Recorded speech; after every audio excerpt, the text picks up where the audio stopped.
everyone. My name is Francisco Carvalho. I am the mayor of Praia, capital city of the Cabo Verde Islands.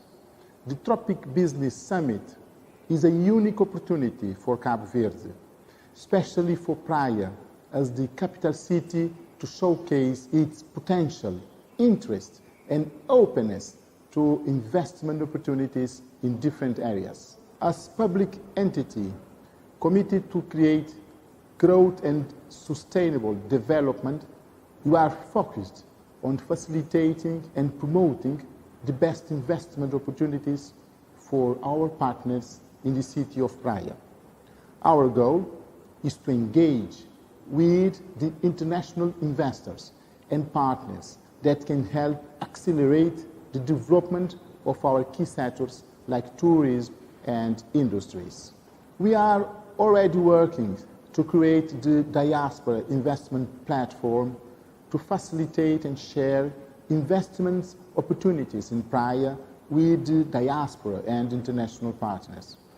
We want to share the potential of our city to be an industrial center for businesses that aim to grow and create international production centers. As a municipality, we open our arms to receive all of you to come and visit the beautiful islands of Cabo Verde, especially Santiago, Praia, where you will certainly find interesting business opportunities. Thank you for your time. We hope to see you soon in Praia, in Cabo Verde.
Hello, I'm Sue, your artificial intelligence assistant. I can help you in many ways. Whether you're an artificial intelligence expert or not, I will augment your decision power based on data you probably didn't even know you had. I am available for small companies with no IT staff or larger companies that would like to use me as an embedded tool within their existing system. I will ensure your decisions are backed by data but made by you, in full knowledge of your environment and complex business situation. I am your 24/7 assistant to help with various choices based on information I will find with your help on your business. We have various options that can be tailored to your needs and evolve should your business change. All industries will be able to use me and benefit from my strength. Your decision will be precise, consistent, professional, and powerful. Moreover, I will make you gain a lot of time and resources. Contact us for a demo. I will make sure I treat you as you have never been treated before.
In Egypt, we believe that startups need more than just funding.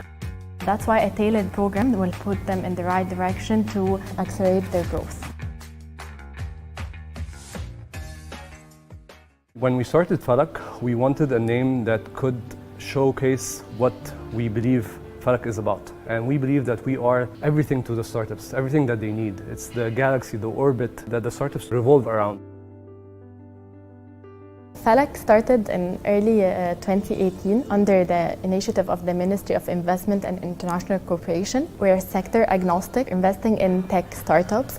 We provide a 4-month program where we give everything to these startups in terms of the in-house team that works with these startups and the experts that we bring.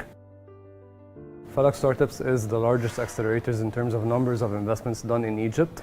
And we also have a fintech track that is done in partnership with the EFG EV, that is a vehicle used to directly invest in fintech companies. We started EFG FinTech in late 2017 after we witnessed the huge boom in the fintech ecosystem from us as a joint venture between EFG Finance and Egypt Ventures. We invest directly in later stage startups that need more funding to bridge the gap between the seed stage and the Series A stage.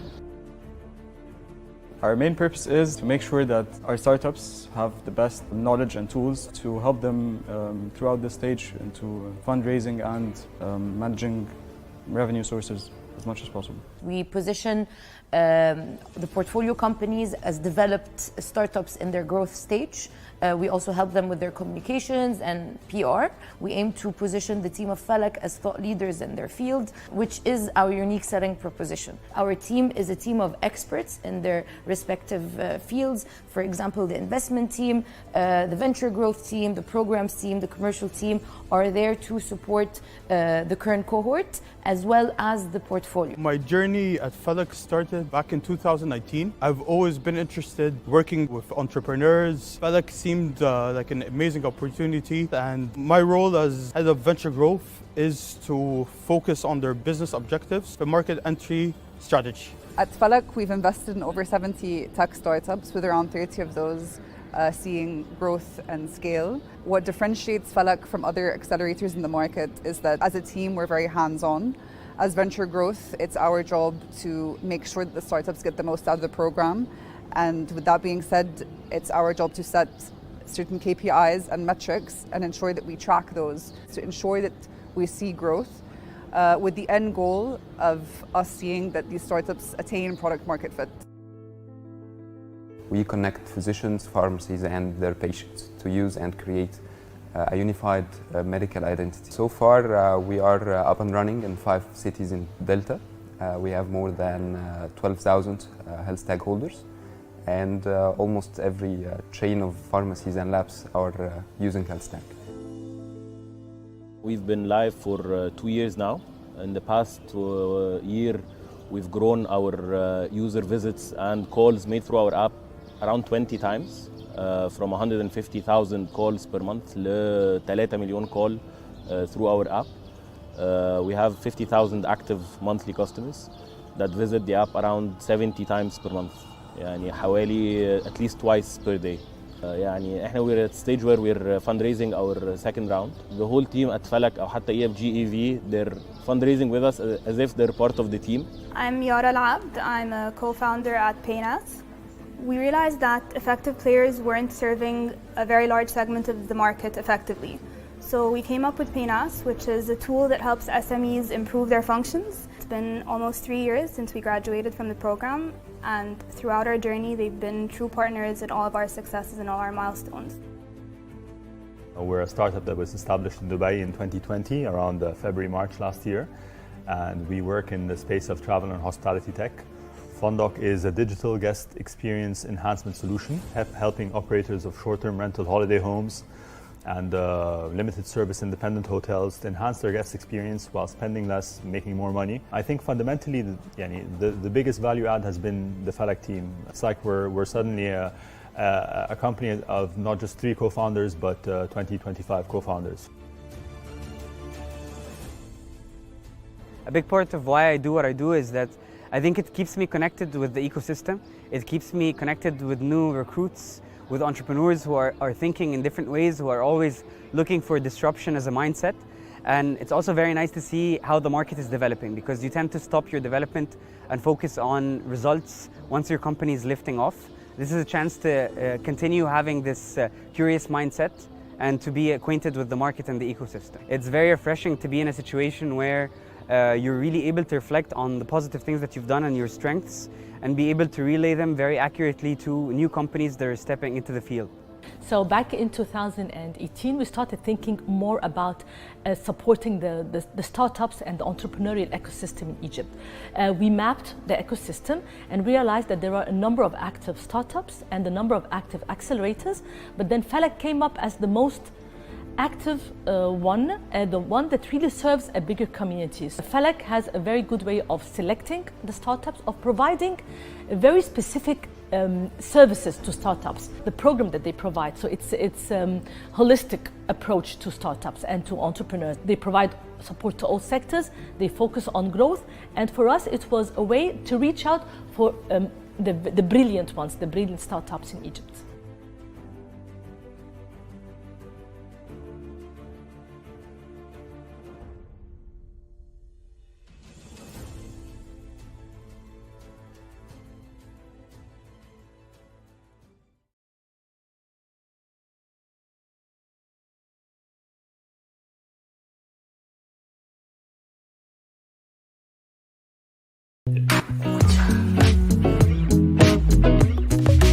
I'm a software engineer and I work in the technology team. Hi, I'm Shibnul and I head up the product team at Yoko. Within the first week, I thought, how could I ever leave? I completely fell in love. My first interaction, my first interview, I was like, this is it. This is where I need to be. Yoko's vision is to help small to medium businesses accept car payments, which enables them to grow their business. Idea of trying to empower the entrepreneurs in South Africa. The opportunity to work with small businesses is really a privileged one. It's going to be the future of the South African economy. You go down the road to your coffee shop and you see your app being used and you can actually see the output of the work that you're doing. When you support small businesses, you're supporting a dream, and now you're becoming part of that dream, and when you see these small businesses thriving and succeeding, that actually is fulfilling, and it makes working for Yoko such an honor and such a privilege. Our relationship with our merchants is really important. We always want to have that open channel of communication with them. We care about them. We're in this together in a sense. I'm staying every day because of the people. You feel the energy. The people who work at Yoko are really, really nice. Really nice. Go-getters. The people who are not afraid of hard work, the people who believe in the vision and the bigger picture of the company. But most importantly, they're creative and they're very human. They love what they do. It really does feel more like a family than a job. It's got a culture unlike I've seen anywhere else. Which is nice because like strong team cohesiveness is really important to making sure that we can all ultimately work well together. Yoko is not a corporate job. It's kind of like the exact opposite. It's just giving you the platform and try new things and like see what works and see what fails. Just that energy. It feels like we're working on something that's about to really get big. So Yoko gives us freedom to learn, freedom to make mistakes, but most importantly, it gives us freedom to grow by providing us with tools, providing us with resources that make us best. You will get exposed to so many new technologies and so much knowledge, and you get to find what makes you passionate. So if you are looking for a job that is purpose-driven, then Yoko is for you.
bonjour à tous ceux qui nous suivent. Bienvenue sur le Tropics Business Summit, mais Tropics Tech et Influence Day 2.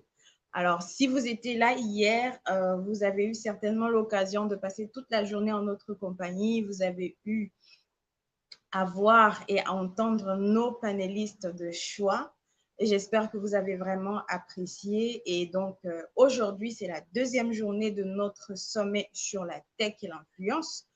Et au cours de ce sommet, nous parlerons justement de tout ce qui touche à la tech et de comment, en fait, aujourd'hui, la tech est entrée dans le quotidien des entrepreneurs. Alors, pour un petit rappel, nous sommes le Tropics Business Summit, un sommet qui existe depuis 6 ans déjà, car nous sommes dans la 6e année. Un sommet initié par Vénitia Guinaud, qui est la présidente fondatrice du Tropics Group et du Tropics Magazine, qui existe depuis 12 ans déjà. Cette entreprise est donc basée en Afrique du Sud, mais compte plusieurs partenaires partout dans le monde. Je suis Pamela Vigniquin et je suis régionale partenaire de l'Afrique de l'Ouest du Tropics Business Summit. Bienvenue. Alors, je le disais tantôt, si vous étiez là hier, vous avez eu l'occasion de voir les panélistes que nous avons proposés. Mais si vous venez de nous rejoindre, ce n'est pas bien grave, vous n'avez pas raté grand-chose. Vous savez pourquoi? Parce que vous avez la possibilité d'aller sur notre chaîne YouTube ou encore sur nos pages pour visualiser tout ce qui s'était passé hier. Nous sommes donc au Day 2 de ce sommet qui a été fait en partenariat avec certains de nos partenaires que vous aurez l'occasion de découvrir tout à l'heure. Mais avant toute chose, j'aimerais vous demander de partager ce live, de taguer les personnes que vous savez qui pourraient être intéressées, taguer tous les entrepreneurs que vous connaissez parce que ici, c'est le champ des opportunités, c'est le moment justement de se faire des contacts, c'est le moment de créer des synergies pour une Afrique encore plus grande. Donc, vous aurez l'occasion au courant de la journée d'entendre des personnes qui ont été ou qui sont dans l'entrepreneuriat et qui ont travaillé justement dans le secteur de la tech ou qui se servent de la technologie aujourd'hui pour développer leurs entreprises. Mais avant que nous puissions commencer, j'aimerais vraiment saluer toute l'équipe derrière tout ce que vous voyez aujourd'hui parce que nous ne sommes pas que 2 ou 3 personnes. Non, c'est une équipe de plus de 50 personnes aujourd'hui, éparpillées partout dans le monde.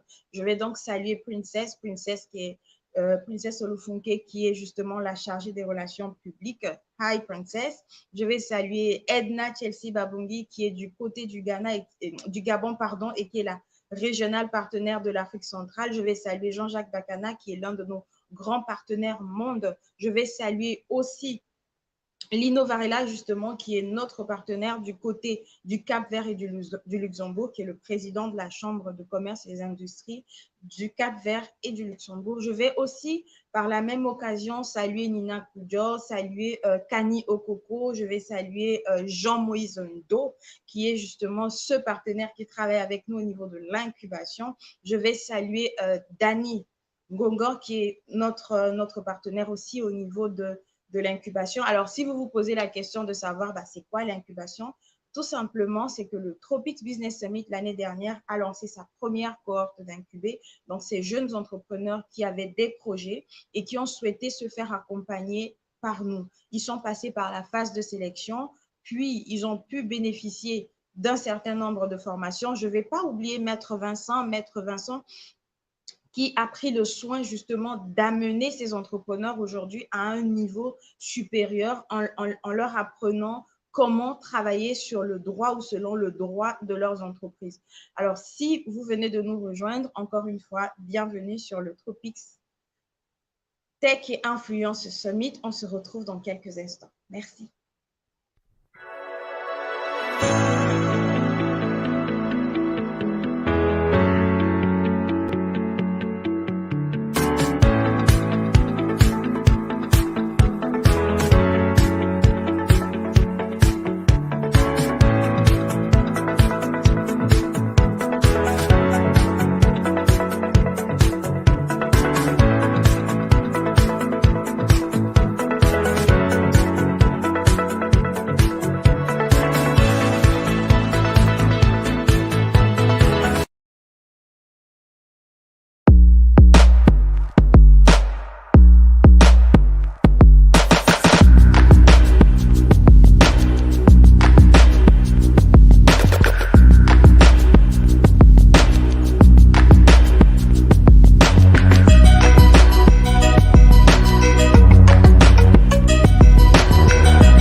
there's just this energy, and everybody's striving towards this common goal of building the future of Africa, and everyone knows that my day-to-day work is meaningful, and this is a story that we're writing that will be told decades in the future. I'm Nadire Enegesi. Everyone prefers to call me Nad. So I'm the director of learning and development at Andela. I can't even describe how huge of a deal this is. It's just like a reverse pilgrimage. Like we would expect to go visit Facebook, but Mr. Facebook himself is in our office. Hey, how's it going? Hey. Welcome to Andela, Nigeria. Good to meet you. Hi, I'm Nadire. How's it going? Hey, good to meet you. I'm Mark. Hey, Mark. I'm Shenny. Hey. Director of Operations here. How's it going? Good to meet you. As well. I think it's gonna be nuts. Please help me welcome Mark Zuckerberg.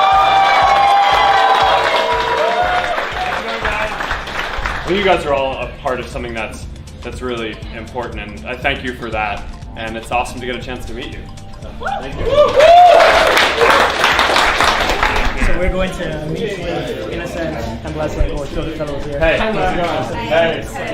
So I'm Mark. The most inspiring moment of the whole thing for me was when Mark was looking at Blessing and Innocent directly in the eye and saying, frankly, I was lucky. Yeah. And saying that, yeah, you could work hard, but for you to hit this level of skill and success, you need a bit of luck. And they might not know it, but I was observing keenly, and right at that moment, I saw in their eyes that they believed that they could do the same thing. I think the impact of this trip, I don't think we even understand what it's going to be. I think there's so many people that are going to be empowered and touched by this trip. All right. So did I get a good picture somewhere in there?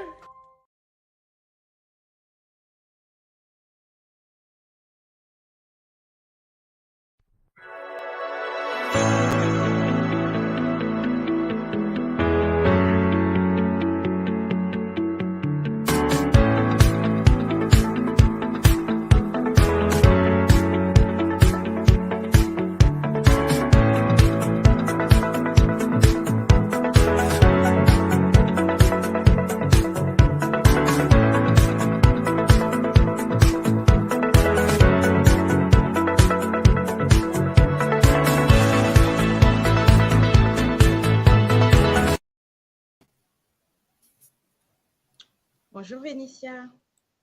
Bonjour Pamela, comment vas-tu? Je vais bien et toi? Oui, ça va aussi. Welcome to day 2. C'est un honneur en tout cas pour nous qui suivons le Tropics Business Summit et par ricochet le Tropics Tech and Influence Summit, de savoir que nous sommes au day 2, justement. Au day 2 de summit qui est bilingue. C'est vrai que moi, je parle français, mais toi, tu vas venir justement avec la partie anglophone, justement de nos partenaires anglophones et expliquer justement en quoi, en fait, consiste justement ce sommet et comment les synergies ont été faites. Absolument. So I'd like to welcome everybody that is watching all over the world, also from Africa and across all the four remaining continents. It's a warm welcome to all of you. I am alone today, not just because my partner Nomsa couldn't make it on screen. She's really busy behind the stage, and we'd like just to say welcome to everybody that is joining us as the audience keeps on building up. Know that this is your home. The Tropics Tech and Influence Summit is here to amplify what you're doing as a tech entrepreneur, as a tech giant, as a tech groundbreakers, because it's important that we celebrate African doers across sectors and also to show which place tech has actually occupied in Africa. And it's very important to also say thank you to all our partners, I would say Tropics group of companies, not just because I'm the boss at Tropics group, but I would like to say thank you to all the 55 people behind the Tropics brand, because we have Tropics group, Tropics Media, Tropics Magazine, Tropics Business Summit. Now we have Tropics Tech, which is the latest baby in the family. And then I would like to say a big thank you to OS Holdings. led by Nom Santeleko, who's also the CEO at Amatuba Artificial Intelligence in South Africa. And then I would like to say and acknowledge the Chamber of Commerce, Luxembourg, and Cape Verde. It's important that we acknowledge all of these partners. I'd like to acknowledge the Tropics Invest team because it's a different team from the Tropics Summit. And it's incredible the work that they're doing because they are really bridging the gap between investors and project holders. And now it gives us really great pleasure to say that the Tropics Invest is just 4 months year old. Can you believe it? We opened we actually registered our business in October, Tropics Invest, and then now we already sealing about 5 business and mega businesses in South Africa, in Cape Verde, and elsewhere. So it's really important that we acknowledge the team behind the Tropics Invest because they are the ones who will go out there and look for projects that need funding that really you guys we need to actually get you to attend the Tropics Business Summit in Cape Verde because it's important. That's where you will see what are those projects that will benefit from funding in Cape Verde. We are talking hotels, we are talking infrastructure, we are talking schools, we are talking women empowerment, we are talking youth, and this is the work that we do at the Tropics Business Summit. So heads up and hats off to the Tropics Invest team, which is Francophone, Anglophone, and Lusophone as well, because it's important that we say that Africa is diverse. Africa has such a wide variety of cultures, and we cannot just speak in one language. I would like to say obrigado to all our Lusophone supporters and partners. So the CCLCV also plays a great role as well as Osvaldo's organization, because it's important that we engage our brothers and sisters in the Lusophone market where they speak Portuguese, where they speak Spanish, even if it's one country. But it's important that we really emphasize also the strength of the African people and their job, the job that they're doing on the ground, whether it's seen or not. Tropics Summit is here, or Tropics Magazine is here to amplify all of those stories. So I'd like to acknowledge our partners at GreenTech, which is the biggest ecosystems of investors. They are on board supporting and powering the Tropics Tech and Influence Summit, the Tropics Investors Summit that is coming up in April. Please don't miss that if you are looking to showcase what you're doing, if you're looking to meet up with investors that have great quality of work, and also look at really for the Tropics Business Summit, where you could meet Pamela in person, because she will be not just presenting talks, panels, but she will also be showcasing her talents as a fashion designer and also as a fashion show producer. So please don't miss those 2 gala dinners in Praia as the mayor gets ready, Mayor Francisco Carvalho of Praia gets ready to welcome all of us to Cape Verde. So I'd like to say thank you to Armu Williams, which is our investment partner and legal partner in Washington, D.C. area. Would like also to say thank you to SP Legal, led by Maître Vincent Samba, who's based in Bordeaux. Would like to say thank you very much to Yunus Invest, who's really bringing all the investors from Turkey, from the Middle East, from America to the Tropics Summit. So please know that we have investors, and a number of them coming from all continents. So it's up to you to prove yourself as a project holder, as a startup, to showcase what you've got so that they can bank on you. So if your idea is great, of course, they will actually bank on it and really fund you. So it's up to you to come to Tropics Summit with 2 notes. When you come to Tropics Summit, we say, what do you do? What are you bringing to the platform? And what do you want to take from the platform? So the Tropics Summit is not a place where you come and take and take and take, but what are you doing for Africa in order for Africa to pay it forward for you? So please have that mindset, and we hope that that mindset will continue to shape entrepreneurs' mindset all across Africa and in the diaspora. So I'd like to acknowledge Excelis Academy, led by Jean-Jacques Bacana, as well as Unstoppable Leaders. I would like to say thank you to Africa Synergies, which is led by CJ Silver Yumba. I'd like to say thank you to Tropics Magazine. Behind the scene, we have Armel, we have Valérie, we have Karine, all of these people making sure that we continue to do an amazing work and that we continue to give and provide a platform for entrepreneurs to lead the way forward. I would like to acknowledge all the APSC team. Behind the stage, we have Osvaldo, we have Alice Santos, we have Neusa Katoja. All of these are the newcomers in the Tropics team, but you guys will definitely know how they rule, because how they role, and it's important that you understand what they're doing as well in terms of women leadership, youth leadership, mentorship, and all of that. Please look out for that upcoming summit. So, muito obrigada. Thank you very much, Georgina, for that, because my Portuguese is just not, it's left, but I'm really trying to get it on point before October. So I'd like to say thank you to Zegara International, which is also our company, because as Tropics, Pamela, get ready, because we are launching a cryptocurrency company. So we are launching a cryptocurrency company in about 2 months. So it's important that we definitely take this platform to promote what we are doing. The APSC UK team all the way. Thank you, Georgina, for that. I see all the heads up, and it's important that we acknowledge and say that we also as Africans can lead the way in new technology. So Tropics is not just media, Tropics is not just events, Tropics is also cryptocurrency, and now we are talking cryptos, and let's hope that we get in track with that. Please look up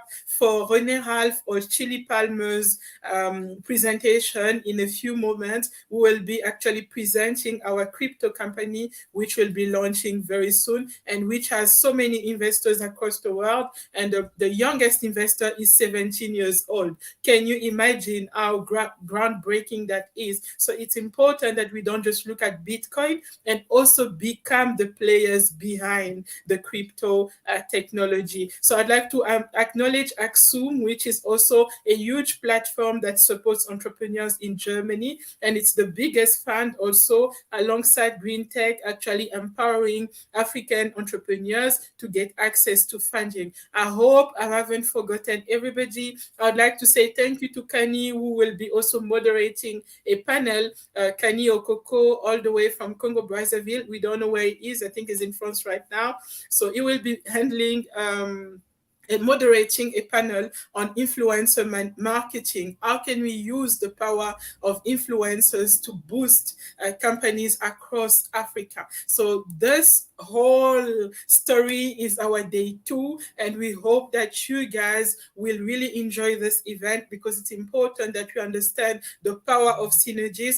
If the world says that we are, as Africa, the most connected continent, then it means that with our 1 billion people, we have 1 billion clients connected to actually consume African products and services. So let's take the time to actually amplify this. Let's take pride in amplifying and sharing and consuming made in Africa product like those ones, which is Alpha and Bijou collection, which also Pamela is a co-founder of. Like what Pamela is wearing is famous style design. Let's go out there and really look out for those brands, because it's important that we say that this is the time for Africa to lead the way, and we cannot just lead the way in talking. We need to do something. We need to put our hands in our pockets and start consuming made in Africa product, because this will create a whole ecosystem and a market. We are the huge market and the youngest market in the world,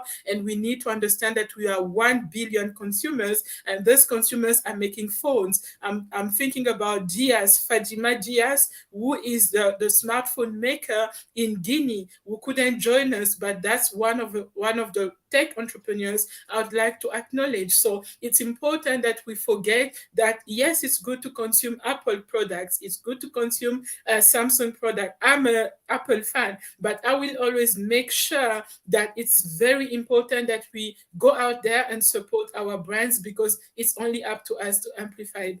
So thank you so much, Pamela, for this opportunity to actually address our Anglophone community.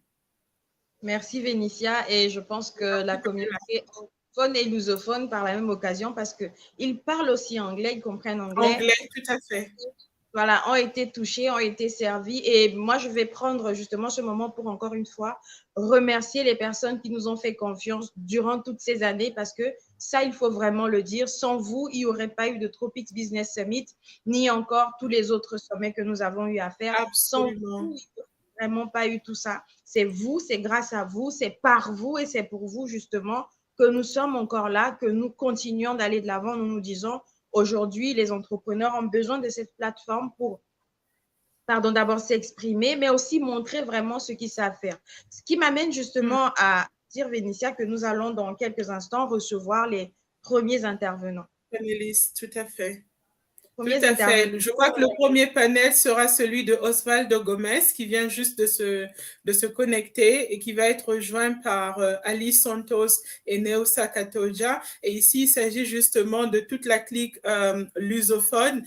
Vous allez voir, Alice, elle est non seulement dans les business, mais c'est une old trooper. Elle était dans le camp militaire et vous allez découvrir cette versatilité qu'a aussi Neusa qui est d'origine du Mozambique, qui est basée au UK, et elle va également parler justement du pouvoir que les femmes ont justement dans le mentoring, dans le mentorship, et comment est-ce que les femmes peuvent arriver à se relever. Et il s'agit chez Neusa de quelqu'un. Neusa, I'm gossiping about you in French. So Neusa, en fait, n'est pas juste une mentor qui est juste en train de raconter quelque chose qu'elle n'a pas vécu ou parce que c'est dans l'air du temps d'être mentor de nos jours. Mais Neusa a véritablement vécu le contre-coup de ce que c'est que le manque de confiance en soi. Elle a vécu le contre-coup de ce que c'est que les effets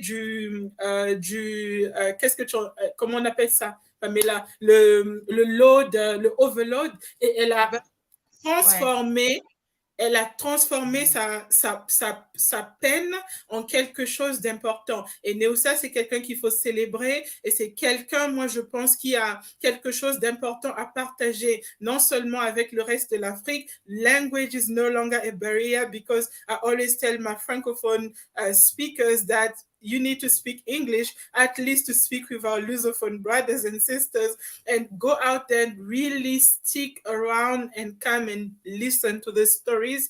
Et Osvaldo Gomez, je le vois, is actually fixing his tie. I can see him fixing his tie. Osvaldo Gomez is about to take the stage, and it's important that we say that he's also doing great stuff for the youth in the UK, and the Portuguese or Lusophone community can be proud of this panel that is coming up. And it's important that we say that these are not just talkers, they are doers, and they've been doing for quite some time, and we need to keep on noticing them. And I also want to tell the young people that it's not because people are acting like they're not seeing what you're doing, that what you're doing is not visible. Never think that they're not seeing. They always see, they keep quiet, and then they act as if you're not doing something great. We are the visionaries. We are the ones that Africa was waiting for, and let's make a great job of the roles that we have, because we have now become ambassadors. We have now transcended from our job titles.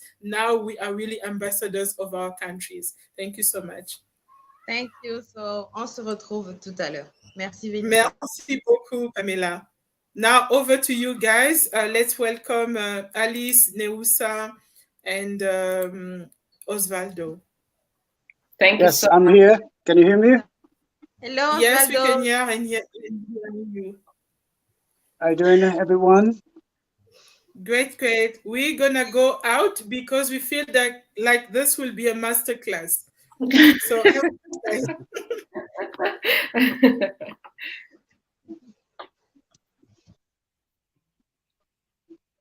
All right.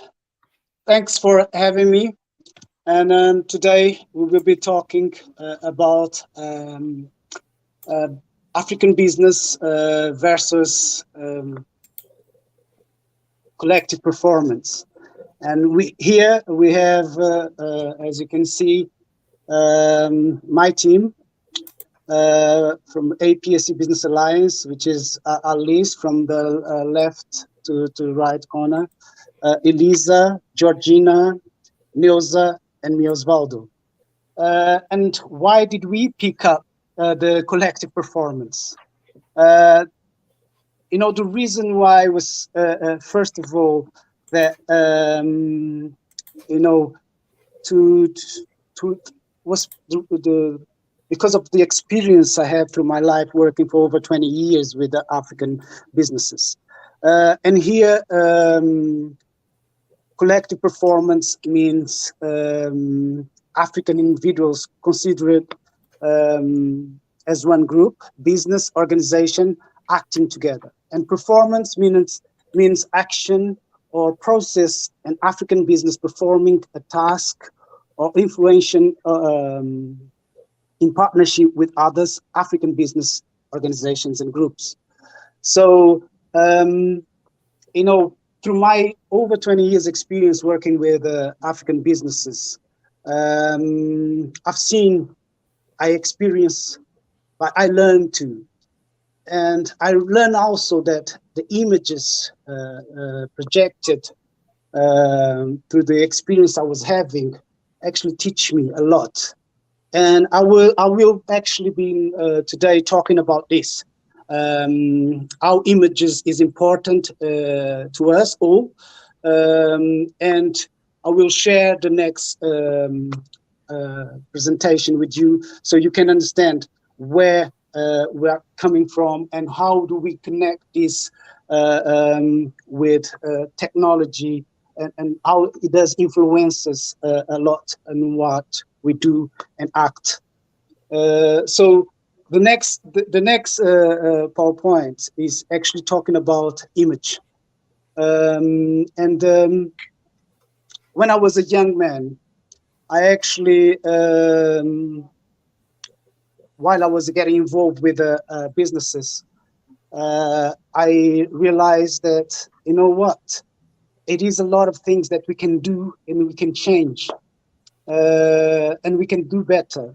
So what happened was the experience that image actually done to me was amazing. And I want to share with you because the image actually made me who I am today and made our team today. And this is what we are doing, and based on this word image.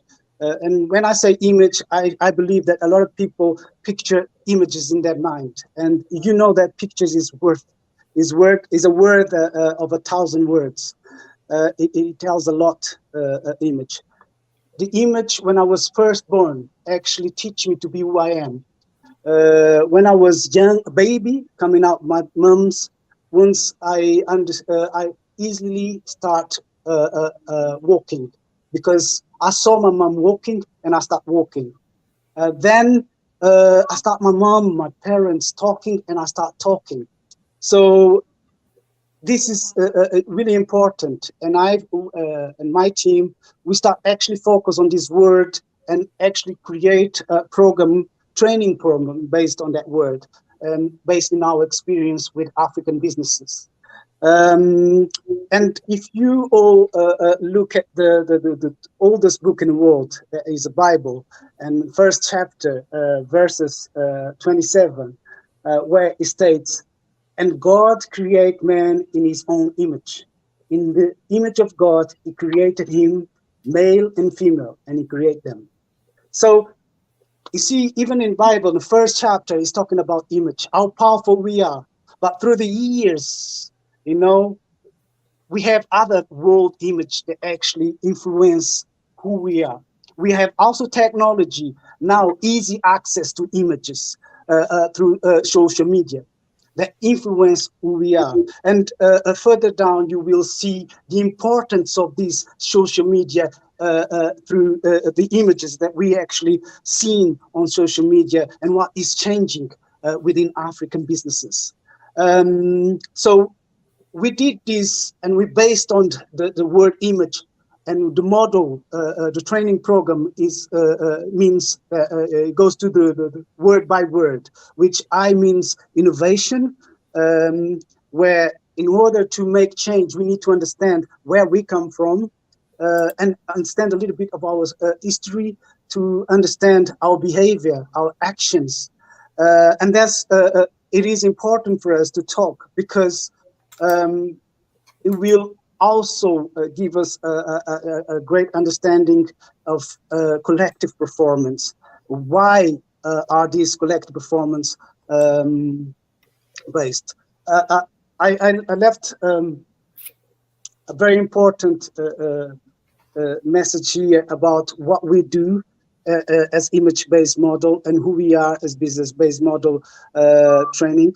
I'm not actually going to read it. I'm going to go through, talk about where we come from, and tell about our story, our history, in regards to the tools that we developed along the years as African businesses, as African communities. And when you look at the social trends, the impact of the social trends, you know, when we go back, I want to go back not when we were slaves. I want to go back way before slavery and understand if we actually were prepared for what was coming. You know, did we actually were looking at our social trends?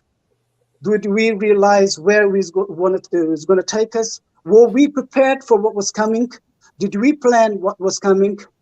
Did we have the tools to do the preparation for what was coming? We saw coming the slavery coming. So all those issues was important for me to understand that something was not right in terms of collective performance. And when we look at our history, we understand that, you know, surviving mode was one of the tools that we developed, and fighting for ourselves was another tool that we developed. And we carry on developing these tools really strong, and we became, in terms of individual performance, excellence. And that's where the issues came. But lately, with pandemic impact, I was able to see that, unfortunately, through something really bad, it comes something that was good, which was the social media, the social platforms, the Zoom meetings, where we start connecting, we start talking on social media about words such as changing the narrative. And what is changing narrative? Should we change the narrative, or should we be the narrative? And I start seeing conversations of connecting, of partnership. But are we partnership with each other? Because in order to partnership as businesses, we need to have tools. An image-based model is a program that actually develop these tools to connect, to be able to continue working with each other. It is important to work with each other, and that's why we need to understand our personal and professional tools, and why we sometimes struggle to do that. And in order to do that, I will allow my colleagues to actually go through the personal and professional. We're going to have here with us Nilza, and then we have Alice with us. So Nilza, please take us through the personal side. Thank you so much, Osvaldo. I can't actually see anybody. All I can see is a slide because I'm multitasking. We women are amazing at doing many, many things. So right now I'm multitasking, I'm doing the slides and I'm speaking. So bear with me. So from a personal perspective, and I'll share a bit more about me a bit later. From a personal perspective, I wanted to share two personal experiences for me that led me into discovering social media and using the platforms to my benefit. During a challenging time of my life, social media wasn't really productive for me because we perceive information based on how we feel, right? So if we're in a negative space, you're going to receive a lot of information that confirms where you are. But if you're in a positive space, you're also going to receive the right information. You're going to be able to say no to the negative and yes to the positive. So from my own experience of believing I'd failed in business when I had a personal training business about 8 years ago, social media for me confirmed it based on how I was looking at the performance of others. And I felt I failed. And there's one quote that I love from Oprah Winfrey that says, "A failure is not feedback. Failure is another stepping stone to greatness." That quote for me meant everything because it meant that I no longer needed to measure my failures against other people's successes. What it meant was I needed to rediscover who I am as a person, not as a personal trainer, as a person and as a woman, and not as a entrepreneur. I needed to discover myself. Okay, I'm no longer running my business based on a situation I'm facing in my life. But does that mean I'm a failure? I needed to dig deep and decide, what does success mean to me? So success to me means living a life I'm proud of. So on a positive side for technology, for me, what it did was it helped me to reconnect with family. So I was born in Mozambique, also lived in Portugal, been in the UK for many, many years, had a big family, but then with the power of social media and Facebook, I discovered all these Fonsecas, all these Katojas, to the point where I actually had to text my mom sometimes and go, are they really my family? Like, they're coming out of everywhere, and there's so many people asking. I'm very selective as to who I accept. But because they share the same surname, I was like, okay, I've got to accept this uncle, this aunt, and that. It was overwhelming, but in a way, it was a way to connect with those I never knew, and that were part of my life. And now we have a very good communication. Even though we're distant, we're just one WhatsApp away, one Facebook message away, one Instagram away.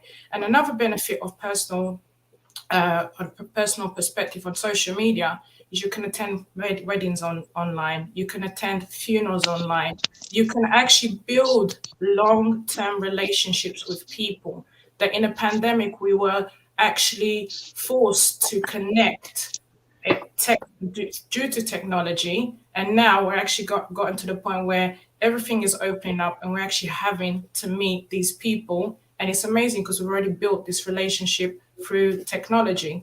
So that's enough about the personal side. I could go on forever. So I'm going to introduce you to Alice, who's going to cover the professional side. Thank you. Thank you so much, Nelsa. A lot of information shared, very valuable. My experience with the professional side, with regards to technology, I would say learning is one big lesson that we can take from the importance of technology. During my journey with entrepreneurship and becoming an entrepreneur, you wear many hats and you have to learn so many things. And one of the major positive intake that I take from technology is really how easy it is to have a masterclass, how easy it is to learn from people that are in a level up than you and doing exactly what you want to do. How easy it is to have that lesson from South Africa, from Brazil, from America, and have those teachers spread out all over the world, and you just absorb all that information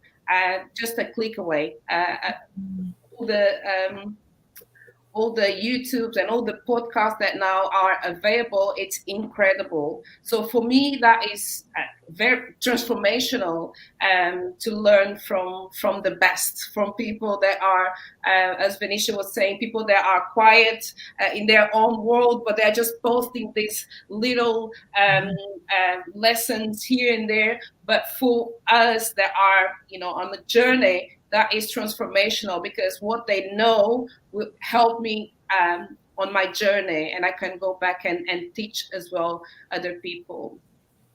Other lesson that I take from technology is really the connection. I think the human connection, as Nelsa was mentioning, that you connect with family members, you don't even know that they exist.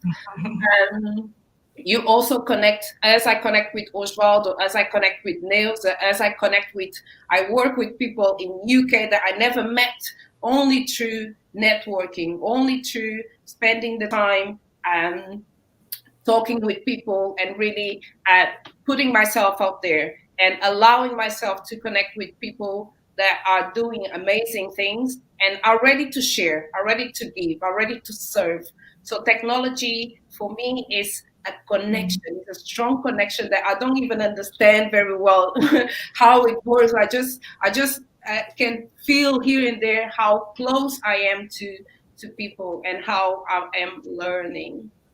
On that note, and we haven't introduced ourselves yet, my name is Alice Santos. I am a former paratrooper, high performance coach, and I am a partner of APSC Business Alliance. And what I bring to the table is really my experience in the Army and the discipline that I lived and breathed. And I am proud to be able today to help women to create that very strong structure that will help you with your business, with your life, to fill up your cup, to come stronger. Because the planning, we already have that built in. It's just that structure that will level up and support you with your business. And now I will pass to Osvaldo. Thank you. Hi, yes, we didn't introduce ourselves. My name is Osvaldo Gomes, but yes, Venetia actually spoke a little bit about me. I'm just going to say I'm the founder of the APSC Business Alliance, also the founder of the image-based model program that we spoke earlier, and we will actually send you more information about this.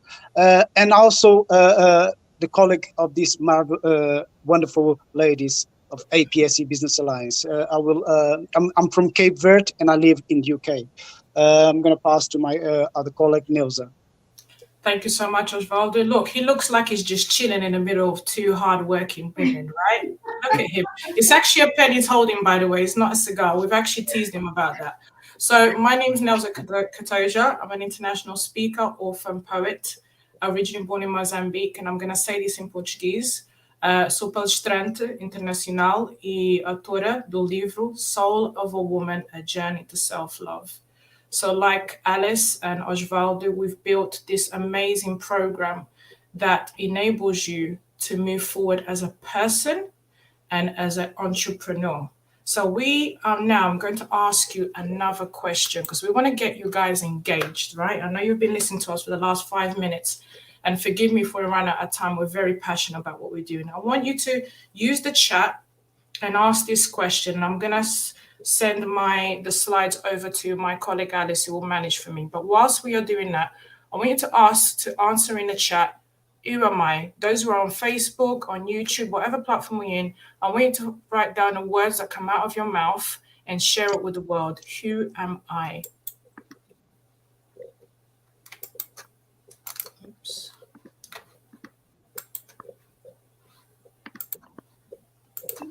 So who am I? So let me see what answers we're getting here whilst Alice is getting the next screen.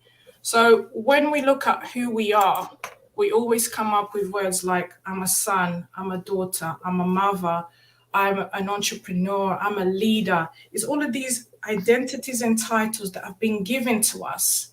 Somebody came up with those names, but that doesn't really show who you truly are. Those are just titles. Outside of being a mom, outside of being a businesswoman, who am I, right? So what the image-based model offers you as an entrepreneur and as a person is the tools that you need to actually answer those questions. Who am I? So when you go through process of life, and everybody goes through a challenge in our lives, right? We face the mirror, and that picture that we have is you're facing yourself in the mirror, and every single one of us here, the reason why we come together as the APSC UK team is because we faced ourselves in the mirror. We've reflected and we've asked ourselves, who am I? And if we don't know, is who do I want to become? So for me, based on my challenges, I'm strong, I'm amazing, I'm powerful, I am a queen, and I call every woman a queen. And every man who is worthy of that title a king too. So it's asking yourself the questions while you're looking in the mirror, who am I? And that's where the answers come from. So if anyone's got if any of the team see, so we've got Lorna saying, I'm an abundant queen, an amazing mother, a woman in business, and an inspiring, empowering woman. She said first, I am an abundant queen. You are who you say you are. Power of your words. Do we have a slide, Alice, or are we struggling to get the slides Yeah, up? we are struggling to have, I think I need authorization. So if you want to carry on. Right, so that's great. We're gonna move forward in terms of the slides. Let me share the next slide so that we are, because as we said, we are multitasking here. And so we covered the part of who are you in terms of the titles and the tools that you need to become who you are by facing yourself in the mirror and asking yourself those deep questions, right? So I'm sure a few of you guys have been looking at the slides and looking at people's answers and going, really and truly, how about you start changing it instead of I'm a son, I'm a daughter, I'm a father, I'm a grandfather, to I am resilient, I am strong, I'm amazing, I'm professional, I'm kind, I'm loving. That's the tools that you need, that you'll be enabled to be equipped with by following the program that we have and the training that we have with the image-based model. So now we've got this screen up. I won't read it, but for you guys that are there in the audience reading it, it really is about how we project ideas in our organizations by first conducting studies that aims to investigate the psychosocial factors responsible for the formation and perception about the African business environment. You can read the rest. What I want you guys to do now is open up your phones and get that barcode, and it'll take you directly to our website. In our website, we've got various programs we've done. We've actually had a Business Alliance event here in the UK last year, last year, which was very successful, and we are due to have another one in the UK. So get your phones out, connect with us, network with us, and let's build strong relationships. So take action. So this is just a small slide for you guys to read. Better than starting a new path, it's starting a new story. So we have a present, because we always like to make sure we leave our listeners with something to think about. On the subject of who I am, as I said, I'm an author, and I wrote a book called Soul of Woman, A Journey to Self-Love. And I'm going to read this one poem for you guys. Who am I? I am the light that shines so bright. I am the one who won the fight. I am the friend that you desire. I am the voice born to inspire. I am a woman full of grace. I am a warrior of life who won the race. I'm made of love and full of passion. I came into this world to fulfill my mission, to uplift queens who will raise and support their kings, protect their princesses to become queens, to see their worth and their inner beauty, to light the world and end the pain, to remind you that your suffering is not in vain. Thank you. All right, I thank you all for giving this 30 minutes. I think we overpassed this 30 minutes, but I wanted to leave this last message, which is important to what has been doing, Venice has been doing, and Tropic Business Summit is doing, is actually give us an opportunity to connect with each other, to connect businesses, to connect investors and projects. And in order to do that, it is also important to have the tools so we continue to work together. We continue to make it happen. So these wonderful people who put these projects can make us proud, and we are part of that. So we thank you all, Tropic Summit, for giving us this opportunity. Thanks, my team, for giving this lovely presentation. I appreciate all of us, because without you, this is nothing. Thank you. Thank you so much. Thank you. Thank you all. Thank you for your kind comments.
Bonsoir, est-ce que vous m'entendez?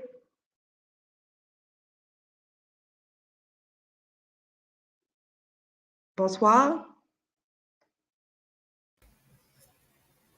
Bonsoir Absa, bienvenue au Tropics Tech and Influence Summit. The stage is yours. On t'entend parfaitement bien. Merci beaucoup, Vénitia. Donc, bonsoir à tous et à toutes. Je me présente, je suis Ndeye Absa Nying. Je suis serial entrepreneur à mes temps perdus et je suis fondatrice d'une association qui s'appelle JEADER, J-E-A-D-E-R, et qui accompagne les leaders en Afrique à travers l'entrepreneuriat, le mentorat, le service communautaire depuis 2014. Alors, je voudrais vous parler aujourd'hui d'un thème qui me tient personnellement à cœur. Et à travers ce thème, on parle surtout de l'Afrique connectée et du pouvoir du digital dans l'écosystème entrepreneurial en Afrique. Permettez-moi d'abord de féliciter et d'encourager cette initiative qui m'offre cette tribune à travers Tropics Tech and Influence pour rappeler que l'Afrique a plus que jamais besoin que ces entrepreneurs, que ces influenceurs se regroupent et soient connectés autour de causes communes. Vous le savez tous probablement, le démarrage officiel de la zone de libre-échange dans le cadre de l'Union africaine appelée ZLECAf a été acté en janvier 2021. Et aujourd'hui, je pense que plus que jamais, la mise en œuvre de cette zone de libre-échange requiert une certaine coordination, une certaine union, une certaine mutualisation des activités à l'échelle continentale afin tout simplement de réaliser concrètement la transformation de l'Afrique grâce au digital. Et je pense que le meilleur moyen aujourd'hui justement de rassembler une cinquantaine de pays, et même puisqu'on parlait tout à l'heure avec la UK team de la diaspora à travers l'Afrique, qui mieux que, ou quel outil mieux que le digital pour nous unir? La pandémie d'ailleurs, Covid-19 a fini de nous convaincre, convaincre les plus pessimistes qu'il est possible de renforcer le rôle de l'Afrique dans l'économie digitale mondiale et qu'unis, on est 10 fois à 1000 fois plus fort et plus efficient que si on opère seul en tant que pays. Et donc, à ce titre, nous saluons les efforts remarquables, justement, de l'Union africaine, qui pilote une dizaine d'initiatives visant à tirer parti des technologies et qui a également pour ambition de réaliser un marché unique digital d'ici 2030. Mais notre plaidoyer aujourd'hui, ici et maintenant, à travers cette tribune de Tropics Tech Influence Summit, est la suivante. Comment nous, en tant qu'Africains, en tant qu'entrepreneurs, en tant qu'incubateurs, qu'accélérateurs ou fonds d'investissement, comment nous pouvons encourager le digital et la création de contenus digitaux en Afrique? Je pense personnellement que le premier point semble assez évident, c'est qu'il nous faut avoir accès au numérique. Alors, quand on parle d'accès au numérique, il nous faut aussi préciser qu'il s'agit d'assurer un accès universel. C'est-à-dire que les infrastructures digitales devraient être au cœur des politiques des pays afin de leur permettre d'éviter justement le creusement de ces inégalités qu'on voit de plus en plus qui sont liées soit à la situation géographique, soit au genre, parfois même au niveau d'éducation et à la situation professionnelle. Et selon un rapport d'ailleurs 2021 de l'OCDE, pour seulement 26% des populations rurales du continent, l'utilisation d'Internet est possible, contre 47% des habitants des zones urbaines, ce qui est un fossé énorme. Il nous faut donc promouvoir la diffusion des innovations numériques dans ce qu'on appelle les villes intermédiaires, de manière à ce que l'on implique aussi les acteurs du secteur privé, j'entends par cela les opérateurs telco, qui à travers leur responsabilité sociétale en entreprise peuvent intégrer des programmes qui donnent accès à ces outils ou devices au moins nantis. Parlons du deuxième point, après l'accès au numérique, il s'agit de la sécurité des données. La sécurité des données n'entend pas seulement regrouper tout ce qui sert à crypter les données, mais c'est surtout comment est-ce qu'en tant que gouvernement, comment en tant que décideurs et influenceurs, on se rappelle que seul un pays africain sur 5 possède un cadre juridique en matière de sécurité numérique. C'est-à-dire, seul un pays sur 5 est capable de réguler ou de réglementer ces données. Ce qui est énorme en réalité en termes de gap. Et nous exhortons d'ailleurs justement ces pays et ces gouvernements à de plus en plus se tourner vers ce qu'on appelle la régulation et la réglementation des données, de manière à éviter tout incident de sécurité numérique. Et je peux en parler parce qu'en tant qu'ancienne responsable marketing cloud pour IBM, Moyen-Orient et Afrique et Turquie, on se rend compte que la sécurité des données est devenue au cœur même de la logique, de la stratégie des gouvernements, un moyen pour eux de planifier leur développement sans pour autant qu'il n'y ait ingérence de quelque autre État que cela soit. Et le troisième point qui est d'une importance capitale est le fait de lever les barrières ou les obstacles à l'adoption des technologies digitales et à l'innovation. Je m'explique. De plus en plus de petites et moyennes entreprises, de start-up tendent à se développer grâce au digital. Donc, de plus en plus, on entend parler d'agri-tech, de health tech, de plusieurs domaines qui sont propulsés par la technologie.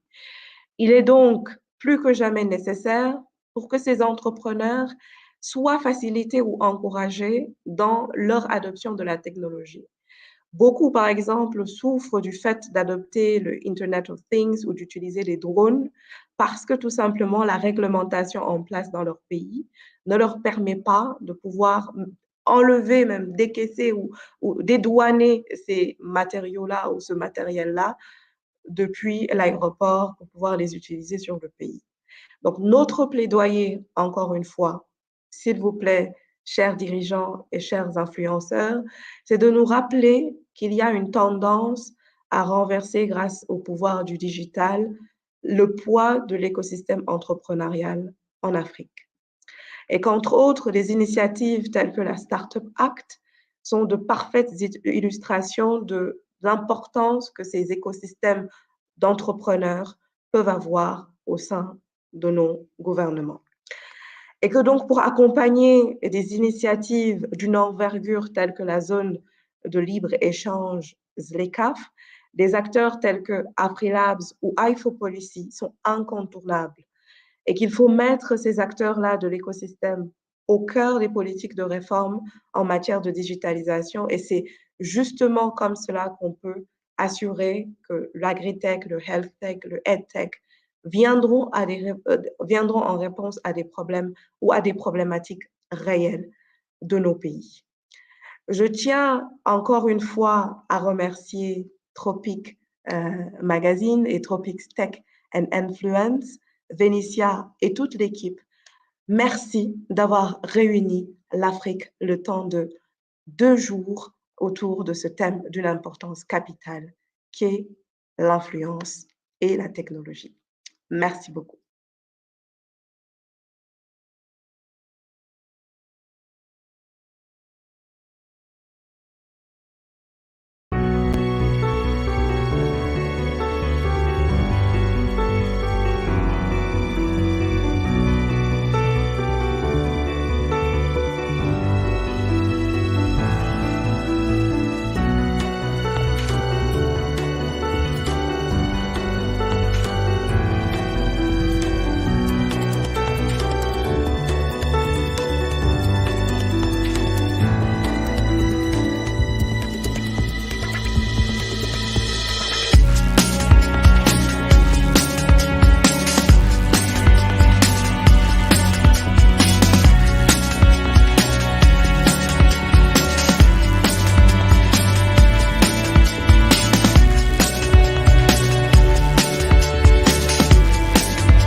Welcome to Amatuba AI.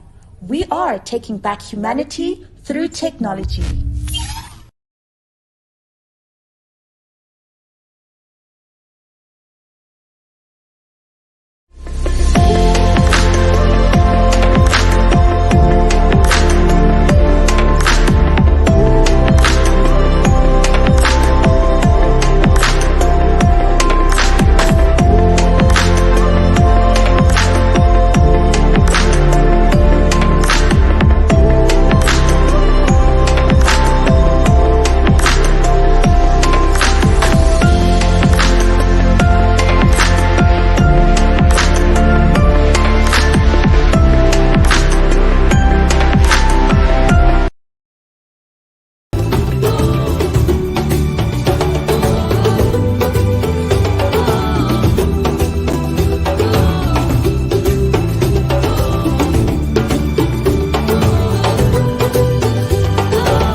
Good afternoon, everyone. My name is Welake Tinise, coming to you live, Johannesburg, South Africa. Welcome once again. I believe you've been enjoying the wonderful presentations that have been going on so far. And I hope that I can just, keep up with the momentum that's been building up. I must say, I've been really enjoying most of the presentations that have been, some with presenting wonderful news. And I hope I'm just going to ride on that wave. I will be presenting on a PowerPoint presentation. So just bear with me because it's a one-man show currently. And so I'll be just switching over to my presentation. Just give me a second.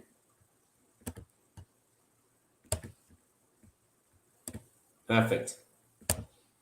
Looks great. I hope I can get a confirmation that my presentation can be seen. Awesome. All right.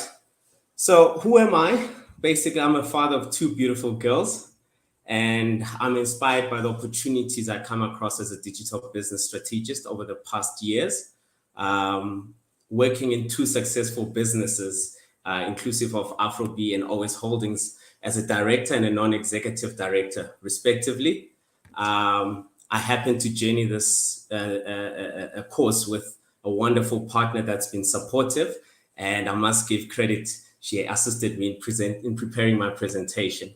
So today I'm going to talk about digitalization and the digital governance to level up government trade.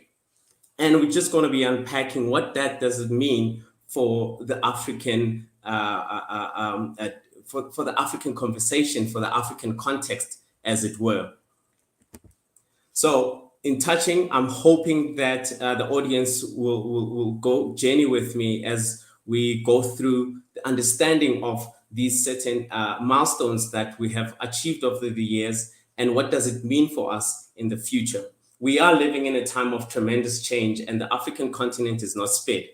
Across Africa, we have seen the ubiquity of digital technology grow at an exponential rate. This transformation has profound impact on the lives of African people and communities in various ways. And I'm convinced that this is just the tip of the iceberg.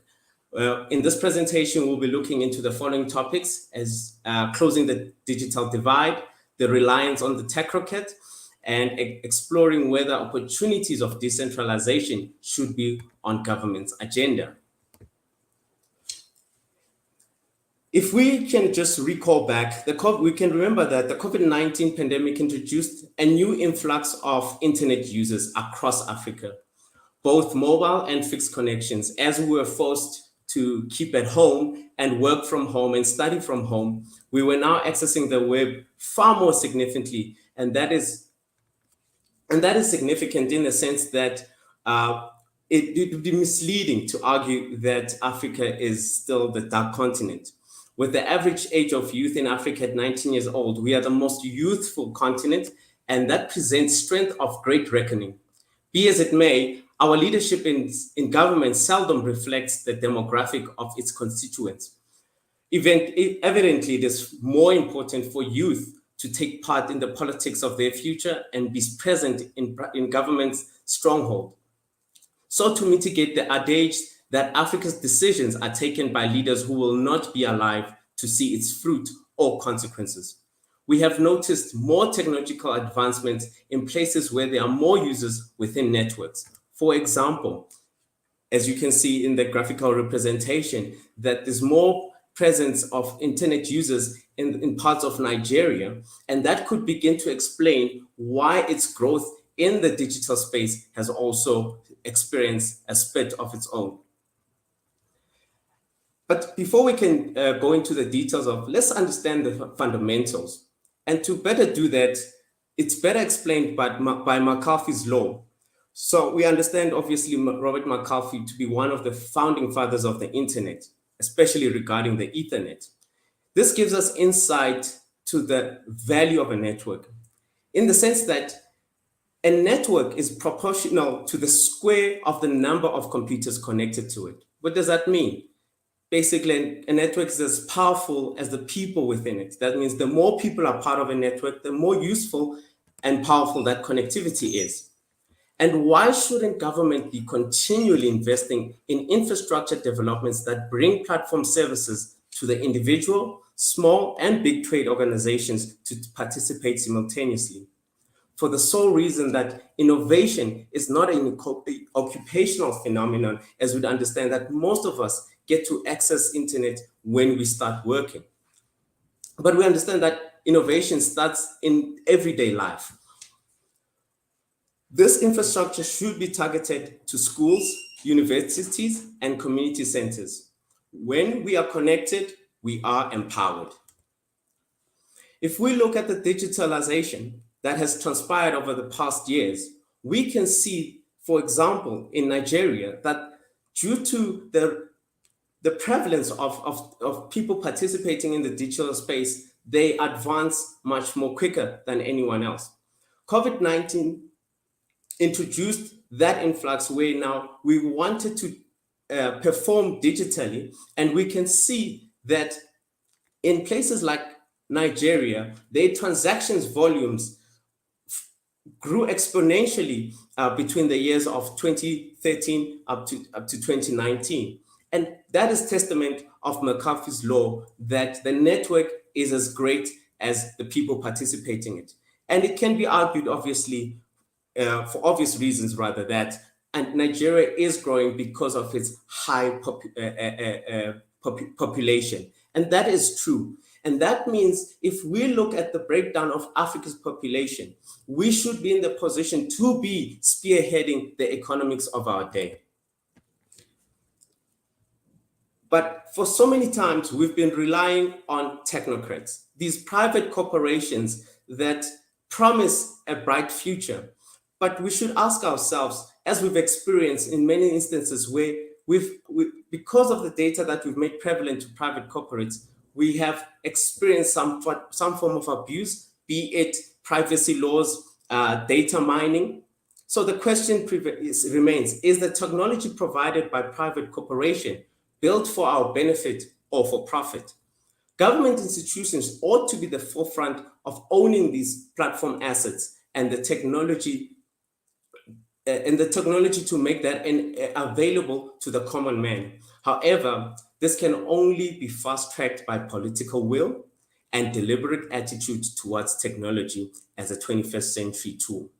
Arguably, access to internet is as much of a human rights need as basic services such as access to clean water, food, and shelter. And in the 21st century, this notion will spearhead Africa's development. And it would see us doing away with bureaucracies that challenge the progression. We are led by states that are still deploying Web 1.0 in addressing current deficiencies in our societies.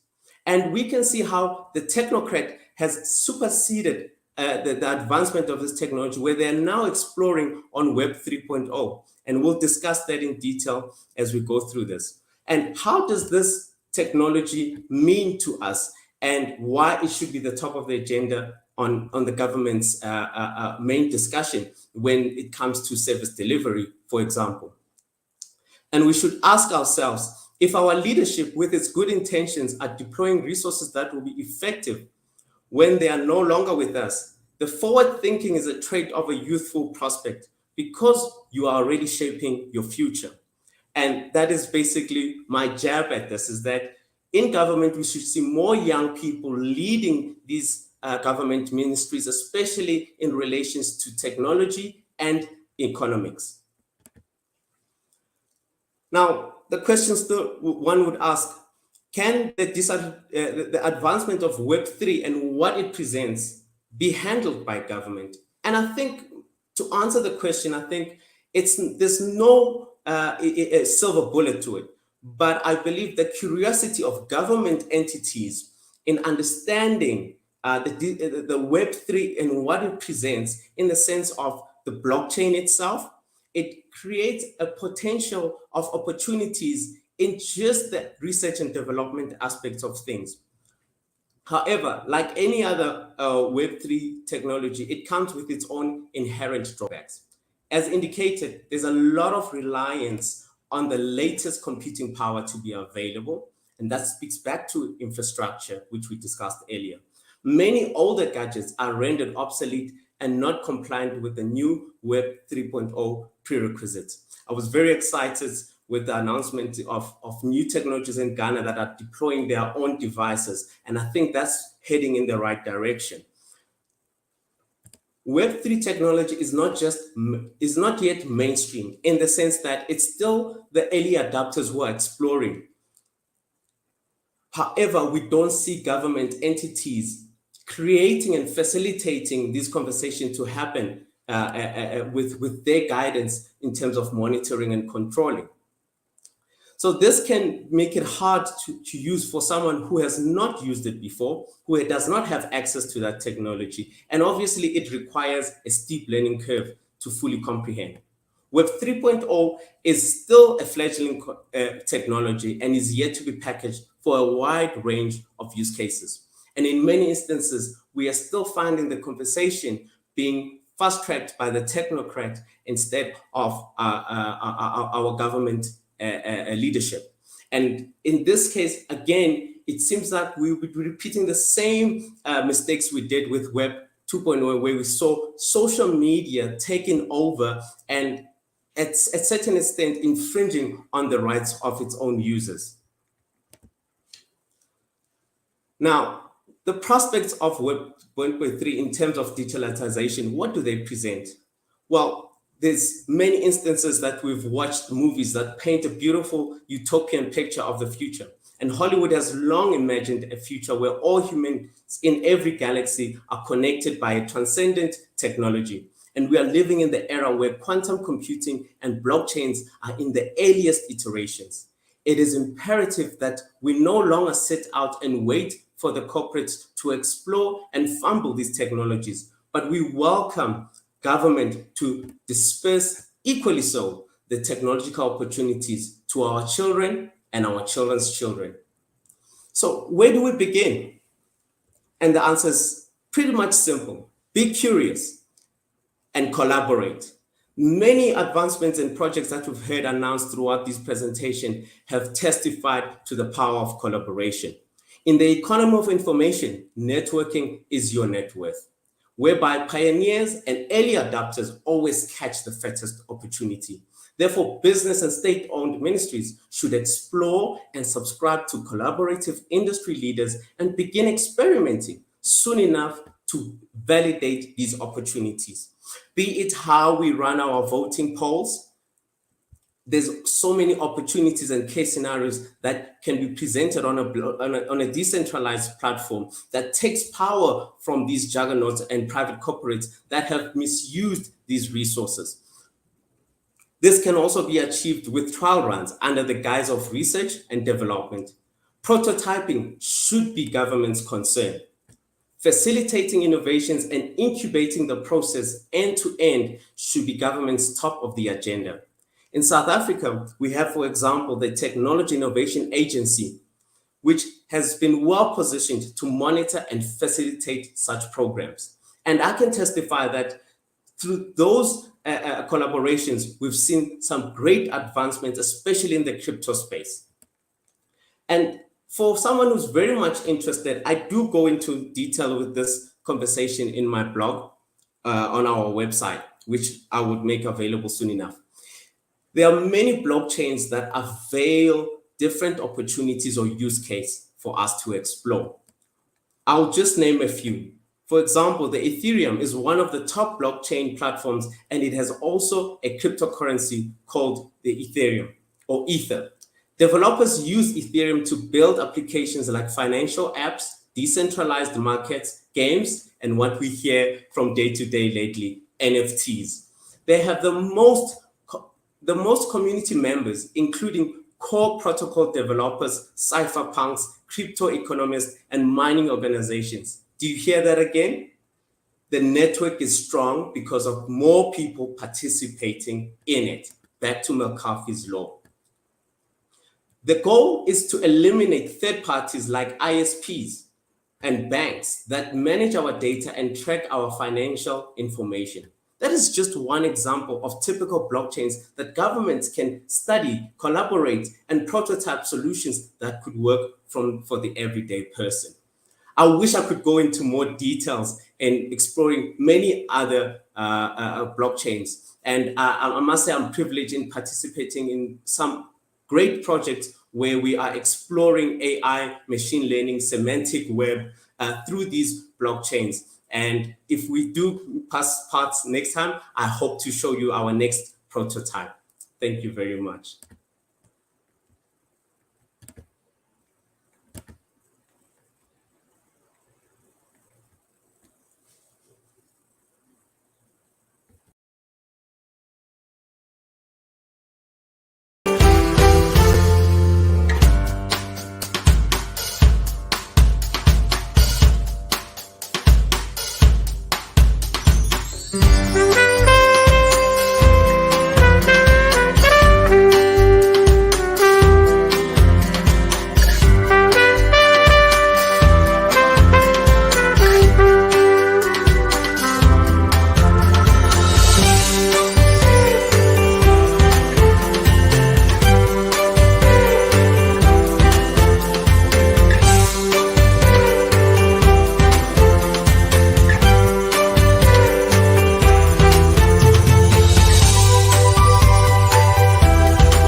I guess I'm in right now. Good afternoon, everyone. This has been an inspiring session so far. My name is Saurabh Panigrahi. I represent Aggregate Global. It's a global platform where we engage thinkers, innovators, and change makers in the field of agriculture, food, nutrition, and sustainable development goals, the SDGs. During the session, since it's a 15-minute talk, we won't go much deep into the various aspects of how AI, data science, IoT are transforming the future of agriculture and the challenges we face while implementing this cutting-edge technological advances. I'll try to give you a broader prospect on the current scenario, and maybe lead at the end to a question and a probable answer, apparently. So now most of us, we know, since we are a tech fraternity, we know the various applications of AI and ML, that's machine learning in agriculture. In recent years, it's been the central to most of the technological innovations. The question is, why do we need AI to improve agriculture? Now, the shortest answer that we can think of is to do more with less. Now, there is a rapid growth of population, diminishing natural resources, the climate change is coming, and then shrinking agricultural land, the unstable markets, and all these factors put a lot of stress on global food availability. I'll throw some stats on where we stand today as a sector. According to a UN report on prediction of data on population and hunger, the world will have another 2 billion people by 2050. That would require 60% increase in food production to cater to them. Compared to that, the land usage can go up to, let's say, 4% maximum. Now, right, so we there is no question about how badly we need a technological intervention to make agriculture more efficient. We all know that the world is moving at a revolutionary speed when it comes to innovation in cutting edge technologies. AI ML has already shown the potential to help us close the gap. What can now? So the question is, what can AI do? To a sector like agriculture, so unpredictable, as you know. The most sector, it helps us, enable us take better decision making, help us make better decisions.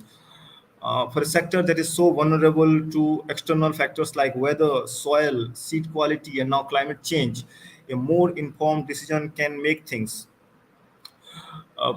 When the yield is so much affected by variable factors, data becomes central to the process. With AI, we can gain insight into how weather, seasonal sunlight,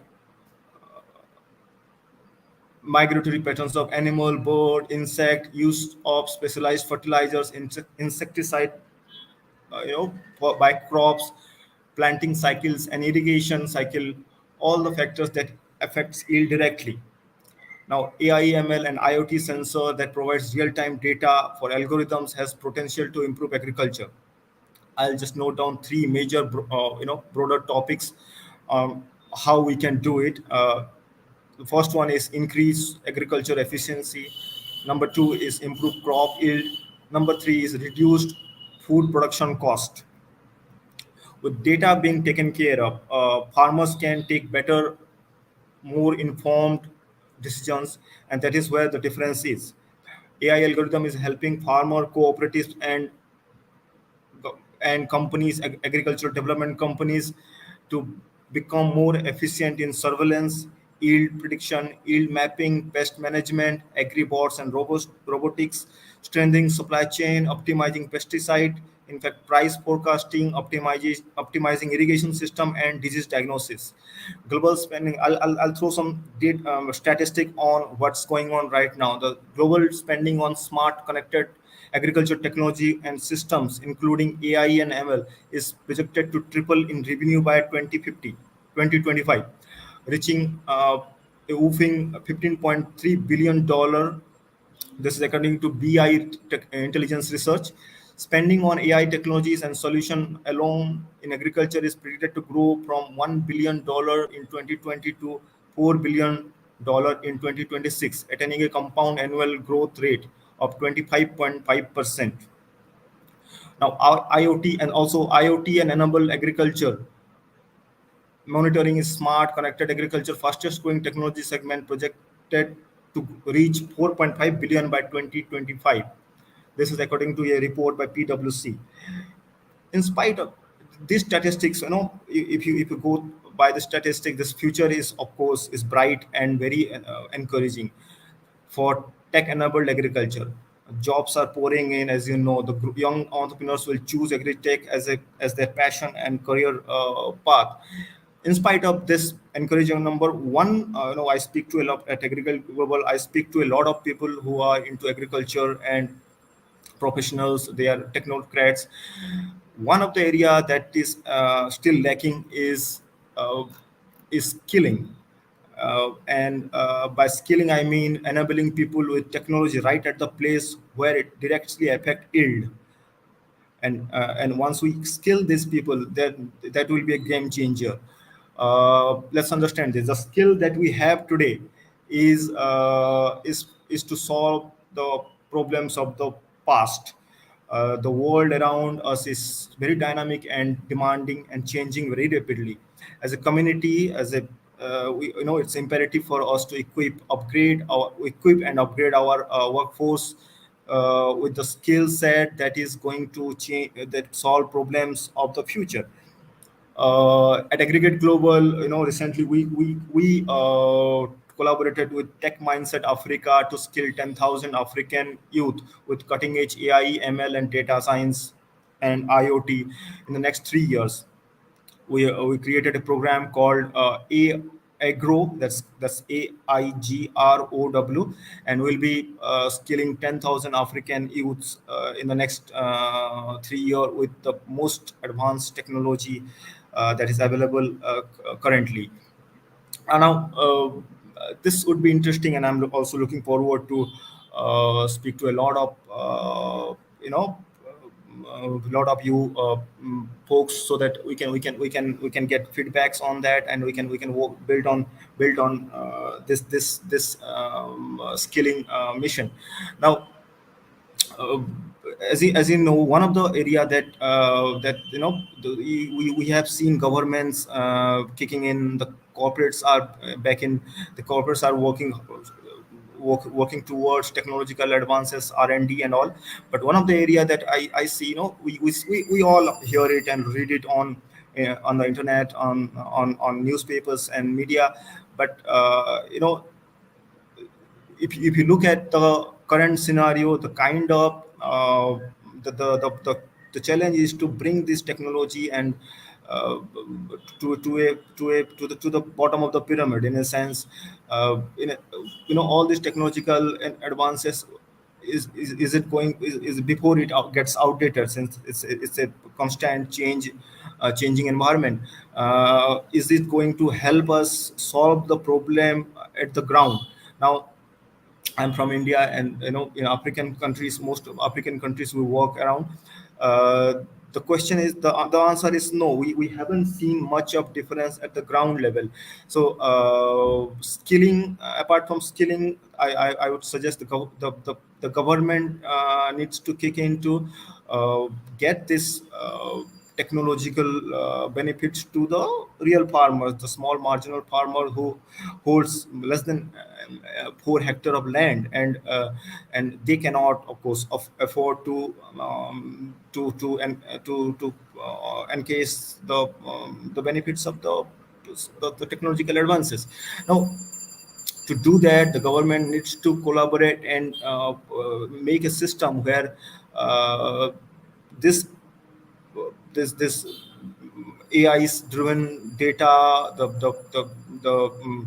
drone integration, the satellite integration, all these things, the data can be can be provided to the farmer real time. Now, everything, this whole aspect of technology being affordable and can be harnessed by the by the small farmers, the cooperatives, is going to be the biggest challenges for the future. And I think most after the COVID-19 fallout, and the kind of attention has that goes to agriculture in particular, is going to be very crucial for governments in terms of policy making, and even for corporates which are going to be very active in the future to bring technology to the ground. So that is one of the reasons.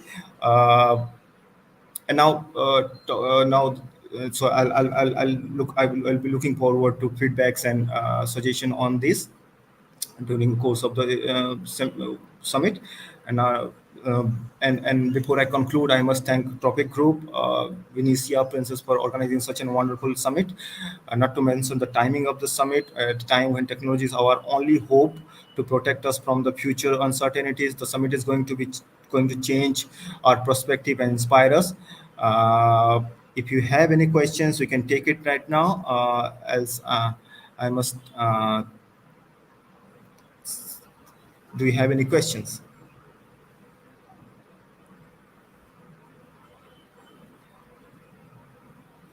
Okay, I think it's great. Okay, no questions. So let me thank you, Venetia, and then Tropic Group again, and thank you for having me here.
Hello, can you hear me? Hello, can you hear me?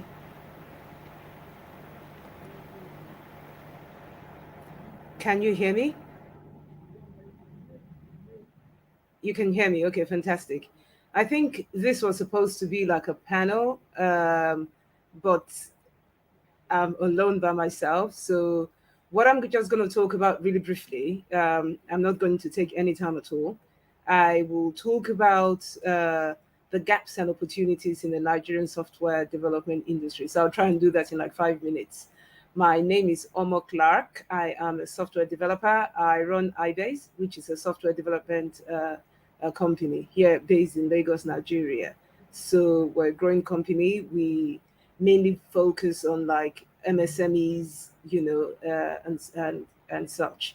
So software development in Nigeria is up and coming. You might get a lot of reviews. Some people will say the market is like really like brimming, and other people might say the market, we're just getting started. I think I'm of the school of the opinion that we're just getting started. We're nowhere near there yet. You know, Nigeria is huge. So, you know, there are many companies in Nigeria and so many people that use the value of the software development market in Nigeria. It's like hundreds of millions of dollars, you know. So there's a lot of money to be made out there, but we've got some locally, you know, there are some gaps that need to be filled so that we can actually produce world-class, world standard type software solutions. So if we look at the software development lifecycle, for example, So one of the things Nigerian companies complain about with locally developed software solutions is that the software solutions do not meet their needs. And one of the reasons why it won't meet their needs is because proper analysis wasn't done. So there's a gap for business analysis in Nigeria, so if there are good business analysts out there, or if you want to train people on business analysis, that is one gap. When it comes to software design, again, there's a gap in that area. So to build software that is functioning and working properly, you need software proper design. You need software testers to check that this thing is working as it should work. So there's a gap in that area. And then application support people that actually look after the applications. So these are some, gaps that are out there. How can people actually leverage on that opportunity? Given that Nigeria is one of the biggest markets in Africa, there are lots of companies out here, training, you can train, there's a need to properly train, good software developers that will build for the domestic market. And there are companies that have come up in the past to train some types of software developers, but they don't actually train them for the domestic market. They actually take them abroad. So there's an opportunity there. There's opportunity to just, help put some structure into the market so people are skilled out there. And then there's opportunity, obviously, for the proper software solutions, especially for mid-sized and smaller businesses, So there's the opportunity. So that's just like a small nutshell. If anybody has specific questions, I'm actually happy to answer them, being that like I didn't actually prepare for a speech on that. I actually prepared for a panel. So if there are no questions, if there's nothing, anything, the organizers, is there anything you actually want to hear about or you want me to talk about? Any area you want me to focus on? No questions. Okay. So if there are not questions out there, how is the software development market in Nigeria? Okay, so that's something, like I said, software development in Nigeria is up and coming. I'll call it that. We are not mature yet. There are gaps in the market which have been. I just tried to mention some of the gaps we have in the market. So in Nigeria, even though fintech is big in Nigeria, but fintech being big in Nigeria doesn't mean the software development market in Nigeria is big. So we need proper developers, that understand how to build software solutions that can be utilized by companies, in Nigeria. At the moment, we don't have that. So we need, that's an area of opportunity for people to come in and try and do something in that area. But it's a huge market. I think Nigeria spends about, $500 million or something, or close to that or more, to buy software from overseas. So there's a huge gap in that area. It's a huge market.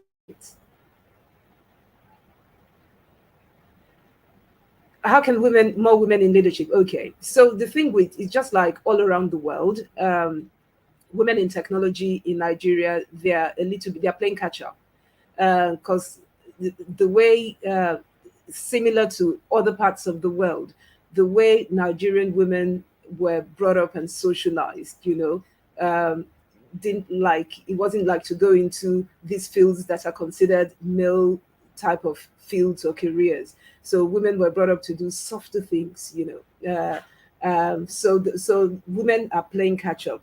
In the last 10 years, we've seen a lot of initiatives, a lot of programs, interventions to bring women and girls into the software development market in Nigeria. So the market today is so different from the way it was 10 years ago. And the 10 years in the future, it will be a lot different. And we'll get to the point where we'll possibly be nearly 50-50. But now we're kind of still playing catch up, because we didn't start at the same pace. Obviously, the men started, and then now, we're in there trying to play catch up. And then obviously there's the need, there are lots of things that can be done and are being done to encourage women to go, more women, the women coming up to go into senior management, and then to go into, senior positions, leadership positions, and board level positions, and, with continuous mentorship, business coaching, and all these interventions that have been done out there, we can keep carrying people along, and we'll get to the stage where there will be more women. But there are amazing women in tech in Nigeria doing awesome stuff. The kinds of challenges that are faced as a woman in tech or just as a technology software business. Why should I'm saying a question. Why should African women consider software development careers? Because in every place where decisions are made, women should be there. That's why women should consider tech as a career. And tech is not gender specific. It's not gender specific. Rather, it's gender neutral. Anybody can do tech. You don't need muscles to do tech. You need more of it's a knowledge based skill. And obviously, the world is powered by technology these days. Everything we do with tech. We're having this thing over using technology. So obviously, women need to be at the places where these technologies are being built, where decisions are being made about these types of technologies. Women need to be there, and women use tech, so they need to also contribute in how it is built and all that. So they need to be there. All careers, women need to be in all careers, not just technology, not just the STEM fields, everywhere. They need to be there. Solutions that I personally developed, I've built, we build for people. So I've built a lot of health tech types of applications. We've built lots of edutech kinds of applications. We've built retail applications, e-commerce, you name it. We build for across industries, for all types of industries, depending on your budget. Specifically, I built an application called HandyJax, handy-jax.com. You can go and have a look at it. It's for tradespeople, handymen. It's for people to find tradespeople, handymen, in their locality. I'm working on another application called Let's Share. So you can also Google that, let's-share.com. It's for people, accommodation seekers, to find spare bedrooms to rent in a house or a flat share, So these are some specific ones, but not regularly, all the time. What we do in my company, IDES, is we build for people, so we build across all types of industries. Is there a link between African storytelling and software development? Software development is building software. I suppose, I don't know, you can tell a story using software. Maybe there might be. I think the way you can use storytelling now to change, what is brand? You're talking about to change the narrative of Africa. A brand is what you... a brand is what you... what's it called? It's what is those things that are unique to you, that makes you uniquely you. Is how people perceive you and how people see you. And one of the ways, obviously, you can is, there are the intrinsic things within you, your values, your mission, the way you conduct yourself. Those things, you can start changing that. Using storytelling, is the way you talk about yourself. The words you use for yourself to describe yourself. So yes, we can use African storytelling for that. And the final question. Okay, that's the final question. Thank you very much. I hope I answered all the questions as satisfactorily as I could. Thanks for having me. Thanks to organizers. If you want to know more, you can drop us an email, hello@ibase.com.ng. You can go to our website, ibez.com.ng, and you can just send any questions if I didn't answer it or if you want to know more. Thank you so much. Thanks for having me. God bless you all.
so here I'm back with the second session.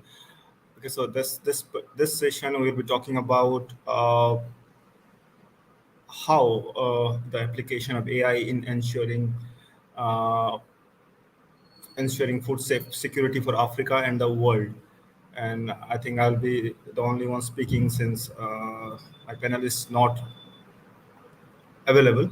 So let's start. So basically, no, since the breakdown of COVID, the world lost almost 1/3 of its GDP to previous year to COVID-19, and this UN report on state of food security and nutrition in the world. It's 811 million people in the world went hungry in 2020. The same report estimates that 118 million people in the world suffer from chronic hunger. The world will have another 2 billion people by 2050, and that would approximately would require 60% increase in food productivity. Now, with just 8 years to achieve the UN Sustainable Development Goal, the two major Sustainable Development Goal that talks about food and nutrition. The second one is talks the zero hunger. Talks about it advocates the need to build resilience for food security and global nutrition. It's more urgent than ever, and the SDG 12 that talks about responsible consumption and production of food at a global level. The recent resurgence of interest in eco-efficient agriculture driven by global food price spike overlaying progressive concern about degradation of agro ecosystem worldwide. Now, these drivers have refocused global concern on dual aim of improving food security as well as protecting the environment. So the question is how to feed the future. AI as a tool has shown promise to help make it happen.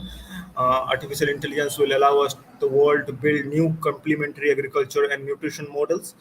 To achieve food security at a global level, we need to ensure food availability, which has two broader areas. The first one is food production, and the second one is food distribution. Now, food production talks about how efficiently we can produce food at a with a lesser resources, and there are many models that has been discussed earlier. Some of them talks about the application of AI and ML in surveillance, which identifies animal and human breaches, sending an alert immediately.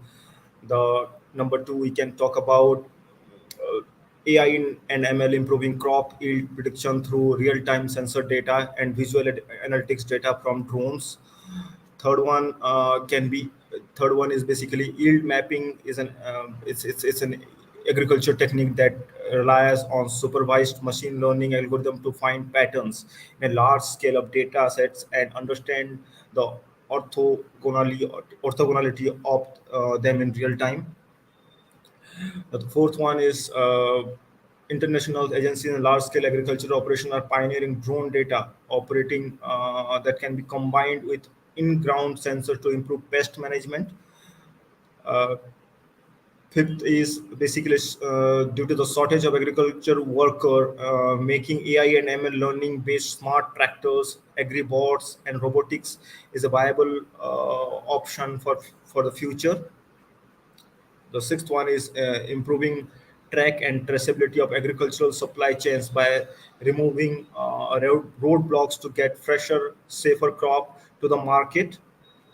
Seventh is optimizing the right mix of biodegradable pesticides and limiting their application to only fields area that needs treatment to reduce cost while increasing yield is one of the most common used AI and machine learning in agriculture today. The eighth one is price forecasting for crop based on yield rates that helps predict total volume procured are invaluable in defining pricing strategy for a given crop. Ninth is finding irrigation leak, optimizing irrigation system, and measuring now how effectively crop irrigation improves yield rates are all areas of AI contributes. Now, monitoring and disease diagnosis is the 10th one. So basically speaking, through all the applications of AI, we can improve our food production and reduce waste, and that is the first segment. The second segment is the food distribution. During COVID, most agencies, government tried to that's in spite of having a lot of food production, they could not manage to get the food delivered to the right kind of people who were in need. And that is where food distribution plays an important role in terms of helping solving global food crisis. One of the challenges they face. So now the traditional supply chain is not going to help in future, because there is no control of food waste, and eventually it leads to starvation and death. Now, so precision agriculture is one of the area that AI is helping greatly, and it has the potential to increase productivity, improve resource allocation for inputs such as pesticide, fertilizer, water, feed, and labors, and provide more stable production and reduce agricultural production environment effect.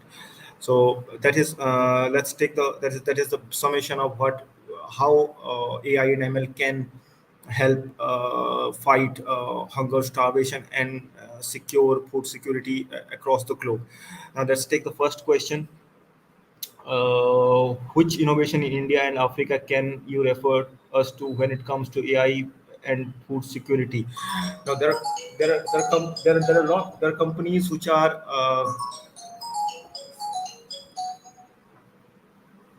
this so see the companies.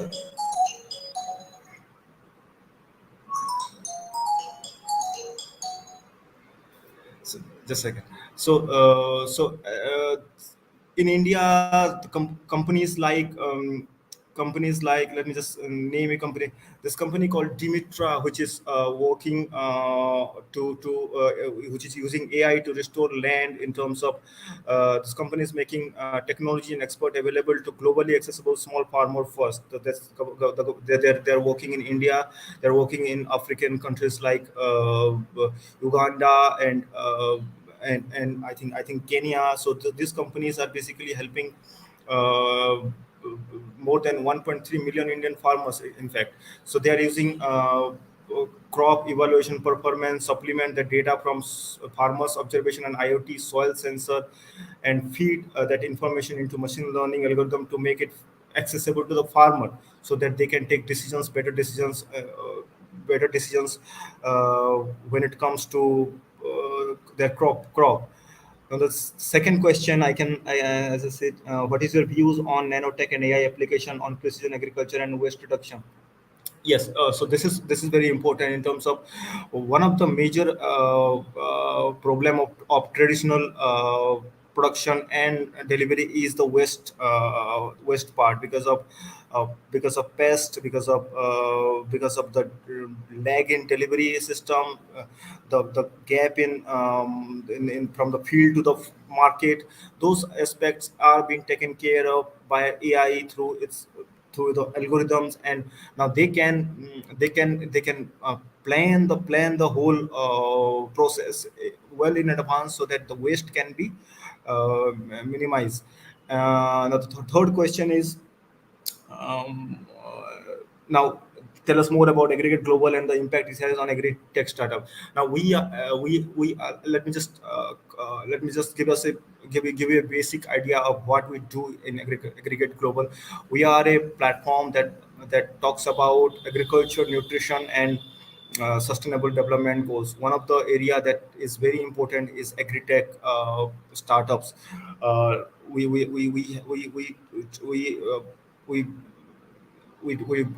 connect to a lot of agricultural innovations companies, the startups, early stage and funded companies. And now one of the area that we are particularly focusing is on skilling. Now skilling is where most technological advances, technology and entrepreneurial skills, when it comes to skilling, it is basically stays with universities and this technological education's hub.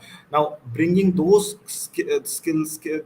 bringing those aspect of learning to the areas where it matters more, in terms of real farmers who are actually on the field, and to cooperatives, to agricultural company who are directly involved with the farmers, and those and enabling them with technology, enabling them with a skill set that is needed to improve their production is where the game is. So our planning is to, we just launched a we just collaborated with a technology company in ed tech company in Kenya, Nairobi, called the Tech Minds Africa, and we are planning to skill almost 10,000 African youth in the next 3 years, which is basically next 3 year to improve their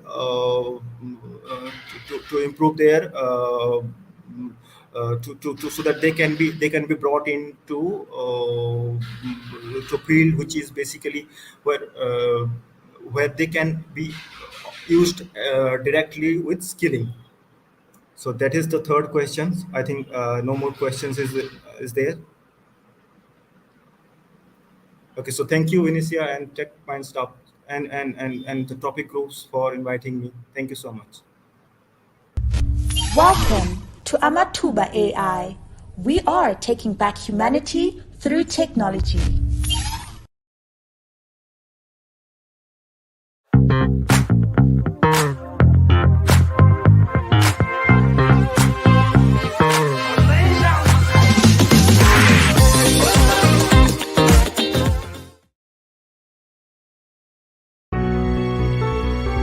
Ten innovative startup companies in Nigeria.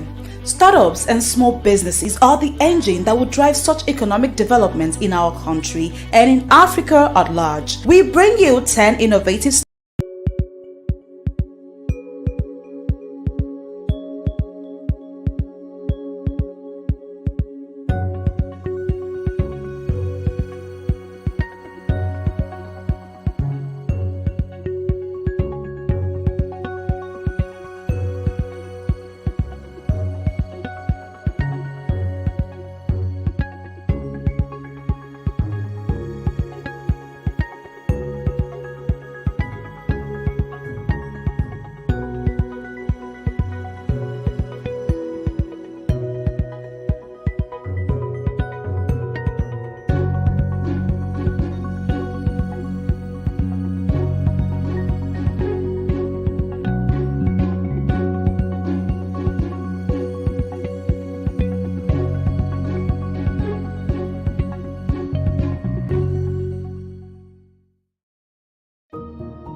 I want to reach people across the continent, and this kind of support really enables organizations to do that. Our trainings focus on the underserved. We help people learn how to market their goods, improve their yields, and importantly, make profits. You know you're making a long-term impact. It's well beyond your own life. It's the lives of the graduates and the beneficiaries, and it's the lives of their families. With the funding and support we've gotten, we've been able to expand to 5 states in Nigeria. We've gone from 34% women in 2019 to over 60% in 2021. When they create something and it works for the first time, it's magic. Google.org is making a difference in Africa by granting resources to empower technical skills. This is the biggest we've ever been, and if we're doing it right, it's the smallest we'll ever be again. It enables you to do more, to reach more people, to create more change, and to create more impact.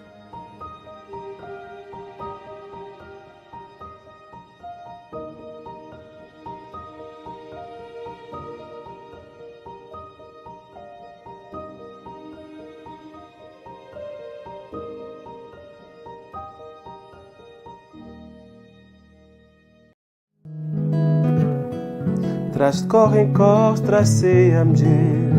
Cesária Évora was one of the most important people in Cabo Verde, and she put Cape Verde on the map of the world. And many French people, they started to come to Cabo Verde because of Cesária Évora, the music.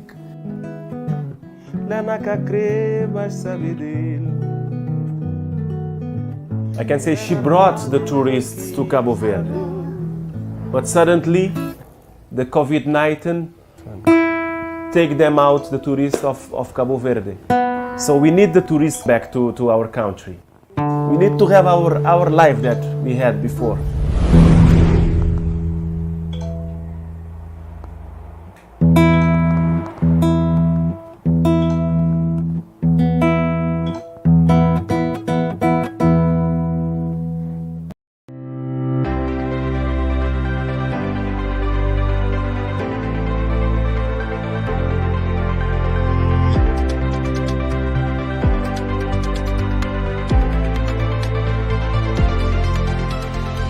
Le facteur clé, c'est l'accessibilité, la connexion ou bien la pénétration de l'Internet.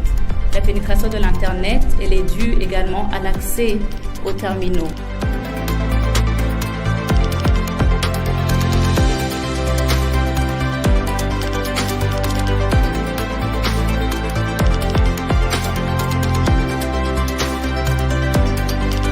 Aujourd'hui, il faut savoir qu'au Burundi, seulement 13% de la population a accès à l'Internet. Donc ces populations-là, avoir accès à des services de base que donne l'État dans des régions plus isolées, à un coût moindre, est très important.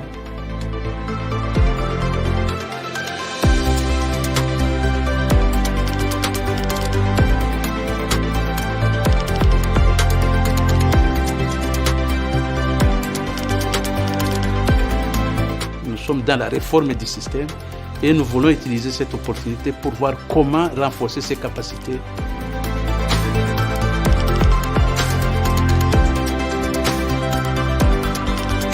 Dans le cadre de la crise Covid-19, les populations qui sont à l'extérieur, qui sont dans les zones rurales, pourraient avoir accès plus facilement aux services de l'État.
It's a place where you learn from the bottom. You think you know, and they take really good, really good access to make sure that you understand that you don't know, or that you don't know as much as you think you know. And they help you build back from there, with on the right basis. Yeah. So the great thing, go to the bottom. You think you're already on the stairs? No, you are standing on nothing. go back down and build up from there.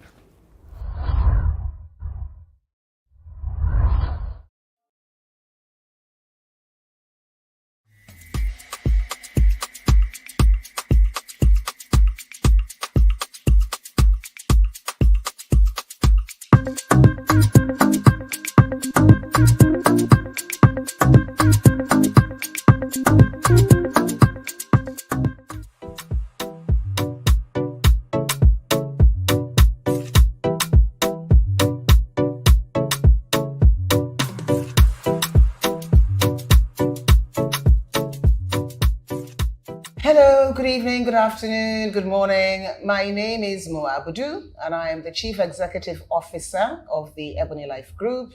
And the Ebony Life Group consists of Ebony Life Studios, Ebony Life Media, the Ebony Life Creative Academy, and Ebony Life Place. And Ebony Life Place is where we're shooting this piece today, and it's home to Ebony Life Cinemas. It's home to the White Orchid Hotel. It's home to Turaka, our rooftop restaurant, and it's also home to Ginger Lagos, our Asian fusion restaurant as well. So yes, that is who I am.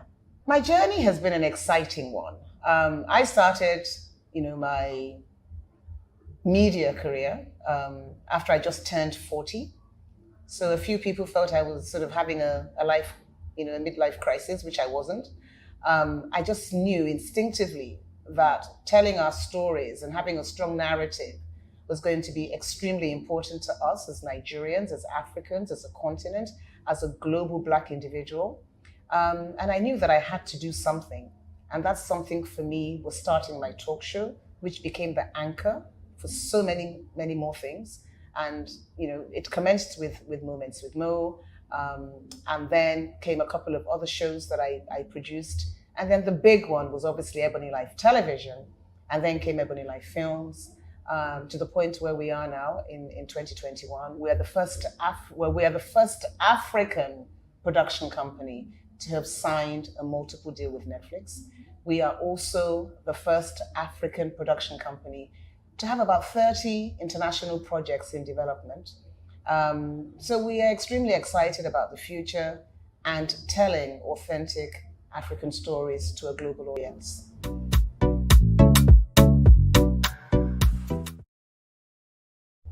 I think the opportunities for investment are massive. I mean, the inroads are basically, we're still at a grassroots level.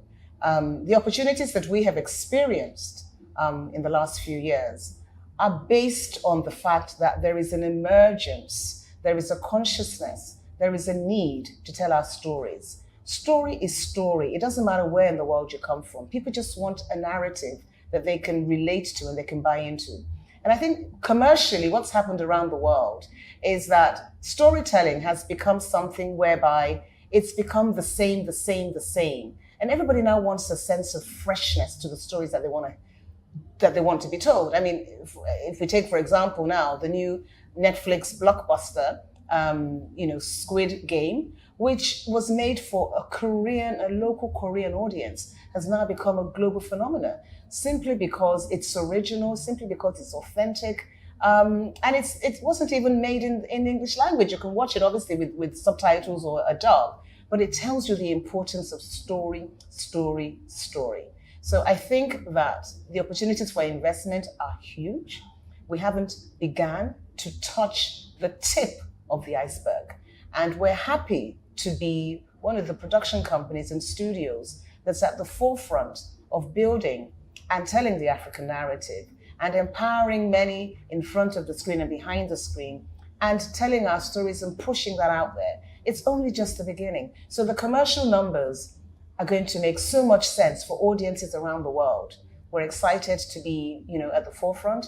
And when we look at what's happening globally with all the streamers, they all need to have a percentage of content that comes from the continent. So therefore, the opportunities are just are massive. Investors need to look at the African creative sector as a viable market because it is a market that hasn't been explored.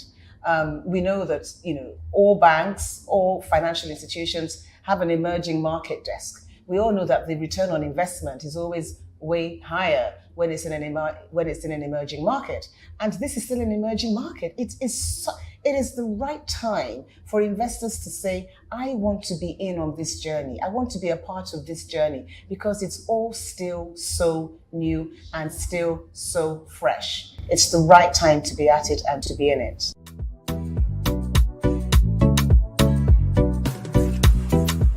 Well, I think it speaks for itself that there is a future to African content being successful within our continent, because we want to see stories that we can relate to. It's important for me to see me. It's important for others to see me, to have respect for me, to understand my tradition, to understand my ways and my nuances, to understand my stories that have never been told. So I think definitely there's an appetite for great and good storytelling. And for us at Ebony Life, we have built 4 key genres that we think the world is going to buy into. There's Afro history, which is going back in time and exploring all those incredible stories like the Dahomey Warriors with our partnership with Sony. Then there's Afro impact, which is looking at things that are impactful, that impact us as a continent and those around the world. And that would, if we look at a project like Oloture, that was the most watched Nigerian film on Netflix in 2020, again, it tells you the importance of impactful storytelling, like human trafficking. The third genre is Afropolitan, which is telling day-to-day stories, like the wedding party, Chief Daddy, Your Excellency. It's dealing with my day-to-day reality. These stories get told by studios around the world. So why is my day-to-day story less important than your day-to-day story? And the fourth is Afrofuturism.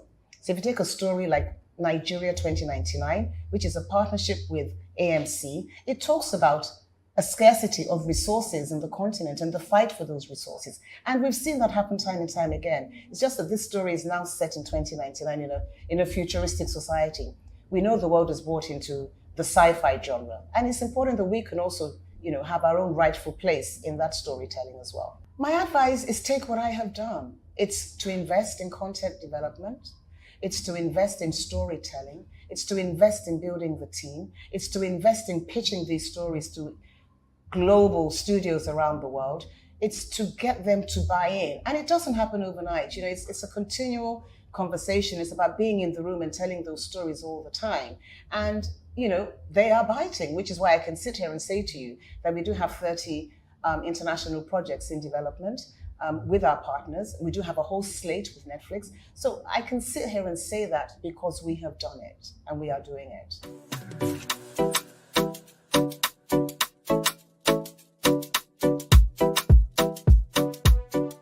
My response to that is capacity building. And again, Ebony Life is at the forefront of doing this for our continent and doing this for Nigeria and doing this for Lagos. So during the time of the administration's agenda building and trying to identify the projects that would have benefit for Lagos was the need for capacity building. And the Creative Academy, the Ebony Life Creative Academy, was an idea that we had had, and we had had discussions with several governments, but nobody had the foresight to buy into it. But this particular administration did. We launched the Academy in March 2021. We have had 2 graduations of 240 students so far. Every year, we're training 480 students in producing, in script writing, in directing, in cinematography, in sound and audio post-production, and they're going out into the workforce. Now, what gives me the greatest joy is that one of our students, Genevieve Ume, who came in as an acting student, is now going to be in a major Netflix production. And it tells you that there are no limits to what can happen with the right amount of training. So the future is capacity building and developing that skills force, and that will definitely take us into the global space that we need to be a part of. Africa's creative industries have found new global appeal due to the uptake in streaming services as well. In 2020, Nollywood generated 1 million jobs and more than $7 billion for the Nigerian economy. Yes, streaming platforms are expected to reach 5 million African consumers by the end of the year. In this next conversation, IFC investment analyst Ngozi Okwene will have a conversation with Hamid Ibrahim, production designer for Disney Plus's new animated series, Waju.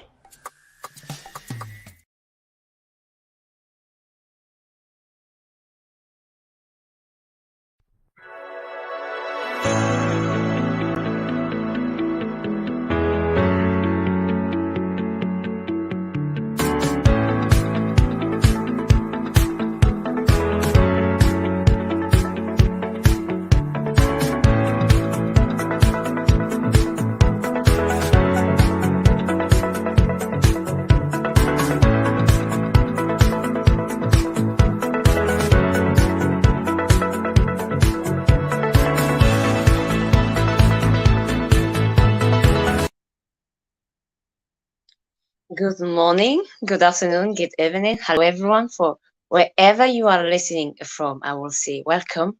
I am Manuel Baba. I am an early stage investor in the African startup scene. As today, I wanted us to dive a little bit into the big question that keep coming back on the reason why the African startup scene is the next big thing, I will say. So let's dive a little bit into data and let's talk about the African startup scene. So I'm going to give you the data, and it's going to be up to you at the end of this session to decide indeed if the African startup scene is something for you as an investor to invest in, or if the African startup scene indeed for the founders who have those big dreams, if that is something for them to take that risk, right? So for the last 10 years, we're going to go as far as back as 2012. For the last 10 years, we have seen momentum happening when it comes to the African startup scene. The ecosystem is quite young, it's new, less than 10 years old, I will say. We have seen that from the beginning already of the African startup scene, it was very much hard to raise funds for funders, right? It was hard for funders to have access to network, but also to pretty much just understand how to go about that. As of 2012 to 2013, we saw that funders had difficulty raising more than, let's say, $200 million a year. As of today, and as of last year already, in 2021, the African startup scene have managed to raise $5 billion last year alone. And at the data of the last 10 years, we can see that close to $13.6 billion have been injected in the African startup scene. So you can see how quickly the growth is happening. Now, many people ask the question on how to invest, of even how to get involved when it comes to the African startup scene. And well, like I always say, if you want to do the work on your own, it's of course always important to hire a lawyer and do your due diligence. But you can also start small. You can join a VC firm. You can be part of the many of those you will see on the continent. Over 300 VC firms are available on the continent for investors who want to get involved in the tech industry and even invest more as they go along, right? We've seen alone last year already 5 unicorns coming out of Africa, from Flutterwave to Andela, to Paystack, right, to Jumia, and to Cheaper Cash. Those unicorns were made last year alone. So as we are moving into the space, we know and we understand how crucial it is to be part of this movement, to be part of this momentum happening, correct? Now, if you are still not convinced, I will say, let me give you just, for those who have managed to invest in Flutterwave 6 years ago. If as an investor, you were able to take a risk on Flutterwave and you were able to invest $1,000 6 years ago, according to the $3 billion valuation of Flutterwave as of today, your $1,000 could have been valued at $1.5 million. And these are just facts. These are data you can easily check. We have seen many tech company, get involved into the African startup scene. We've seen Amazon, we've seen Google, from, Microsoft, pledging their way to the African startup scene, looking to invest even more in technical skills as the ecosystem is growing. Again, if you are still not convinced enough, I will advise you and even just invite you to see how uniquely we have managed to witness the opening of Noskin in Rwanda last year, December already. In less than a couple months already, they have managed to invest in 18 startups so far. And as they are going through market in Nigeria, Ghana, Kenya, and even Egypt, they have managed to raise from 30 unicorns funders so far a budget of capital of $200 million that will be injected in the African startup scene. The African startup scene has endless opportunities for investors who wants to take the risk, endless opportunities for those who want to for those who wants to add new portfolio, even new product to the investment portfolio. I will say the African startup scene is growing. There is no even question about that. If that is growing, it is booming. The question that you should be asking yourself is, why aren't you involved? Why haven't you take the risk to be part of this movement? Why are you reluctant, right? And if you break down the data, you can just say that it will be, as an investor, it doesn't make any sense if you are still not involved when it comes to the African startup scene. So I wanted to highlight quickly, the biggest news that we see when it comes to the African startup scene again, what we witness, and of course also the trends that we see. We have managed to witness, one of the big runs as last year already, but even last we were able to witness a company like Sokowash to raise $125 million in investment, even though Sokowash is not a fintech, right? We know that fintech is the superstar of Africa. We have seen many unicorns coming from the fintech industry, but we also acknowledge that there are many other sectors when it comes to the tech industry, from the EdTech, PropTech, MedTech, for those who are involved in the SaaS tech. Those are industry where the biggest solution is going to come. As an African founders, you are the only one that is responsible, again, to create and build a solution, close and linked to the African problem. You are the one that can solve it. And for investor, there are endless opportunities, from a local market to a regional solution that can be spread quickly from Nigeria to Ghana, from Ghana to Kenya, from Kenya even to the French part speaking of the continent, of even the Lusophone part of the continent. The market is big enough, right? Africa has the youngest population when it comes to the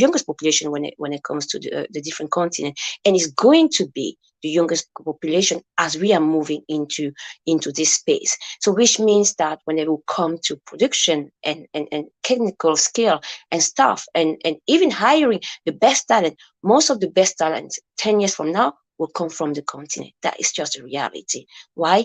Because of an investment that are currently happening, and also the momentum that we are currently witnessing. So I'm hoping that as you are listening to this little bit short session of Let's Talk About the African Startup Scene, you are able to understand how important it is for you to get involved if you're an investor, especially if you are an investor in the diaspora, right? If you're a founder and you still have doubts about launching your idea, launching your solution, I will say to you, this is the moment. This is the moment for you.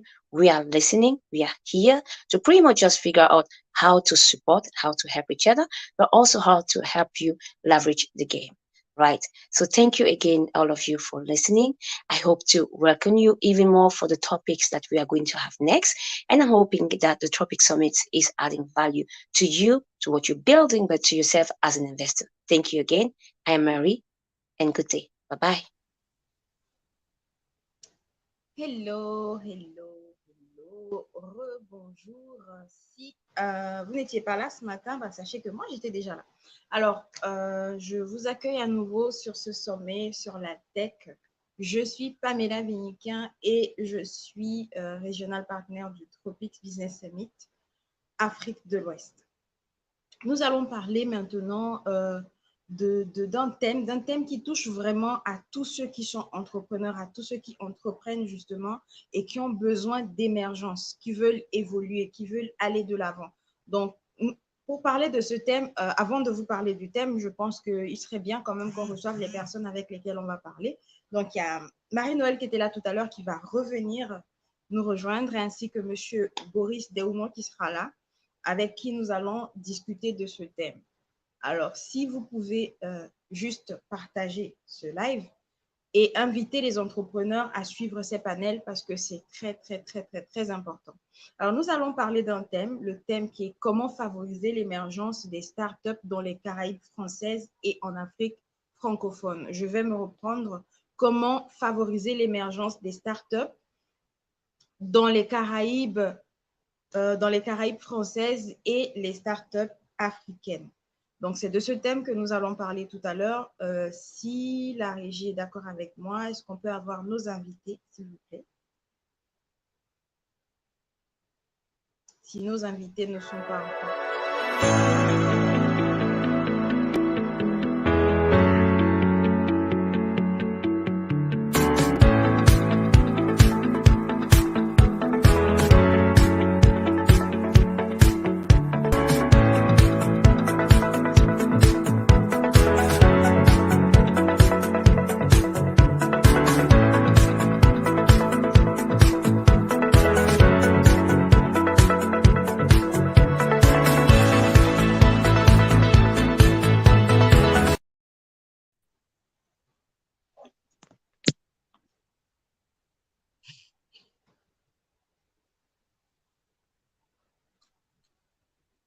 Hello.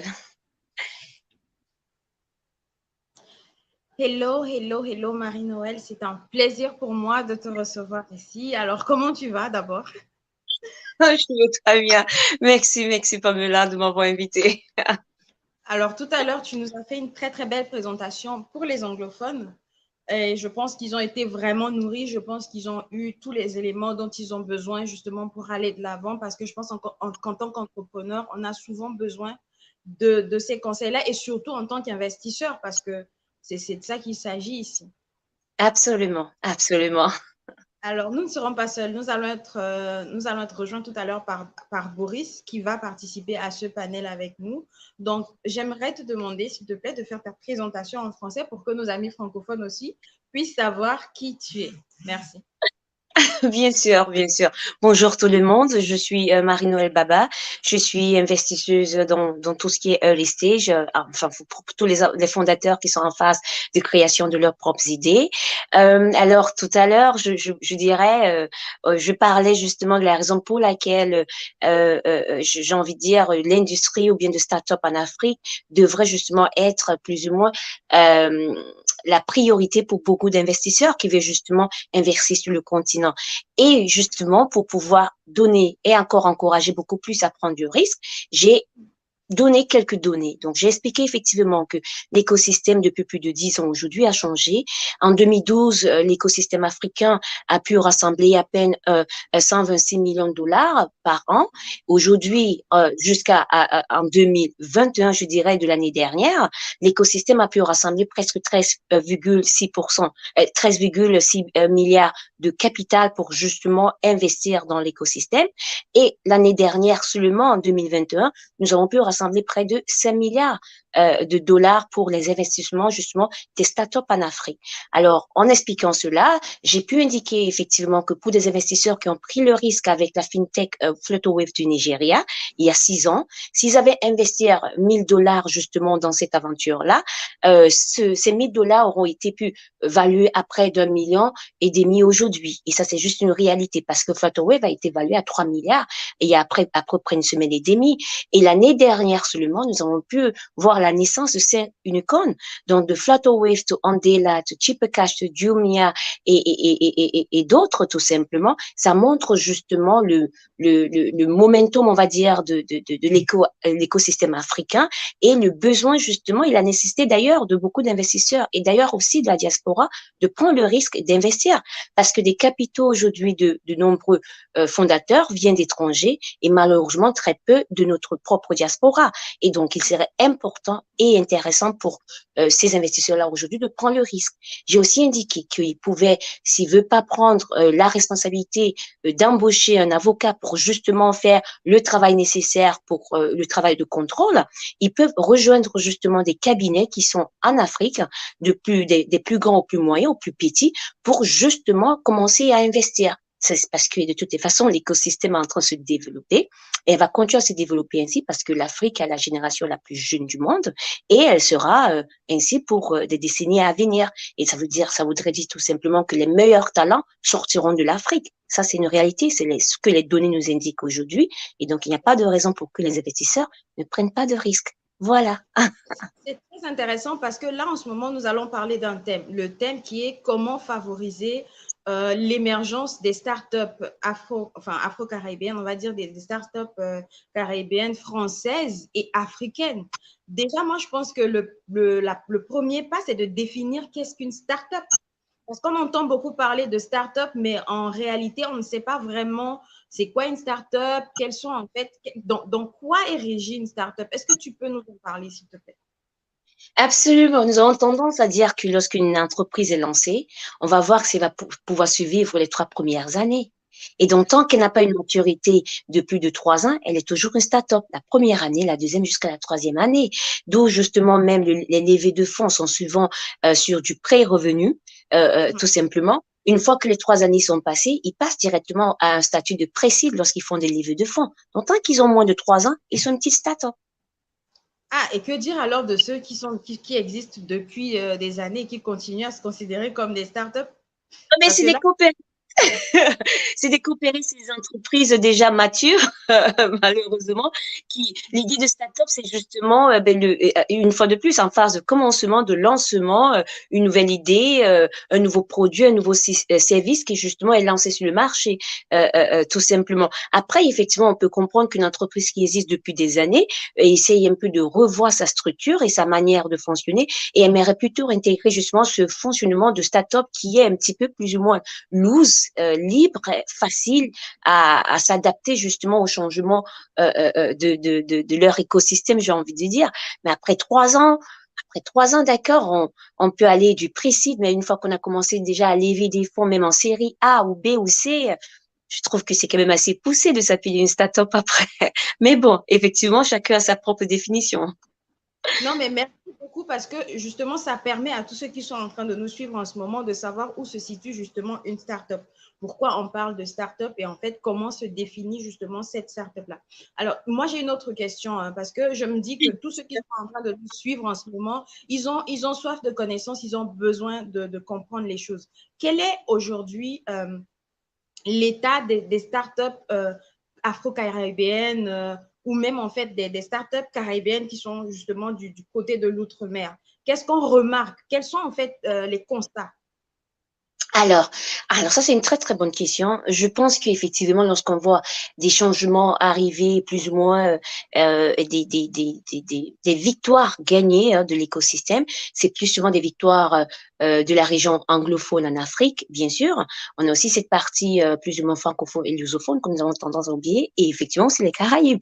Parfois, nous avons tendance à complètement les oublier. Je pense qu'aujourd'hui la difficulté, moi en tant qu'investisseur, ce que je constate et je vois chez les fondateurs justement de cette zone francophone et caribéenne, c'est plus ou moins la difficulté à accéder aux ressources, tout simplement.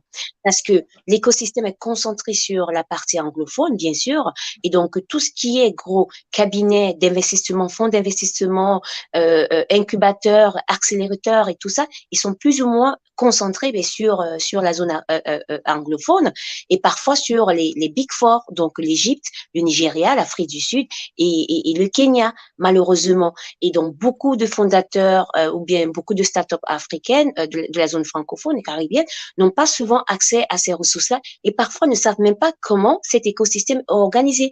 Pas parce que ils ont pas étudié, tout simplement, c'est tout simplement parce qu'ils n'ont pas eu à rencontrer une organisation, une personne qui pouvait justement clairement les expliquer comment l'écosystème est organisé et ce que ça veut dire être fondateur et comment y accéder justement à ces ressources-là. Je pense que c'est cette limitation plus ou moins qui fait qu'aujourd'hui, beaucoup de ces startups, malheureusement, en souffrent. Mais après, je suis très heureuse de voir que Wave de l'année dernière au Sénégal est devenue une unicorn, par exemple.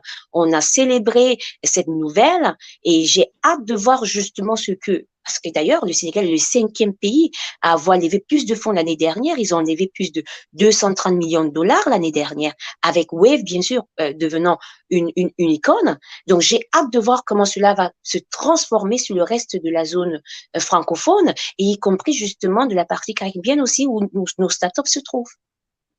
D'accord, merci. Moi, j'ai envie de dire que j'ai cette impression que c'est vraiment un problème de manque d'information. En général, dans les pays africains ou dans les communautés afro-caribéennes, surtout francophones, on a un gros manque d'informations sur tout ce qui touche justement à d'abord la création d'une entreprise proprement dite, les statuts des entreprises justement, ou encore comment se positionner lorsqu'on crée une entreprise. Et maintenant, parler de financement, c'est quelque chose déjà qu'on ne maîtrise pas vraiment. On a tendance à se dire, ah non, c'est pas pour moi. Déjà, je ne sais pas comment je vais faire pour faire une levée de fonds, pour demander en fait à un investisseur de ne serait-ce que regarder ce que je fais dans mon entreprise. Du coup, c'est vraiment un manque d'information qui amène les entreprises ou les entrepreneurs à manquer de financement. C'est vraiment ce que je comprends. Mais aujourd'hui, où grâce à Internet, il y a des personnes comme toi qui acceptent de prendre la parole, de parler, d'expliquer. Il y a aussi des initiatives justement comme Tropics qui en ce moment se penchent vraiment sur le cas des entrepreneurs. Je pense qu'avec le temps, ce sont des choses qui vont évoluer et qui vont changer. je voudrais qu'on parle un peu des startups du côté de l'outre-mer. Donc, on va parler de Guadeloupe, Martinique et tout ça. Est-ce que ces startups-là sont confrontées aux mêmes problèmes que ceux qui sont sur le continent africain? Absolument, sans hésitation. Absolument sans hésitation. L'écosystème francophone de façon générale et justement même des startups du côté de l'outre-mer, on en revient dessus, mais c'est une réalité. Aujourd'hui, il faut refaire toute une rééducation. C'est juste une réalité. Il faut partager ces informations-là. Il faut multiplier les différents acteurs. Aujourd'hui, Tropics, vous ne pourrez pas être les seuls. Il faut multiplier justement plus de Tropics à travers justement ces zones-là, ces régions-là, pour pouvoir avoir, une fois de plus, pour que les startups, bien ces fondateurs-là, puissent avoir accès à l'information. C'est l'accès à l'information qui est compliqué. Et même parfois, quand nous avons accès à cette information-là, nous ne savons pas comment l'écosystème est organisé. Et nous voyons cela aussi parfois vers des fondateurs de la partie anglophone, justement. Mais tout cela s'organise. Il faut justement un acteur ou deux ou trois qui prennent une responsabilité justement de transformer l'écosystème et de pouvoir s'associer justement à d'autres clusters qui sont déjà là, qui sont en train de faire le travail pour pouvoir amplifier justement ce travail-là au-delà des régions, au-delà des continents et au-delà des pays, je dirais. Merci. Je me mets en tout cas dans la position d'un entrepreneur parce que tu es dans la peau d'un investisseur. Alors moi, je me mets vraiment dans la peau d'un entrepreneur et je me dis quelque part qu'on a aussi cette crainte-là. Quand on va lancer une entreprise, on se dit, en tout cas par éducation, elle est peut-être mauvaise cette éducation, on a toujours tendance à se dire, je vais commencer dans le secteur informel d'abord. Et c'est quand je vais voir que je commence à avoir du chiffre d'affaires, que je commence à être connue, que j'ai une clientèle assez établie, que j'ai voilà, un carnet d'adresses bien fourni, que je vais maintenant aller régulariser ma situation. Est-ce que ce n'est pas l'un des plus gros problèmes, justement, l'un des plus gros freins à l'émergence des startups en Afrique et dans le département des Outre-mer? Est-ce que ce n'est pas ça le véritable problème, Marie-Noël?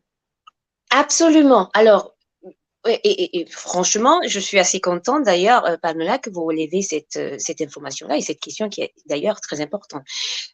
Parce que justement, beaucoup de startups sont restés dans l'informel, c'est souvent impossible de demander l'historique de leurs transactions, l'historique de leur existence, l'historique de leurs activités, et parce qu'ils sont incapables de pouvoir justement fournir cet historique-là, les investisseurs ne peuvent pas prendre le risque. Ils peuvent pas prendre de risque. D'ailleurs, une des raisons pourquoi nous encourageons beaucoup de fondateurs à prendre le risque de se lancer, de s'enregistrer, de pouvoir passer toutes les transactions en ligne, en cloud, tout simplement parce que c'est cet historique-là qui permet de rentrer dans une banque et de demander un prêt si vous ne pouvez pas obtenir ça d'un investisseur, tout simplement. Tant que vous restez dans l'informel, vous ne faites pas du bien à votre idée, vous ne faites pas du bien à votre projet et une fois que vous serez prêt à vous lancer, ce sera assez tard parce que malheureusement, quelqu'un d'autre serait passé par là, vous relancez votre idée et cette personne-là, en moins de 2-3 ans, justement, sortira du statut startup pour pouvoir lever encore plus de fonds. Je pense qu'aujourd'hui, il devient important et nécessaire, et d'ailleurs, on avait dit cette éducation-là que nous avons reçue à être des employés et non des fondateurs. Il faudrait qu'on sorte justement de cette mentalité-là. Il faudrait qu'on fasse le nécessaire pour pouvoir aller au-devant et prendre des risques. Et d'ailleurs, qu'est-ce que nous avons à perdre? Qu'est-ce qu'un fondateur a à perdre? Rien du tout. Il se lance, son idée décolle, tant mieux. L'idée ne décolle pas, il aurait essayé. C'est ça le plus important. Ils n'ont rien à perdre. Merci beaucoup. En continuant toujours à parler des entrepreneurs, du mal qu'on a à se régulariser, est-ce que ce n'est pas un peu parce que on a peur on est mal informé par rapport aux taxes, aux impôts, aux obligations et tout ça? Parce que quand on dit émergence, je pense que l'émergence passe aussi par là d'abord.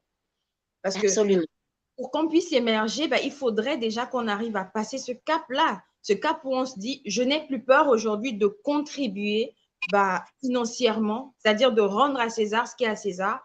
Ce que l'État est censé prendre, je dois donner cela à l'État. Je dois bien structurer mon entreprise. Je dois surtout m'entourer des bonnes personnes. Quelles sont les alternatives aujourd'hui pour des entreprises, Marie-Noël, qui ont commencé dans l'informel et qui veulent basculer dans le formel pour pouvoir émerger justement? Quelles sont les alternatives? Alors, une fois de plus, effectivement, si les startups, les entreprises qui sont dans l'informel, une fois de plus, ça dépend de la vision de tout un chacun. Nous avons des fondateurs qui, dès le départ, savent déjà que leur idée est une idée qui va être évaluée à $1 milliard, par exemple. Ils savent qu'ils sont la next ou la future unicorn de l'Afrique et tout. Et donc, immédiatement, avant même de lancer le développement de leur idée, la première des choses, ils vont à la chambre de commerce, ils s'enregistrent, ils se renseignent justement sur tout ce qui est fiscalité sur les 3 prochaines années à venir. Ils savent combien à peu près ils doivent payer. Et à partir de là, ils essaient maintenant de se concentrer pour lancer leur idée. Pendant qu'ils lancent leur idée, ils développent l'idée et ils essaient justement de s'approcher des investisseurs pour pouvoir lever des fonds nécessaires. Mais ça, c'est des fondateurs avec une vision au-delà même du marché informel. Maintenant, pour les entreprises qui restent dans l'informel et qui veulent rester dans l'informel parce qu'effectivement, une fois de plus, ils trouvent leur propre compte, on ne peut pas les forcer justement à aller, on va dire, on ne peut pas les forcer justement à aller au-delà de ce qu'ils font aujourd'hui. Mais une fois de plus, comme on dit toujours, si nous voulons être tout simplement si nous voulons continuer justement à pousser plusieurs générations à devenir les futurs d'un côté du pays, les futurs d'un coup le baba du pays et tout cela, il va falloir sortir de l'informel. C'est juste une réalité. Et pour le faire, ils doivent s'entourer justement des petites équipes. Dans chaque pays, il y a des institutions de chambres de commerce, des petites institutions qui sont disponibles, qui ont des journées d'information. Vous pouvez y aller, vous renseigner pour savoir si je m'enregistre aujourd'hui par rapport à mon activité sur 3 ans, combien me reviendra justement les impôts, la fiscalité et autres, quelles sont mes obligations. Et d'ailleurs, c'est une obligation citoyenne. On ne devrait même pas se poser la question. C'est une obligation citoyenne. Et donc, on ne peut pas continuer à vouloir rester dans l'informel et à se plaindre qu'on ne comprend pas pourquoi d'autres arrivent à lever des fonds et à décoller. Et donc, il faut déjà prendre ses responsabilités citoyennes pour commencer. Et à partir de là, maintenant, regardez quelles sont les ressources qui sont à votre disponibilité pour pouvoir accéder justement à des plus gros fonds et pouvoir développer au-delà du pays, au-delà du continent d'ailleurs. Si vous faites dans la distribution, autant justement être prêt pour, j'ai envie de dire, le stage international, tout simplement. Donc, voilà. J'ai une question, Marie-Noël. Qu'est-ce qu'une chambre de commerce? Et en fait, la chambre de commerce est quoi pour les entrepreneurs? Parce qu'il y a beaucoup qui ne savent pas ce que c'est. Et d'ailleurs, ça existe partout en Afrique, dans chaque pays. Ça existe partout où j'ai été. D'ailleurs, ça a toujours été l'une de mes premières visites quand j'arrive dans un pays, quand j'arrive sur le continent et je visite un pays en Afrique et tout ça. Je me renseigne à savoir et comment ils accompagnent justement les entrepreneurs, quelles sont des informations dont ils ont besoin supplémentaires si nécessaire, etc. Et comment ils sont en train de favoriser justement l'intégration et l'émergence de ces startups-là. Aujourd'hui, on a vu au Rwanda ces 2 dernières années, le président lui-même s'est engagé à faciliter tout ce qui est investissement pour des investisseurs, pour des cabinets les cabinets de fonds d'investissement qui veulent s'installer au Rwanda, mais aussi pour favoriser justement l'émergence de femmes fondatrices. Ça, c'était son engagement à lui. Le Nigeria, l'Éthiopie, la Tunisie se sont engagés justement à signer le Startup Bill que nous parlons aujourd'hui pour justement légaliser cette industrie-là et pouvoir favoriser effectivement beaucoup de changements qui émergent naturellement. Donc ça, ce sont des changements qui sont visibles, qui sont faciles à trouver. Maintenant, dans chaque pays, quand vous voulez monter une entreprise et vous ne savez pas où se trouve votre chambre de commerce, faites la recherche sur Internet. Localement, vous allez trouver l'information. Vous allez être indiqué, dirigé vers une page qui va vous dire, c'est sûr, sur Internet, il y a eu une fois un expert qui a écrit un article de comment retrouver sa chambre de commerce dans son pays, d'accord? Il a indiqué à plusieurs étapes comment créer une entreprise. Référez-vous à cet article-là, récupérez l'information, prenez l'adresse et allez vous renseigner. Posez des questions. Posez des questions. Merci Marie-Noël, merci. Justement, quand on dépasse cette phase-là, d'aller prendre des informations, de se renseigner, de se dire, OK, je veux entreprendre, ou j'entreprends déjà, mais je veux me rapprocher auprès de la chambre de commerce de mon pays, je veux m'enregistrer légalement, officiellement, je veux appartenir justement à quelque chose de légal. À ce moment-là, quelles sont les étapes pour que l'entreprise puisse émerger? Parce que là, on est en train de parler d'émergence. On cherche des solutions pour que les entreprises puissent émerger. On vient de parler des problèmes, on vient de parler des choses que nous avons toujours, on avait toujours cru que ça se passait comme ça, mais aujourd'hui, on se rend compte que non. On a quitté le stade de la désinformation. On vient d'avoir les bonnes informations, mais quelles sont justement les étapes? Pour te reposer la question, quelles sont les étapes pour qu'une entreprise devienne émergente? Alors, premièrement, une fois que l'enregistrement a été fait, vous avez votre documentation, vous êtes légal aujourd'hui, vous pouvez plus ou moins être opérationnel. Une fois que vous avez fait ça, si vous êtes dans l'industrie du tech, parce qu'effectivement, technologie, tout ce qui est en lien avec ça, si vous êtes dans l'industrie du tech, vous avez une solution que vous êtes en train de développer avec votre équipe. La première des choses à faire, plus ou moins, c'est d'avoir de la visibilité. Je n'arrête pas de le répéter à plusieurs fondateurs.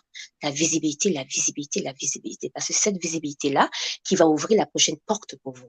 Une fois que vous avez votre documentation et que vous êtes en train de développer votre solution, une fois de plus, faites de la recherche.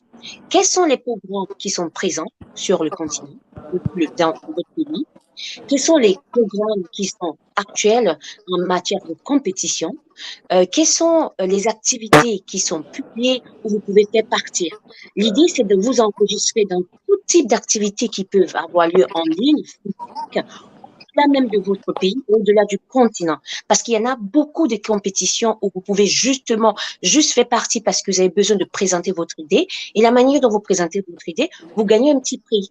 Et ce petit prix-là, il semble rien. Mais c'est parce que pendant que vous étiez en train de faire votre présentation, il y a quelqu'un qui vous a écouté, qui est intéressé par votre idée et qui va se rappeler de vous. Cette visibilité-là fait que quand vous allez vous présenter, peut-être vous êtes dans une réunion, ils vont se rappeler de vous parce qu'ils vous ont vu quelque part, ils vous ont écouté quelque part. Ils savent pas pourquoi ils se rappellent de vous, mais ils ont entendu parler de vous quelque part. Donc, vous avez besoin d'investir dans cette visibilité-là lorsqu'il s'agit de votre solution, avant même de commencer à tester la solution si possible sur le marché. Parce qu'après, bien sûr, une fois que vous avez commencé à être visible, que vous avez commencé à développer votre solution et à tester sur le marché, vous avez besoin de données pour pouvoir indiquer que la solution a été lancée il y a 6 mois. En 6 mois, j'ai pu avoir 10 000 utilisateurs ou 4 000 utilisateurs. De mes 4 000 utilisateurs, j'ai eu 200 personnes qui ont pu payer. Donc ça, c'est ce que j'ai pu avoir en 6 mois. Et donc voilà ce que j'aimerais faire dans 12 mois, dans 18 mois ou bien dans 2 ans. Et j'ai besoin de temps, de budget pour pouvoir lever mes fonds. Et donc, je pense que ça devient crucial et important que les fondateurs comprennent que le pays dans lequel, notre pays d'origine, il est assez petit pour notre visibilité, mais on commence par là. Il faut qu'on parle de nous. Il faut qu'on nous retrouve dans les informations. Il faut qu'on fasse partie des compétitions qui sont parfois même organisées par l'État, mais aussi par des cabinets privés, mais aussi par des entreprises. Faites partie de ça. Faites parler de vous. Et maintenant, regardez ces mêmes activités à l'étranger pour pouvoir accéder. Et ça peut permettre de rencontrer d'autres fondateurs, d'autres investisseurs et créer d'autres opportunités qui vont vous permettre justement d'accéder à une porte plus grande. Parce que, une fois de plus, on en parlait hier, vous êtes à la recherche de la meilleure connexion. C'est cette meilleure connexion-là qui va vous permettre d'émerger en tant que startup. Tout simplement. Merci beaucoup. On vient d'être rejoint par Boris. Bonjour Boris. Bonjour, bonjour Pamela. Bonjour Nina. Désolé, hein, j'ai eu quelques soucis techniques là avant de vous rejoindre. J'espère que vous me recevez bien. On te reçoit Boris. Est-ce que tu peux te présenter s'il te plaît? En fait, je ne suis pas avec mon micro, donc j'ai le son. J'attends un peu faiblement en fait. Je n'ai pas des écouteurs sur moi. En fait, désolé, en fait, j'ai été pris par deux coups. Pardon? Est-ce que tu peux te présenter, s'il te plaît? Ah, d'accord. Ok, d'accord, merci. Moi, c'est Boris Deaumont. Je suis fondateur de l'entreprise CONNECTÉE. On fait dans du conseil en numérique pour les entreprises émergentes du Bénin et de l'Afrique aussi. Donc, en gros, c'est ce que je pourrais dire par rapport à moi. D'accord. Enchantée. Alors, avant que tu ne nous rejoignes avec Marie-Noël, on a déjà parlé justement du thème, comment favoriser l'émergence au niveau des entreprises. Désolé, j'ai du mal à recevoir, mais je vais essayer de m'approcher un peu, d'accord? Pour pouvoir entendre le son. D'accord. Oui. Donc, je disais, qu'est-ce que DICOLC fait aujourd'hui pour accompagner les entreprises concrètement? dans leur émergence? Oui, il faut noter que depuis quelques temps, on est en restructuration. Et dans notre restructuration, on va se concentrer sur du conseil pour les entreprises, ces entreprises-là qui veulent vraiment en fait, utiliser le numérique pour pouvoir en fait, impacter leur communauté ou bien impacter l'Afrique en tout entière. Donc, voilà. Alors, on a une question. Il y a une question. Est-ce que les startups tech africaines aujourd'hui sont Je ne reçois pas bien. Je disais qu'on a une question et la question qui nous est posée, c'est est-ce que les startups tech africaines aujourd'hui sont assez compétitives sur le terrain, sur le marché international? Est-ce qu'ils tiennent la route? En réalité, je pense que ça va dépendre de sa structuration. Parce que pour pouvoir aller à l'international, il faut être vraiment bien structuré. Parce que les investisseurs, ce qu'ils veulent avoir, c'est d'abord, est-ce qu'ils font des chiffres? D'accord? Est-ce que localement, ils ont été impactés? Donc après aussi, il faut voir quelle est leur vision en fait, sur le long terme. Donc voilà un peu ce que je peux dire par rapport à cela. Alors, Marie-Noël, on a une question. Pour toi. La question qui nous est posée, c'est est-ce que la restructuration d'une start-up et la levée de fonds suffisent pour faire d'une entreprise émergente? Est-ce que ça suffit? Pamela, je suis désolée, j'ai pas compris votre question. Peut-être Boris peut se mettre en mute, comme ça, vous pourriez répéter la question. Je suis désolée, je n'ai pas compris. D'accord. Ah, super. Oui.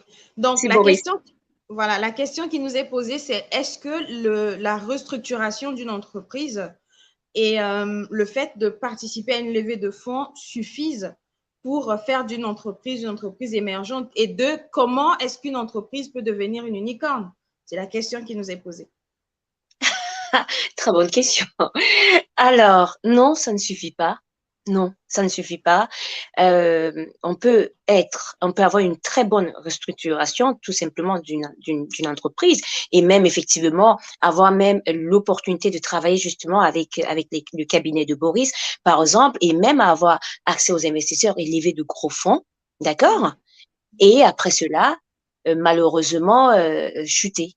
C'est arrivé. On en a vu des investisseurs justement croire à une idée avec tout ce qui est sur le plan et voir malheureusement que ces fonds n'ont pas pu être utilisés. Alors, il fallait pas leur exemple que ce soit dans le développement du produit, l'amélioration du produit, le marketing du produit, dans la relation nécessaire pour justement continuer à déployer les efforts nécessaires pour construire une icône. Pour construire une icône, ça commence déjà par une mentalité. Nous avons parlé de ça hier. Le leader, le fondateur même qui rêve d'être une icône, c'est des fondateurs qui sont construits différemment. Vous pouvez voir immédiatement un fondateur simple, standard, et une fois de plus avec une mentalité figée, vous savez déjà que ça va être impossible justement de faire de lui une icône. Et un fondateur qui a une mentalité à s'adapter facilement et accepter l'échec, et d'ailleurs d'en faire de l'échec une opportunité, finissent le plus souvent à devenir de très grandes unicornes que nous voyons sur l'Afrique. Parce que du premier jour, ils ont fait le pitch, ils ont pitché leur idée, la présentation de leur idée, jusqu'au jour où ils sont capables de lever 200 ou 450 millions de dollars en budget. Ils n'ont jamais arrêté de travailler et de protéger leur vision. Et c'est la manière donc ils ont eu à se comporter vis-à-vis de la gestion de leurs équipes, de leurs relations, du produit, du marché, à s'adapter comme il faut et à saisir les opportunités qui ont fait des unicornes qui sont aujourd'hui, qui seront demain. Et donc l'unicorne, c'est pas on se lève pas un matin pour on l'est ou on l'est pas. Et c'est de naissance, c'est cette envie, cette ambition, c'est cette vision que nous avons plus ou moins de ce que nous voulons atteindre qui fait que lorsque nous arrivons, moi j'ai eu des fondateurs, vous arrivez, ils vous disent qu'ils sont maîtres, ils sont protecteurs de leur vision, ils savent où ils vont, d'accord? Ils ont juste besoin des finances et du soutien mental pour y arriver. Le reste, des gratis, c'est ce qu'ils vous disent souvent. Et donc, vous savez déjà que d'ici moins d'un an, on parlera d'eux, ils seront des futurs unicornes, ils savent exactement ce qu'ils feront. Donc, c'est le leader, en fait, qui fait de sa start-up une icône et la manière dont il travaille, la manière dont il réagit, il s'adapte à plusieurs changements et mentalement, la manière dont il travaille, c'est ça qui finit par faire de son entreprise ou bien de sa start-up une icône plus tard. D'accord. Une autre question justement du public, ils disent, est-ce qu'une fois que l'investisseur a eu son retour sur investissement, c'est-à-dire qu'il a accompagné une structure, il a eu son retour sur investissement, tout s'est très bien passé, le fondateur de la structure et la structure même ont commencé à voler de leurs propres ailes, est-ce que l'investisseur continue à accompagner l'entreprise ou est-ce que ça s'arrête au moment où vous recevez votre retour sur investissement? Ah non, et d'ailleurs, lorsqu'on parle de start-up en Afrique, j'ai rencontré très peu d'investisseurs qui sont prêts d'ailleurs à revendre. Très peu, très très peu. Le plus souvent parce qu'ils savent que l'Afrique est pleine d'opportunités et qu'une solution aujourd'hui qui donne au Ghana, qui donne au Sénégal ou bien au Mali, l'Afrique a plus de 54 pays, pourquoi ils vont revendre leurs options aujourd'hui? Non, du tout, au contraire, ils préfèrent les garder, ils préfèrent les conserver. Et parfois même lorsque, justement, ils ont reçu leur chèque de sortir ou bien des exit stratégies, ils gardent le contact avec ce fondateur-là parce que ce fondateur peut justement les introduire à un autre fondateur, peut leur amener une autre opportunité et ils finissent même parfois à inviter ces fondateurs à devenir adviseurs sur beaucoup de leurs projets tout simplement. La relation ne s'arrête pas là. L'investisseur, quand il prend le risque d'investir et qu'il prend le risque de rester dans la maturité de la start-up et autres, ils finissent par développer justement cette relation personnelle qui fait qu'au-delà de l'investissement, ils finissent par travailler ensemble et ils finissent par créer encore d'autres opportunités ensemble parce qu'une fois de plus, tout est à refaire en Afrique. Tout est à refaire. Les opportunités sont pleines et elles sont importantes. Et donc, un investisseur qui prend le risque déjà d'y arriver, eh bien, il reste. Et c'est avec plaisir d'ailleurs. Ah, mais ça fait plaisir à savoir que les investisseurs, en fait, restent quand même, sont là, ils continuent à accompagner parce que c'est très important justement pour les fondateurs de savoir qu'ils peuvent toujours se référer. Parce que finalement, l'investisseur se met comme un mentor pour le fondateur. Il va l'accompagner et ça fait plaisir de savoir que les investisseurs continuent à tisser une au fil des temps. On est presque à la fin de ce moment, mais je vais demander à Boris, aujourd'hui, de façon concrète, pour émerger.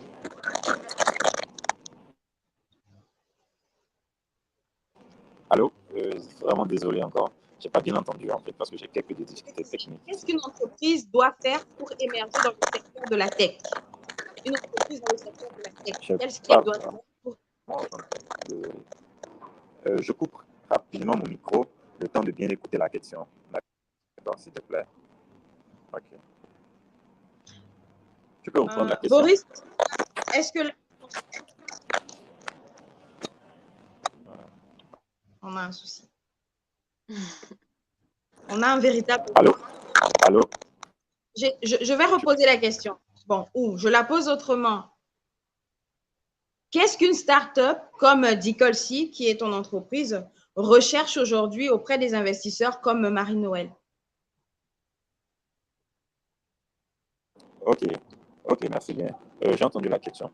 Il faut noter que, comme je l'avais dit tantôt, on est un peu en restructuration parce que actuellement, Dicolcy en fait, une partie va se construire, va être sur le conseil. D'accord? Et ensuite, maintenant, nous allons essayer d'identifier quelques entreprises promoteurs pour les accompagner et leur donner la possibilité en réalité d'avoir des investisseurs comme Marie-Noël ou d'autres personnes qui veulent en fait travailler. Mais il faut noter que notre focus, d'accord, est bien sûr la zone francophone d'abord. Parce qu'il faut noter qu'en zone francophone, vraiment, il n'y a vraiment pas trop d'opportunités. Donc, surtout moi qui suis au Bénin et aussi avec l'écosystème qui est là. Donc, je pense qu'il y a encore énormément de travail à faire à ce niveau-là avant de dire qu'on va aller vers des investisseurs parce que voilà un peu ce que je peux dire. D'accord. Merci beaucoup, Boris. Avant que je ne... Je vais poser une dernière question à Marie-Noël. Est-ce qu'on peut dire qu'il existe des investisseurs directs et des investisseurs indirects? C'est-à-dire que est-ce qu'aujourd'hui, une start-up qui est peut-être dans la tech ou encore dans tout un autre domaine peut bénéficier d'un apport d'un investisseur sans que ça ne vienne de lui de façon directe? Est-ce que les investisseurs fonctionnent comme ça aussi? Si oui, comment est-ce que ça se passe? Alors, une fois de plus, on parle d'un réseau, n'est-ce pas? On parle de l'accès à ces investisseurs-là. Aujourd'hui, des fondateurs qui, par exemple, par hasard, ont échangé avec un investisseur, et brièvement parlé de leur idée, et l'investisseur peut d'ailleurs même les recontacter et demander à avoir peut-être plus d'informations, et à travers un café, et décider justement d'investir. Ça, c'est un investissement plus ou moins indirect, on dirait. Maintenant, les investisseurs directs qui sont plus ou moins à travers justement des fonds d'investissement que nous trouvons à travers le compte et tout ça, ça, effectivement, une fois de plus, ça passe à travers déjà la sélection de projets, d'idées, hein, qui peuvent être présentés auprès des investisseurs, et maintenant l'investisseur peut décider justement s'il veut faire partie justement de ce levée de fonds ou pas du tout, et en décider autrement. Moi personnellement, je pense que je suis indirecte. Je rencontre des fondateurs, je change avec eux, je vois le potentiel et je veux prendre le risque le plus souvent. Donc, je pense qu'effectivement, les fondateurs, une fois qu'ils ont décidé de devenir fondateurs, surtout ceux qui, une fois de plus, veulent faire de cette idée-là l'idée même à présenter sur le continent, je dirais, dès lors qu'ils ont décidé de devenir fondateurs, ils deviennent responsables de leur réputation, de leur marque. Ça veut dire que tout ce qu'ils font, la manière, cette réputation-là devient en fait la clé et l'ouverture de tout à l'avenir. Et donc, naturellement, indirectement, ils peuvent m'envoyer un mail avec un deck. Si je suis intéressée, je demande une prise de rendez-vous, on s'installe, on échange, on voit effectivement si je peux faire partie d'un projet pareil ou pas.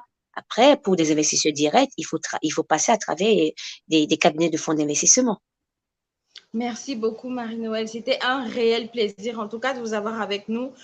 J'aimerais que vous puissiez nous donner un mot de la fin, indiquer comment est-ce que ceux qui nous suivent, les entrepreneurs qui sont là, peuvent vous joindre, peuvent vous contacter. Absolument, j'adore.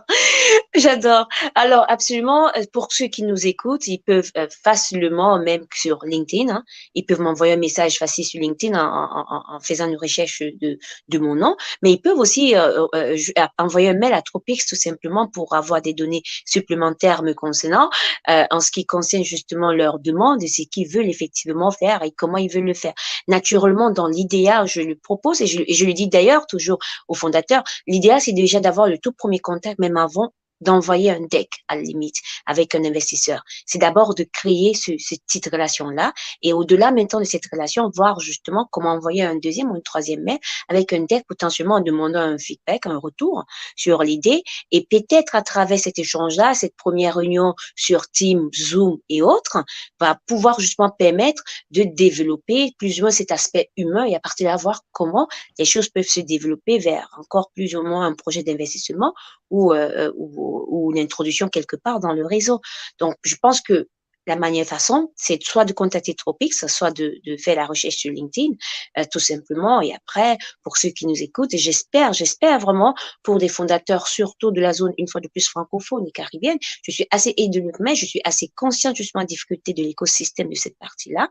J'espère que justement, que malgré cela, les victoires de Wave du Sénégal vont pouvoir justement encourager beaucoup de fondateurs à prendre le risque et à se lancer. Lancez-vous et à partir de là, l'écosystème va s'adapter justement et vous seriez de toutes les façons les premiers à avoir fait partie de cet écosystème-là et les premiers justement à pouvoir assister à ces grands changements que nous verrons dans notre écosystème dans les 10 années à venir en matière ou bien plus en partie de la partie francophone africaine. Merci Marie-Noëlle. Donc, je vais profiter justement de ce moment où nous sommes à la fin de ce temps pour vous rappeler, chers entrepreneurs, que nous avons lancé Tropics Invest, qui est cette entreprise-là qui va se charger justement de vous écouter, de vous accueillir, de vous accompagner, que ce soit dans la rédaction de vos decks, dans la rédaction de vos business plans et aussi dans la recherche justement de vos financements. Nous sommes là pour vous, nous sommes là pour vous accompagner. Donc, n'hésitez pas à nous écrire sur la page de Tropics Business Summit ou même sur les pages de Tropics Invest. Cherchez simplement sur Facebook, vous allez trouver. Nous sommes aussi sur LinkedIn et aussi sur Instagram. En tout cas, merci beaucoup Marie-Noël. Merci aussi Boris. Désolé pour les aléas du direct parce que c'est comme ça. Merci beaucoup. Et, à très très vite. Merci à vous. À bientôt. Au revoir. Au revoir.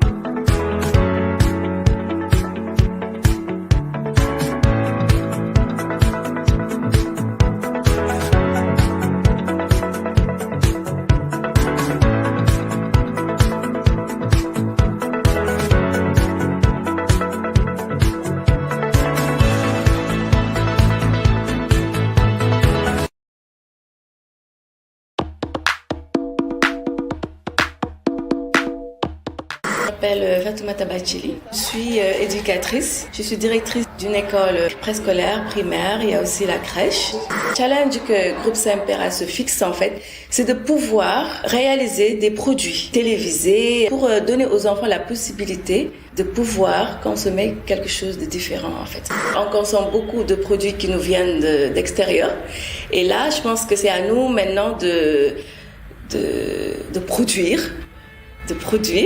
et puis de montrer tout ce qu'on a ici en Afrique.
In 2011, the government of Kenya announced its vision for Konza, a new technology city to capitalize on the country's fast-growing economy, its booming technology sector, and its well-educated population.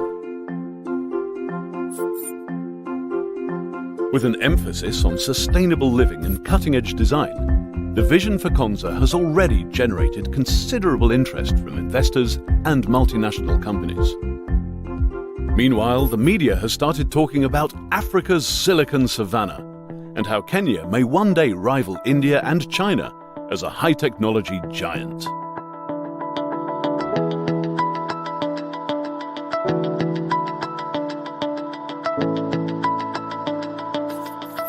So far, it has been covered extremely very well, both within Kenya and within East Africa and even Africa in general. And truly, it is seen as the Silicon City of Africa. And everybody agrees that the kind of facilities that are being developed within the ICT city can attract any international investor. Progress has been swift. Last year, the government commissioned international designers to draw up a master plan showing how the city would develop.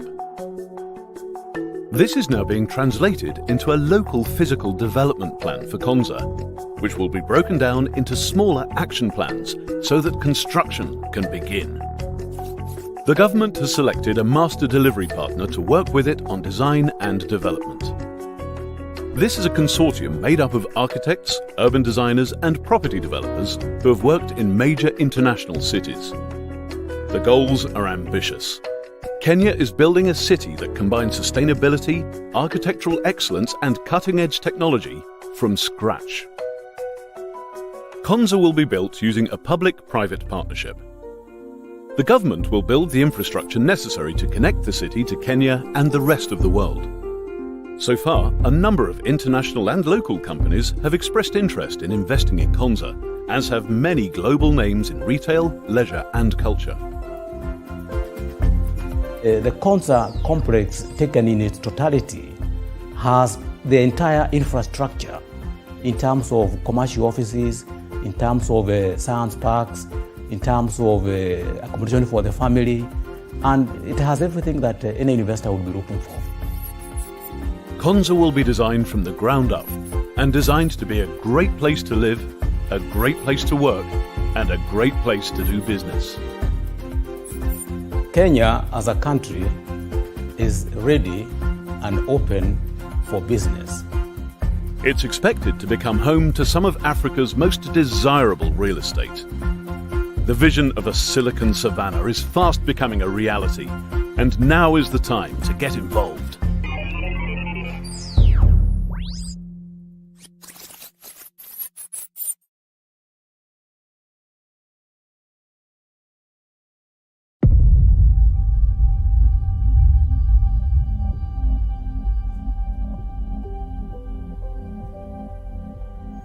Have you ever had someone tell your story?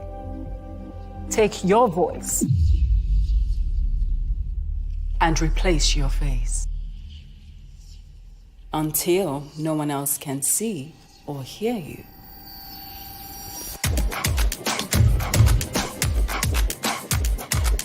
Kubalulekile ukuthi uma singakuthanda bakubhala ngathi sifunde ukuzibhalela thina. So, I write what I like.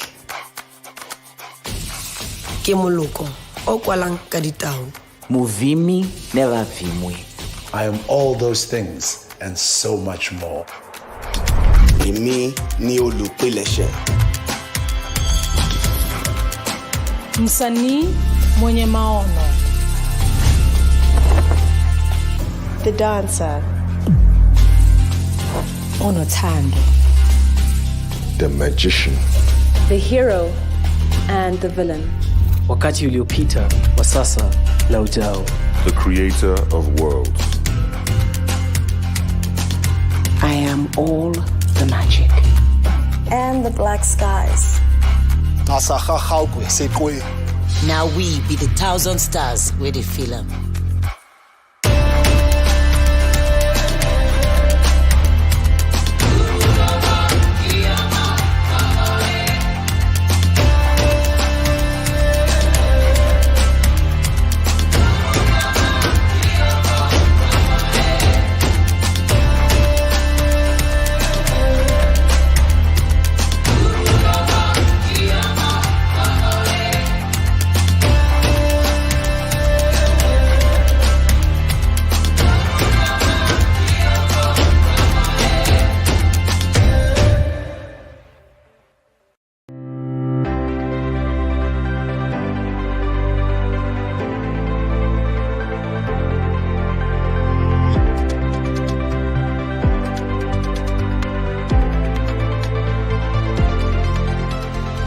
Le facteur clé, c'est l'accessibilité, la connexion ou bien la pénétration de l'Internet.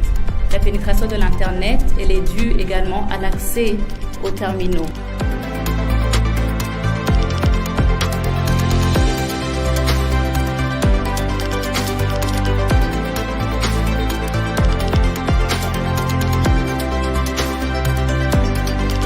Aujourd'hui, savoir qu'au Burundi, seulement 13% de la population a accès à l'Internet. Donc ces populations-là, avoir accès à des services de base que donne l'État, dans des régions plus isolées, à un coût moindre, est très important.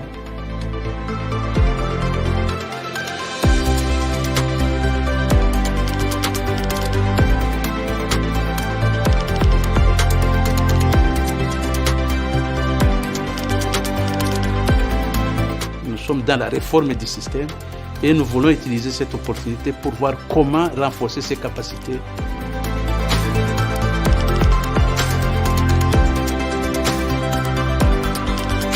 Dans le cadre de la crise Covid-19, les populations qui sont à l'extérieur, qui sont dans les zones rurales, pourraient avoir accès plus facilement aux services de l'État.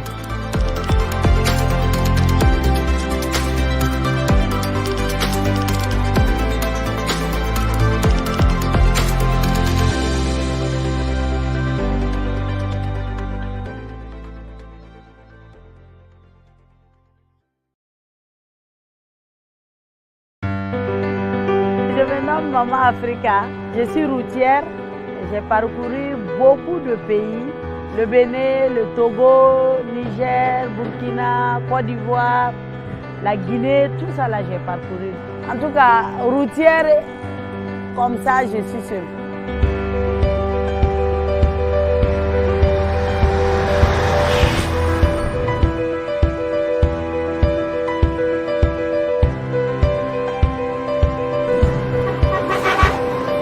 Partout où je me trouve en Afrique, j'ai une famille. C'est pour ça que je me suis surnommée Maman Africa. Je suis africaine, je suis fière d'être africaine. Nous les Africains, on doit faire l'union. On doit être ensemble, sentir que tu es chez toi. Quand tu vas partout, tu es chez toi. Donc moi, je suis africaine.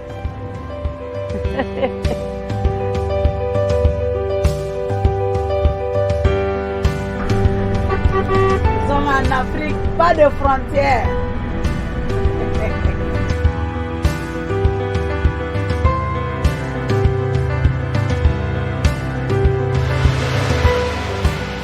Quand moi j'ai commencé l'apprentissage, la route était mauvaise. Lomé-Ouaga, on pouvait faire une semaine. La contrôle était trop... Il y avait beaucoup d'emmerdements, mais aujourd'hui, Dieu merci, la route est en bon état. Vraiment, c'est bien.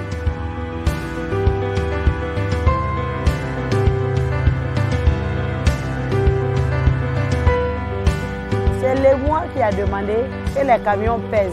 Donc c'est obligé, tout le monde pèse, c'est pour ça que je suis allée peser aussi. Ça va? Ça va. C'est bon de peser pour savoir le poids norme. C'est pour l'état de la route. S'il y a chouchage, c'est pas bon pour la route. Quand les gros porteurs rentrent en ville, souvent ça provoque des accidents. Donc s'ils ont pu faire les autoroutes et puis contourner la route pour ne pas on rentre pas en ville, c'est bien. On espère que l'État va nous aider. Parce qu'on a des problèmes, on n'a pas de bons camions, on n'a pas l'argent pour avoir de bons camions. Donc si j'ai l'argent aujourd'hui, je peux avoir un camion, 2 camions, pour des camions propres quoi, pour mettre en route. Et puis ça va nous faciliter la tâche. Meilleure sécurité sur la route.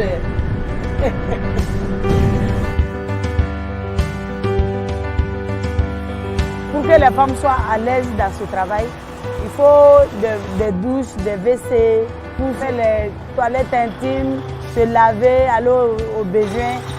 Vraiment, on a besoin. Il y a des efforts à faire parce que c'est un métier, franchement, il y a beaucoup de risques dedans. S'il y a plus de sécurité, les femmes vont venir. Si la route est vraiment bonne, plus que ça, et puis bon, s'il n'y a pas de tracasseries, des contrôles, des emmerdements, les femmes vont venir.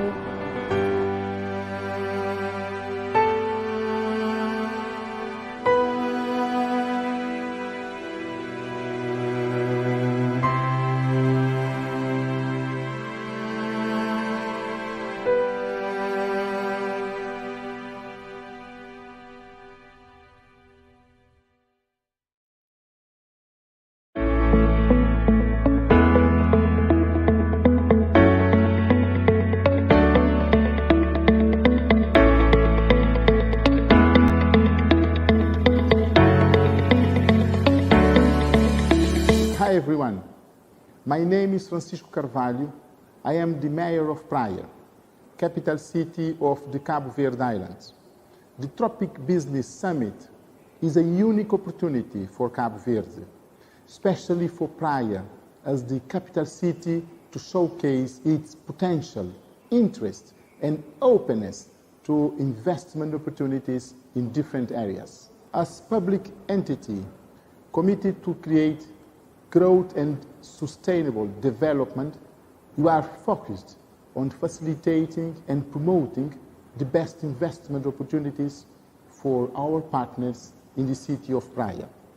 Our goal is to engage with the international investors and partners that can help accelerate the development of our key sectors like tourism and industries. We are already working to create the Diaspora Investment Platform to facilitate and share investment opportunities in Praia with the diaspora and international partners. We want to share the potential of our city to be an industrial center for businesses that aim to grow and create international production centers. As a municipality, we open our arms to receive all of you to come and visit the beautiful islands of Cabo Verde, especially Santiago, Praia, where you will certainly find interesting business opportunities. Thank you for your time. We hope to see you soon in Praia, in Cabo Verde.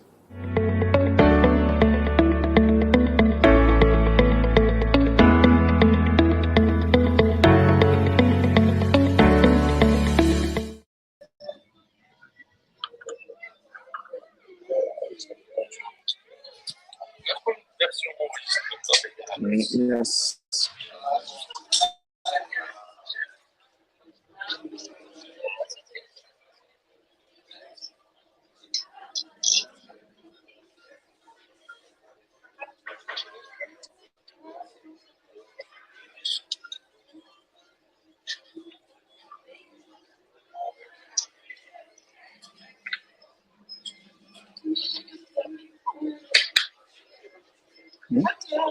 Yes. No.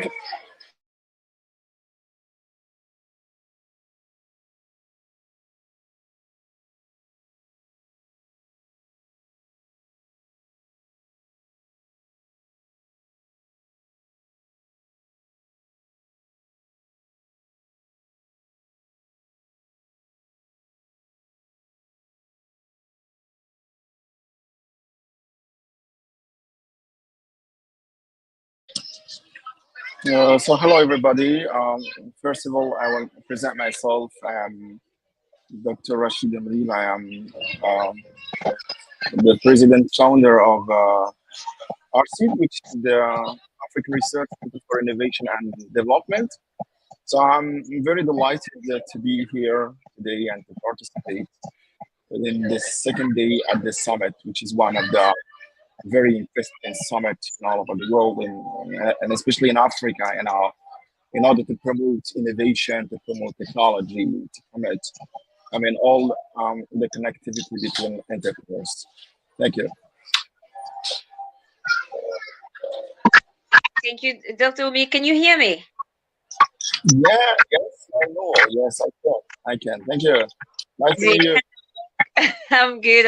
Hello, welcome again. I am happy to have this conversation actually with you. I was pretty much just excited to go about this, and hopefully those who are listening will somehow even learn something from it. Hopefully, nice meeting you. For those who are listening, you know already I'm Marino Baba. I'm an early stage investor based in also in Africa. I especially invest in early stage startup. There is a reason behind. There is a mission, a commitment, and engagement. And I've joined Tropics for the last couple of weeks, I will say, just to enjoy the work, the grassroots, what I have been done so far. And I pretty much just enjoy also the commitment when it comes to founders on the continent, especially when it comes to the French-speaking of.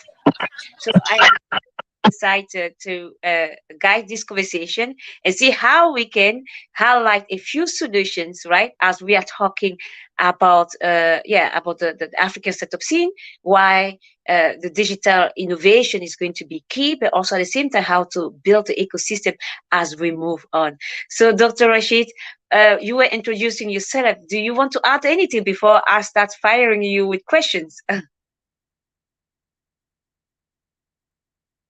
Thank you very much, Mary. So I'm really happy to be here with you and in order to discuss and to exchange, the idea, etc. So the things that I want to add is also I am, as I'm the founder of RCD, I'm also the professor of innovation and digital, and especially of digital transition and MIS in general, at National School of Business and Management in Morocco. Yes, North of Africa. Thank you. Nice meeting you, and welcome here. Welcome on stage and welcome here in a summit. So let's dive in a little bit in, right? Let's talk about the possibility when it comes to digital, when it comes to innovation, and how that is linked to Africa, right? Can you maybe give us a global of a vision of what you see when you think of Africa, when you see the digital transformation happening, but also innovation taking place on the continent? Thank you for this question. Whenever we want to talk, for example, about the two words, the concepts, innovation and digital, actually people did not separate them. Whenever they talk about them, so they try to link them. However, when we are talking about innovation, it's not only in terms of digital. Innovation could take many forms or could take many processes. It could concern, for example, the processes. It could concern. For example, practices or everything, But what is known in all over the world, whenever we are talking about digital, about innovation, we cannot separate it from digital. So this is as an introduction. So if we want to extrapolate that, on our continent, which is the African continent, Africa has resources, and especially human resources, and has brilliant people. So these brilliant people can constitute what we call, resources that can come up with innovative solutions in terms of, of digital first. And the second thing is whenever we and what is known due to the dissipation, especially of internet, of the artificial intelligence, and of the other new technologies, we find that there is a kind of liberalization. It means that anyone can access to that with the low costs, things that really allows people from Africa to access to that. So what also specify the African countries is we have, as I said, smart people, brilliant people, and we have needs. And when we try to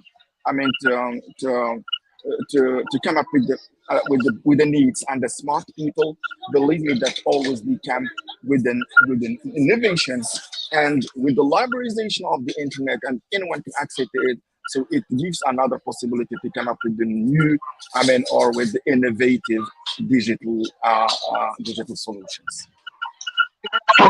Absolutely. So you've been actually one of the key players when it comes to innovation, teaching that even when it comes to digital and linked to that.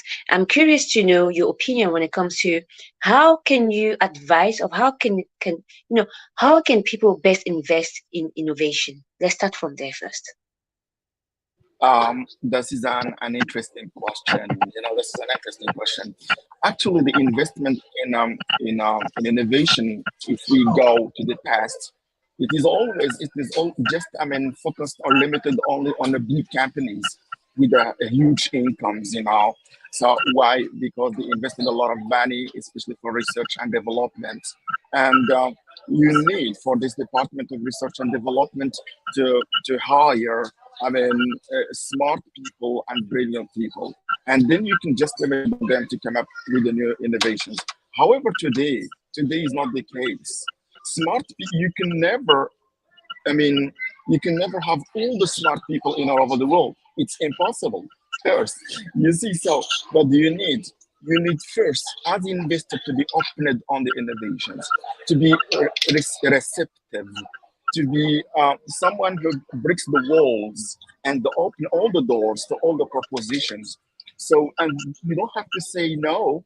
I have just to be limited on this kind of people or this kind of other people. No, you have to go also to the universities. And you know, when I'm talking about the universities, all our universities, they should also, I mean, be opened on also on the companies. But coming or seeing it as in relationship with your question, seeing it just from the side of the American side of investors, investors has to change their mindset. They have to go through, I mean, universities, to go through schools of engineers, of business, of arts, whatever, and then try to look for smart young people, try to organize, I mean, for example, competitions, hackathons, whatever.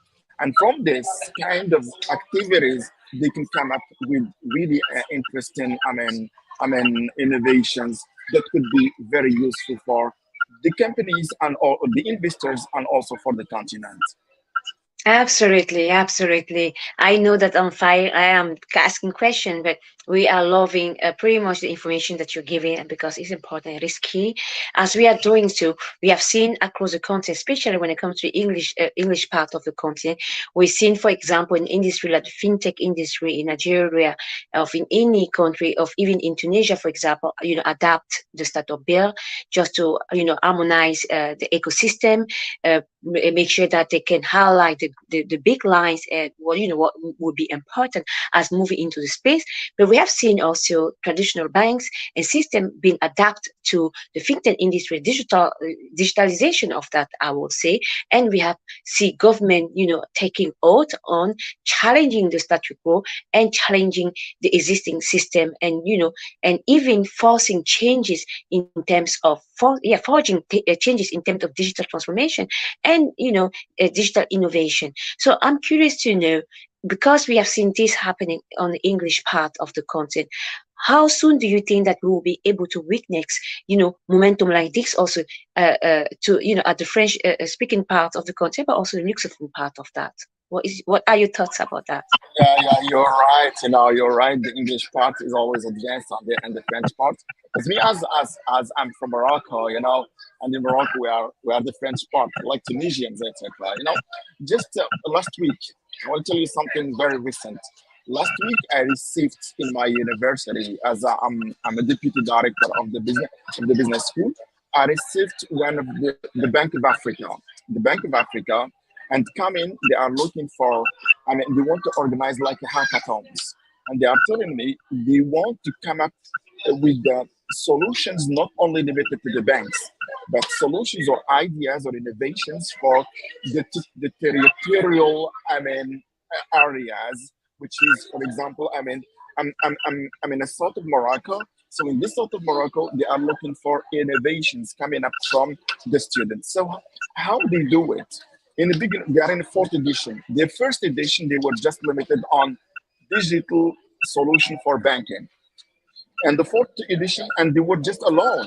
But in the fourth edition, they said, no, we're not limited only on digital solutions for the bank, but we will try to expand that to all the solutions, for example, that are touching all the agriculture, industry, whatever. And also, they are not working alone. They come to us as a university, and they went to them also what we call the Council of Investment, where there are a lot of startups. And they went also to the City of Innovation, where there are also startups that we can come up with the new innovations that could be interesting. Which means that the African parts of the French parts of Africa is also moving to that, is also adapting to that. Why? Because all what is linked to the digital and the innovation is growing up steadily and going up so with the high velocity, which means they cannot have this gap. If the French, parts of the African state would stick to the French mindset, they could be very obsolete, and they could be late, and there will be no innovation, and it's so hardcore for them, and that's the case. Absolutely.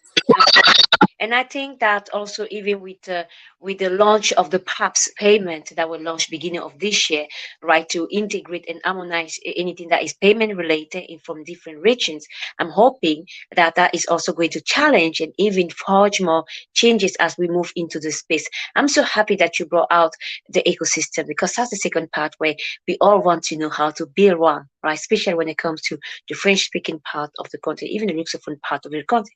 In the English part of that, they have built it, they continue to build it, they are upgrading that, day in, day out, adapting that to the policy and changes that they see and surround themselves with, and the same changes that we see there and the ecosystem as how it was built there.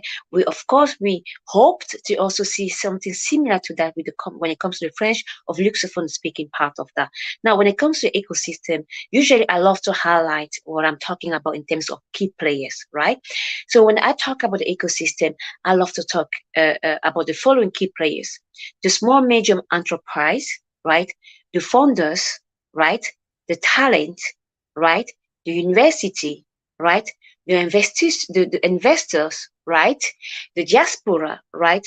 And the government. For me, when we talk about everything related of course, in investor, we are talking investor, VC firms, anything that is related to that. For me, when it comes to harmonizing the ecosystem, all those key players are important for us to link the different dots and to even work together to build a stronger ecosystem. All right. So now that we are hoping to start a change like that in the French-speaking part of the continent, how do you think we should go about that? What will be the simple, basic steps to take on? Oh, it's a great question. Thank you very much for this question.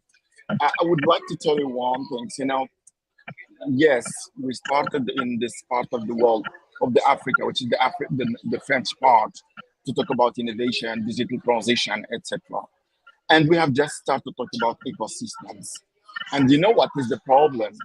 What the problem is, a lot of people, they don't even know the right definition or perception of the ecosystem. What you give is right when you said diaspora, all the key players, they could be industries, they could be etc. What I could add is, and what we really need, is whenever we are talking about the ecosystem, we have to build them in several, not only sectors, but in concepts. For example, it could be an ecosystem on a green, for example, green cars. When I said green cars, so here we need all the actors and all the stakeholders that can come up with the value, and they have to share the value. What is the real problem here in this French part of Africa is they are naming it, the ecosystem, without identifying the value or the blended value that they will create it. This is the main problem. They just named ecosystem to anything that there is interrelation between, but they forgot this question of how I can call it, the question of the value. In my case, for example, and within RCID, which is the African Research Center of Innovation and Development, we started to build for the region, the ecosystem of tourism. And which kind of tourism? I'm talking about the rural tourism. In rural tourism, because we have mountains, we have many things, because we have two kinds of tourism. We have the sea tourism, and we have the rural tourism. And in this rural tourism, the first thing in which we have worked is we have already created the value between all the actors. And what are these actors? There is a network for all the professionals. There is also what we call, the tourists.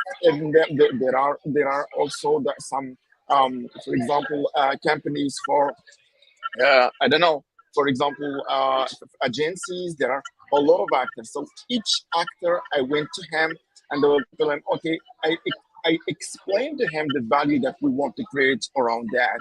And we want to make this as an example that we can afford. I mean, to older sectors, I don't know, such industry, such for fisheries or in agriculture, etc. By this way, we can really build or come up with interesting ecosystems in terms of this narrative, because we still have this problem. You're right, we still have the problem of building ecosystem, and this ecosystem for which value created. We're still a little bit late. I mean, in comparison with the Anglo-Saxon, I mean, parts of the world. Yeah. Absolutely. Thank you so much for for adding even more information and value to the topic and to the conversation, I will say. Now, of course, this is going to be my last close comment to you of even my last question, and then I'm going to leave you alone. I'm curious. So as you are building, you are, I will say, pretty much in the middle of all of that happening. By the way, North Africa is also catching up. I've seen, a few three big VC firms come together to raise enough capital to start investing in North Africa. So I'm very much excited about that. I see Egypt as also like the driver's seat when it comes to North Africa, making sure that the startup scene also there pretty much just take on what is currently happening also in Anglophone part of the continent. We've seen many the policy in Tunisia be adapted, of course, to make it easy for VC to be established there, but also for funders to even start and launch their next big idea. So I'm very much excited about that. As you are pretty much just living and bringing that every day, I would say, what are the three advice that you can give for those who are key players and wants to be part of the changes and they want to do something? What should they do? In fact, I have more than 3 advices, but I will just give them 3. I have more. Well, the first advice that I will give is we don't have to be the followers. Never be the followers. We have to be, how I can call it, we have to think different first. And the second, we have to be open on all, all the cultures, all the ideas.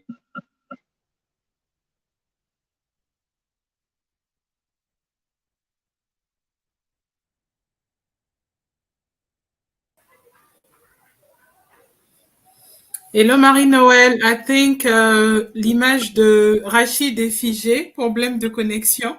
So I think you just wrap up. Absolutely. Thank you so much, Venetia. Anyway, Rashid, it was very nice having you and even, talk about this topic. I'm hoping for those who are listening to us, how important it is to start building the ecosystem, especially when it comes to the French-speaking part of that, and even when it comes to the Caribbean. Again, how align yourself with those who are building and who are doing the work, and make sure that you have the right people guiding you in terms of creating those clusters. And I can even wait to see what more we can do when it comes to the ecosystem, right? And hopefully the conversation today with Dr. Umir Rashid, we have managed to add value to your conversation, to also what you were, you may have asked questions. So thank you so much again for those who were listening. And I am so sorry we were talking in English, but please reach out to Tropics anytime if you want to even, have a translate version of that at the end of the day. So thank you all of you, and thank you again, Tropics, for having me. Have a great day, guys. Bye-bye. So we call people who work at Jumo Noughts. We have a big space theme here. So I think the space analogy is a good one. It doesn't tend to be normal people who build rockets. Jumo engages my heart and my head. So I get to do that alongside, a bunch of the most interesting and ambitious people that I know and that I love to work with. But I think that they all thrive on autonomy. That's where the real energy and the real power of culture comes in, where you can drive a lot of things. You are able to ideate a lot of new initiatives, take a lead on it, and build it out. Jumo Noughts normally have a very strong technical ability and are capable of working in a slightly unreasonable environment in terms of the problems that we're solving. I'm intellectually challenged every single day. My job now is not the same as it was a year ago, and that is something I really enjoy. For me, choosing to work at GMO was about, first and foremost, solving the issue of unequal access to finance, right? And really addressing all of the issues that emanate from that. I think in the jobs market today, it's fair to say that there are quite a few companies that can offer people the ability to work on very interesting technical problems, but not many companies that combine that with a very ethical mission that essentially is bringing democratization to an industry which is long overdue for change.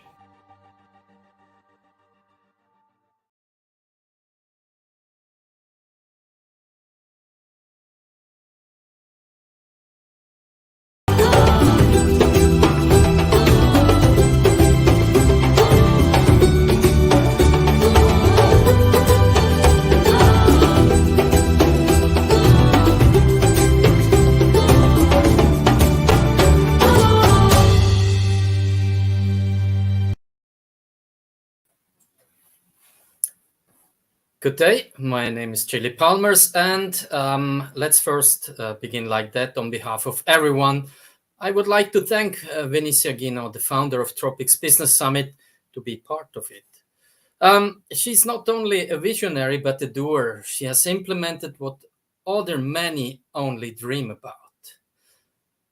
I have been executive vice chairman of Tropics Group for more than 11 years.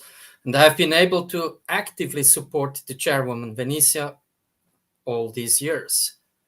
Today, however, let's speak about something different. I'm speaking as CEO and co-founder of Crypto FinTech, a company founded together with Rabi Rabea. We forge the future beyond the future, and Africa is one of the futures. I believe in Africa because, as other speakers said, there's a huge potential about human resources.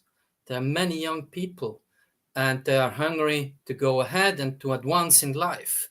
But how to advance if you're excluded of the globalization? That's the point. So we are coming to blockchain and cryptocurrency. This is the new world. Finance hasn't changed since blockchain and cryptocurrency. Just the terms have changed, in fact. Yeah, nothing has been really different to what you know about finance. It is just digital. Many people know about blockchain and cryptocurrency only by hearing. We will today simplify the topic today, and you will see how useful it is and how useful it will become. Because at the end, the question is it really useful, and is there a need for it? Today, only 3% of the active world population uses cryptocurrency. Wow, that means 97% of the world market is still dormant? Why only 3%? Why is it so? Probably you will ask yourself this question. And many people are a little bit scared and see it in a very speculative way, such as Bitcoin, for example. Most of you, for sure, knowing Bitcoin. But is Bitcoin really transparent? Does it exactly promote trust? Bitcoin has no management, so there's no leaderness. Bitcoin can therefore not have an active marketing strategy, cannot be tailor-made to the needs of the future users, I mean you, and also the excluded people. Bitcoin, as a result, cannot evaluate risk either. So that's why Bitcoin is purely speculative. It is hoped that the value will increase, but is it really like that? Well, I know now you get maybe a little bit scared. All sounds very gloomy, and it's not very inspiring. I agree with you, because all our experience over all these years we made in, I think, over 90 countries worldwide, in getting to know the people's need. The people want more security. They're exposed to daily risk, political instability, economic problems, actually also rising inflation, unrest, and other risks which might jeopardize the assets or of the income of a normal man, but also of micro companies. Many of the speakers have talked about it before. We at Crypto FinTech have taken this to heart because we lived in many emerging countries. We worked in many emerging countries all over our decades of our careers of the management. More than 200 years of experience in banking, asset management, project management, but also in insurance, a very important part of it. Media, but also in crypto. That gave us a social, but also economic and cultural understanding to see the real needs of all our fellow human beings. We at Crypto FinTech include in globalization those who are actually excluded from the normal banking system. Many of the previous speakers have talked about the eventual change or the actual changes in banking. But does it really happen? No. We think the revolution is completely different and has already begun, and you're part of it. Crypto FinTech covered the needs exactly of those who are excluded. Many of the micro companies, as well as medium-sized companies, they have problem to get finance. Many of the people, they have problems to safekeep their money because instability, as I talked before, or even currency risk, whatever is involved. Our token called Xegara cryptocurrency has the intention to include these people. How do we make that possible? That is your question. Many in crypto, they talk about USPs, these unique selling propositions, but in fact, they don't know exactly what it is, or they know it. What is it? This transparency. Does other cryptocurrency like Bitcoin have the transparency if there is no management? No, I think transparency is one of the first steps to create the foundation of trust and confidence. Nobody is just investing in something which sounds good. You want to know who they are. How do they do it? Is the management experienced? Do they have a license for it? Yes. Xegara token, as we are talking today from our company, is licensed, yes. We have our own cryptocurrency exchange as well. And on our cryptocurrency exchange, we have other 9 top cryptocurrency which are tradable on our exchange at very cheap gas fees. You will ask also, what is the future in blockchain and cryptocurrency and NFTs? You have heard about NFTs. NFTs, the future is not about simply pictures exchange or picture buying. No, where horrendous sums today are paid. NFT is the future. It's not metaverse neither. Metaverse has existed in the past for people who are more keen in blockchain and metaverse. And it was very short-lived and has disappeared in the past. The real world remains the reality. And in fact, this is what we are considering. NFT is also meant to enable limitless financing of anything who has a value. Could be real estate, could be infrastructure, but also in entertainment as music, film, and video production. Any project which could be tokenized and create a value out of it could participate with our Xegara cryptocurrency in an NFT financing. This is to build up a secure fortune for everyone. Even with little money, you can participate then. In a real estate project today, you need to have hundreds of thousands of euros or dollars or whatever currency to participate. In the NFT world, where you can buy real and not like in metaverse where you buy something virtual, not existing, NFT, you go into the reality and you buy parts of the real estate and you get the dividend out of the rental fee, or when it will be sold, you get an rise of your investment in the difference of the sales price. This is how you can bring stability in your life. Limitless and free. This is it, because you can invest anywhere in the world by the smart contracts. Smart contracts are not fakeable. That you cannot cheat. They are fixed and you can get your part. So the revolution has long since begun. You just have not realized what are the possibilities. We are a leader as a think tank implementing what others still dream. A little bit like Venetia. She is a doer. We are doers as well. And crypto fintech is licensed. That's the big difference also. What is the future in cryptocurrency generally? According to OECD, but also to the European Union, setting the rules and regulation is that those cryptocurrency that do not have any licenses will disappear sooner or later, and most likely faster than what they think. Regulations that crypto fintech already complies today are becoming stricter every year. Actually, AML, Anti-Money Laundering Act, is number 5. Next year probably will come number 6. And if you don't comply, you don't get the license for it, or you will lose the license.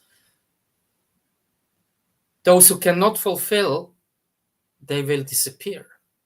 That is why we, from Crypto FinTech, have set for ourselves the goal of being far-sighted and compliant with the regulations and laws of the European Union, the OECD, the anti-money laundering, anti-terrorism financing as well, and of course the KYC, know your client. That's the reason why Crypto FinTech is fully licensed. We complied with all the regulations. Now, Africa has a huge potential. That is for sure. You have various currencies in different countries, the same as in Asia. In Asia, they have probably 24 or 27 different currencies. In a globalization, that doesn't make sense anymore. If you make trades on a macro company with another middle-sized company from one country to the other, you have cryptocurrency, easier to do the businesses than with the traditional monies, because you have a currency risk, you have an inflation risk. And so far, in the future, cryptocurrency under license will rule the finance world. Together with you, we look forward, of course, to not only forge the future, beyond the future. And that is the key for it.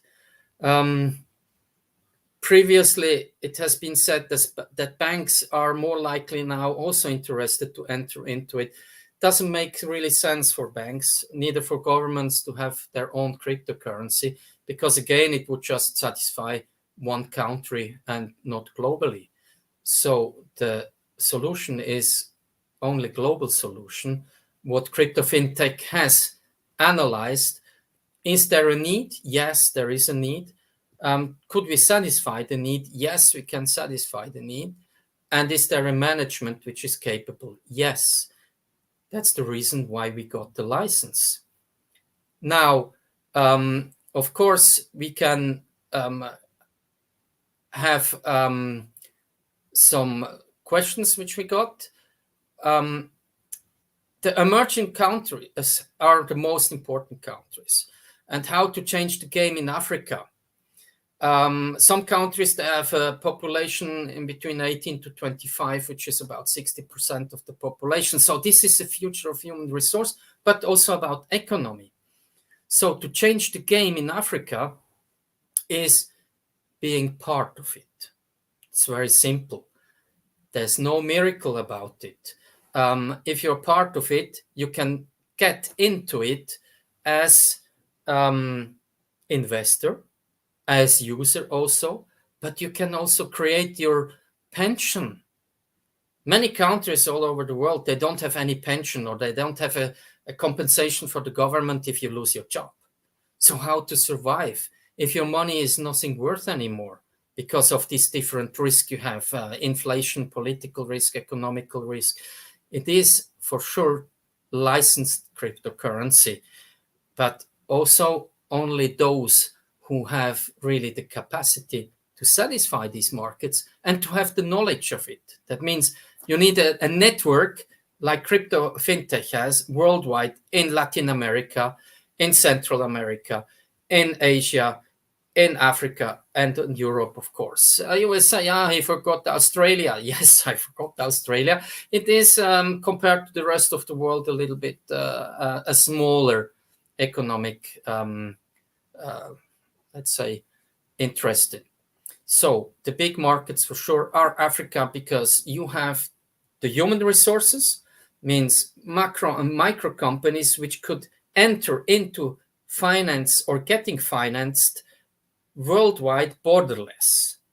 An example, somebody in Congo has a little enterprise and needs to buy 500 times spare parts or finishing parts in Brazil. Okay, so you have currency risk to buy it, but you pay today banking fees, and you need a lot of paperwork, etc. With smart contracts later in the cryptocurrency, you don't need that because it's already secured by the smart contract. So you don't have the currency exchange risk, you don't have political risk, and you don't have the huge banking charges, if ever you have a bank account.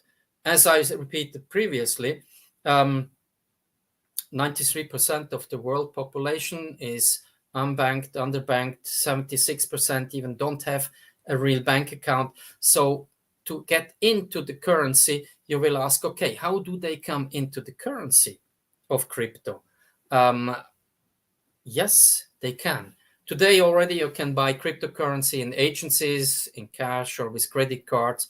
You can get online banking. What Crypto FinTech is applying as well for an electronic money transmitter license to guarantee that everyone could open a bank account wherever it sits, as long as, of course, satisfying the KYC regulations.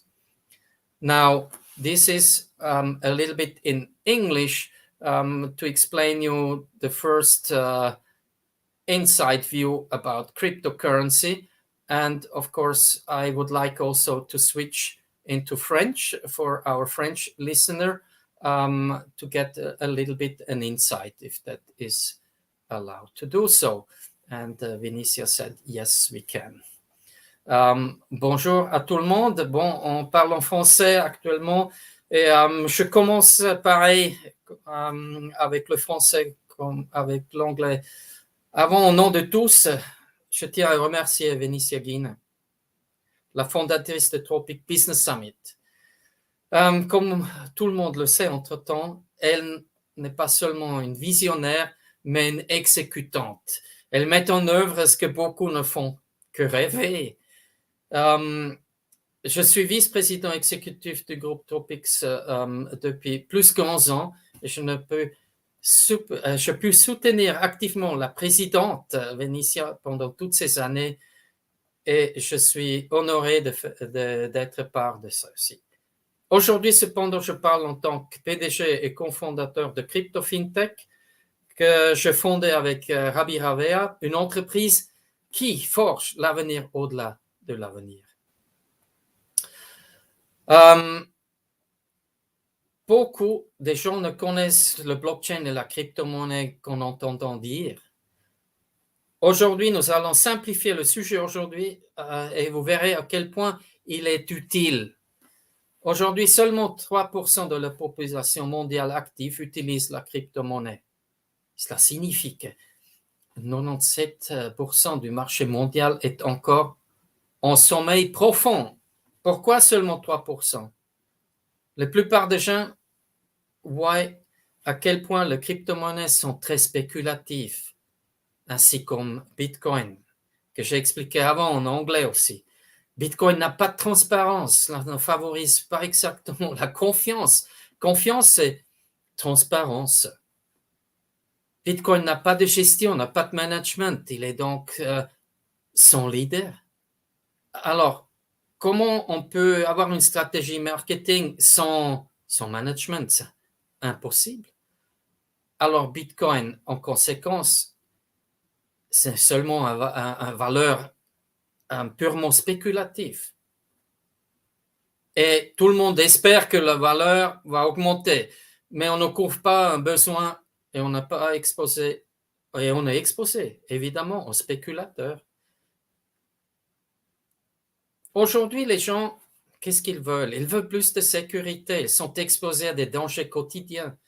J'en en parlais avant. Instabilité politique, problèmes économiques, hausse de l'inflation actuellement, qui est pas seulement en Afrique, c'est très très fort en Amérique du Sud et en Europe aussi, et en Asie, pareil. Des agitations aussi, et d'autres risques qui mettent en péril, les revenus de l'homme normal, de nous. Voilà, chez nous, en crypto fintech, nous avons pris cela en cœur. Nous avons plus que 200 ans d'expérience dans le secteur bancaire, gestion des actifs, gestion des projets et aussi assurance, qui est un point très, très important. Les médias aussi, mais aussi la cryptographie. Nous avons acquis ça dans plus que 90 pays, excusez-moi le 90, nous ont donné la compréhension sociale, économique, mais aussi culturelle, pour voir les besoins réels. Si vous n'avez pas de connaissances culturelles dans les différents pays, vous ne pouvez pas définir les besoins. Nous avons cette expérience. Nous, Crypto FinTech, nous incluons dans la mondialisation ceux qui sont exclus du système normal. Qui sont eux? Ce sont les gens qui n'ont pas de compte bancaire ou qui ont des difficultés d'obtenir un compte bancaire, mais aussi des sociétés macro et moyennes entreprises qui aujourd'hui souffrent énormément avec le système bancaire. Bon, exactement ça, Crypto FinTech, nous couvrons ces besoins avec notre crypto-monnaie qui s'appelle Xegara. Et je dis pas seulement les individus, mais aussi les micro-entreprises et les entreprises de taille moyenne. Comment nous rendons ça possible? C'est avec notre transparence. Notre management est connu. Nous avons affiché les curriculum vitae de chacun. La transparence, mais aussi les licences. Nous avons obtenu 2 licences et nous sommes en procédure d'obtenir une 3e licence qui est très importante. Toutes les licences que nous avons sont dans la communauté européenne pour justement aussi garantir aux investisseurs et aux utilisateurs que tout est en norme et en ordre. Une direction très, très expérimentée. Mais le changement que va apporter Crypto FinTech est justement d'amener le Xegara Token qui est sous licence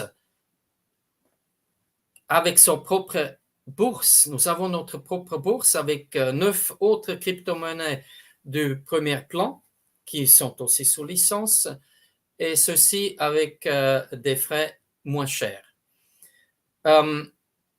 Nous rentrerons aussi dans le NFT. Chacun a entendu NFT.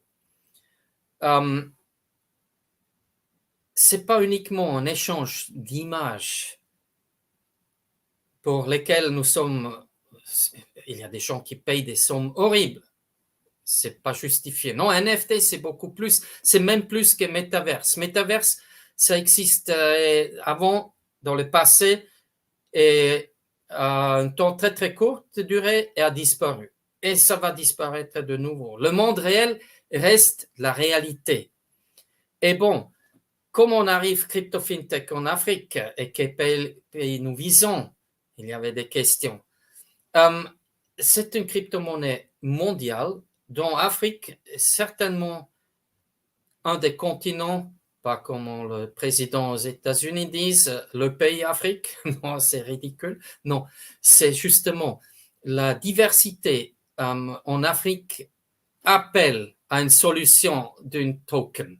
Et ça, c'est l'importance que toutes les différentes monnaies que vous avez actuellement en Afrique posent des problèmes de l'instabilité politique, inflation et tout ce que j'avais cité avant. Crypto-monnaie va amener une stabilité.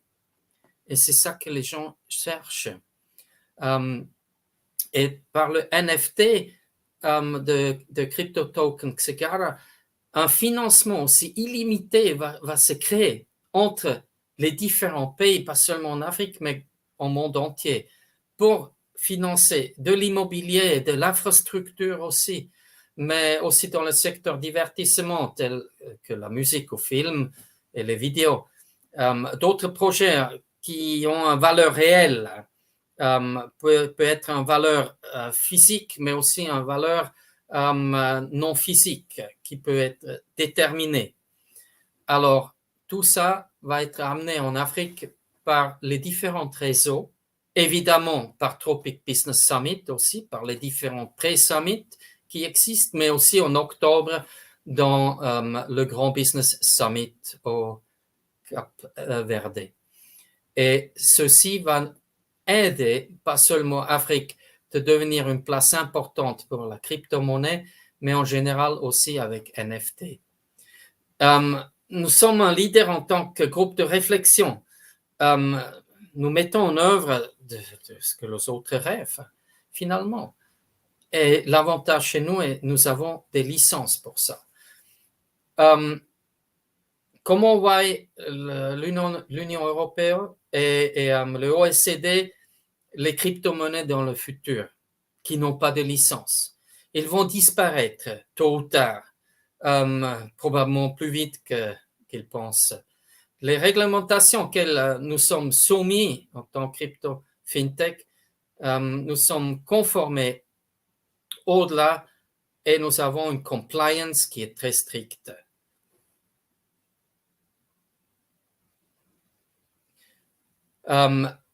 Oui, on a reçu une question, comment on peut investir. Actuellement, nous sommes dans la private sales phase. Ça veut dire, un private sales, c'est pas encore public. On peut investir en tant que venture capitaliste avec un minimum d'argent. Venture capitaliste actuellement est 1000 € pour investir. Nous avons défini aussi la valeur du token entre-temps. Et dans peu de temps, va y avoir la phase pre-seed. Pre-seed va être public et tout le public peut investir. Et ensuite, ça va être lancé à la bourse où tout le monde peut en acheter. Les différentes phases, phase 1, 2 et 3. La troisième, quand ça va être à la bourse, on paye pour acheter le currency selon le prix de la bourse. Voilà. Et chacun peut investir aussi avec 10 € comme quelqu'un avec 10 000 € à la bourse. À la bourse, ce qui compte, c'est plus tard quand on vend. Évidemment, il faut avoir plus de tokens que les frais de vendre. Pour expliquer, chaque bourse que vous allez rencontrer, si c'est Binance, Kraken, etc., vous payez un gas fee quand vous faites une transaction. Et nous avons décidé d'être sur BAP20. Binance, c'est moins cher, c'est le moins cher frais pour avoir fait une transaction. Parce que nous prenons en charge la considération que les pays émergents, les gens, chaque euro, c'est beaucoup d'argent. Alors, nous avons choisi le système qui est le moins cher pour acheter et pour vendre. Voilà. Et évidemment, chacun peut acheter le crypto-monnaie dans la phase 3, mais aussi aujourd'hui dans le private sales en tant que venture capitalist, vous pouvez venir. Si vous passez le KYC, il n'y a pas de problème. Évidemment, il faut être majeur, ça c'est clair, et avoir une pièce d'identité qui justifie que c'est bien vous. Voilà, ceci pour une réponse à une question d'un étudiant en Namibie. Voilà. De nouveau, si quelqu'un veut investir dans d'autres tokens, toujours voir les 5 points. Un, c'est est-ce qu'il y a un besoin? Est-ce que le token peut satisfaire le besoin? Est-ce qu'il y a un management qui est capable de gérer tout ça? Est-ce qu'il y a un marketing strategy et comment ils vont appliquer le marketing? Évidemment, sans management, ce n'est pas possible. Comme Bitcoin n'a pas de marketing et ne peut pas avoir une stratégie. Et le point numéro 5, c'est comment ils évaluent le risque, comment eux qui ont émis une crypto finance ont analysé le risque. Comme je vous ai expliqué avant, nous sortons aussi du secteur assurance et nous savons comment limiter le risque qu'il y a en crypto-monnaie. Ça peut être un risque en software ou plein d'autres choses. Oui, la question, s'il y a un moyen de tokeniser immobilier, oui, ça existe et nous sommes aussi prêts à discuter ceci. Ce n'est pas uniquement l'immobilier, c'est aussi des projets infrastructures et tout qui a une valeur réelle qu'on peut évaluer. Voilà, ça c'est pour Jules Williams de la France. Bienvenue, écoutez. Voilà, c'est ça, nous sommes vraiment très impatients de forger pas seulement l'avenir avec vous, mais au-delà. Et chacun qui veut avoir plus de renseignements peut se renseigner à travers le Tropics Business Summit et être connecté avec nous. S'il y a d'autres questions, seulement adressez-le immédiatement et je peux vous répondre aussi immédiatement. Alors, les 5 points que j'avais cités avant, ça c'est très important pour chacun qui veut investir. Crypto FinTech, avec notre token Xegara, nous remplissons tous les 5 points et il n'y en a pas beaucoup qui peuvent dire ça. Comme je vous ai cité avant, nous avons déjà 2 licences émises par l'Union européenne et nous sommes en train de demander une 3e qui est pour Electronic Money Transmitter License où chacun peut ouvrir un compte bancaire en ligne avec un IBAN s'il remplit évidemment les conditions KYC et ça peut être du monde entier. Alors, borderless, sans frontières, c'est ça la réponse, oui. Si bien pour l'utilisation de notre crypto token Xegara, mais aussi plus tard pour le NFT dans les finances des projets. Et chacun de vous est bienvenu pour se renseigner. Nous avons un pitch deck, nous avons un white paper qui ont été soumis aussi aux autorités et les autorités nous ont donné les licences basées sur nos compétences que nous avons dans notre management. Comme je citais, nous sortons du secteur bancaire, investissement, assurance, mais aussi de crypto, fintech, blockchain. Voilà. Alors, j'ai encore 1 minute. J'aimerais vous remercier pour avoir écouté ce que je vous avais dit un peu. Il n'y a rien de nouveau dans le monde du finance. Il n'y a que les termes qui ont changé et c'est digital, sans frontières et sans aucun, comment on dit ça en français, implication de différents risques politiques ou inflation. Voilà. Merci beaucoup aussi de nouveau à Vénitia Guinée d'avoir mis cette plateforme à disposition de nous tous pour forger un Afrique plus fort.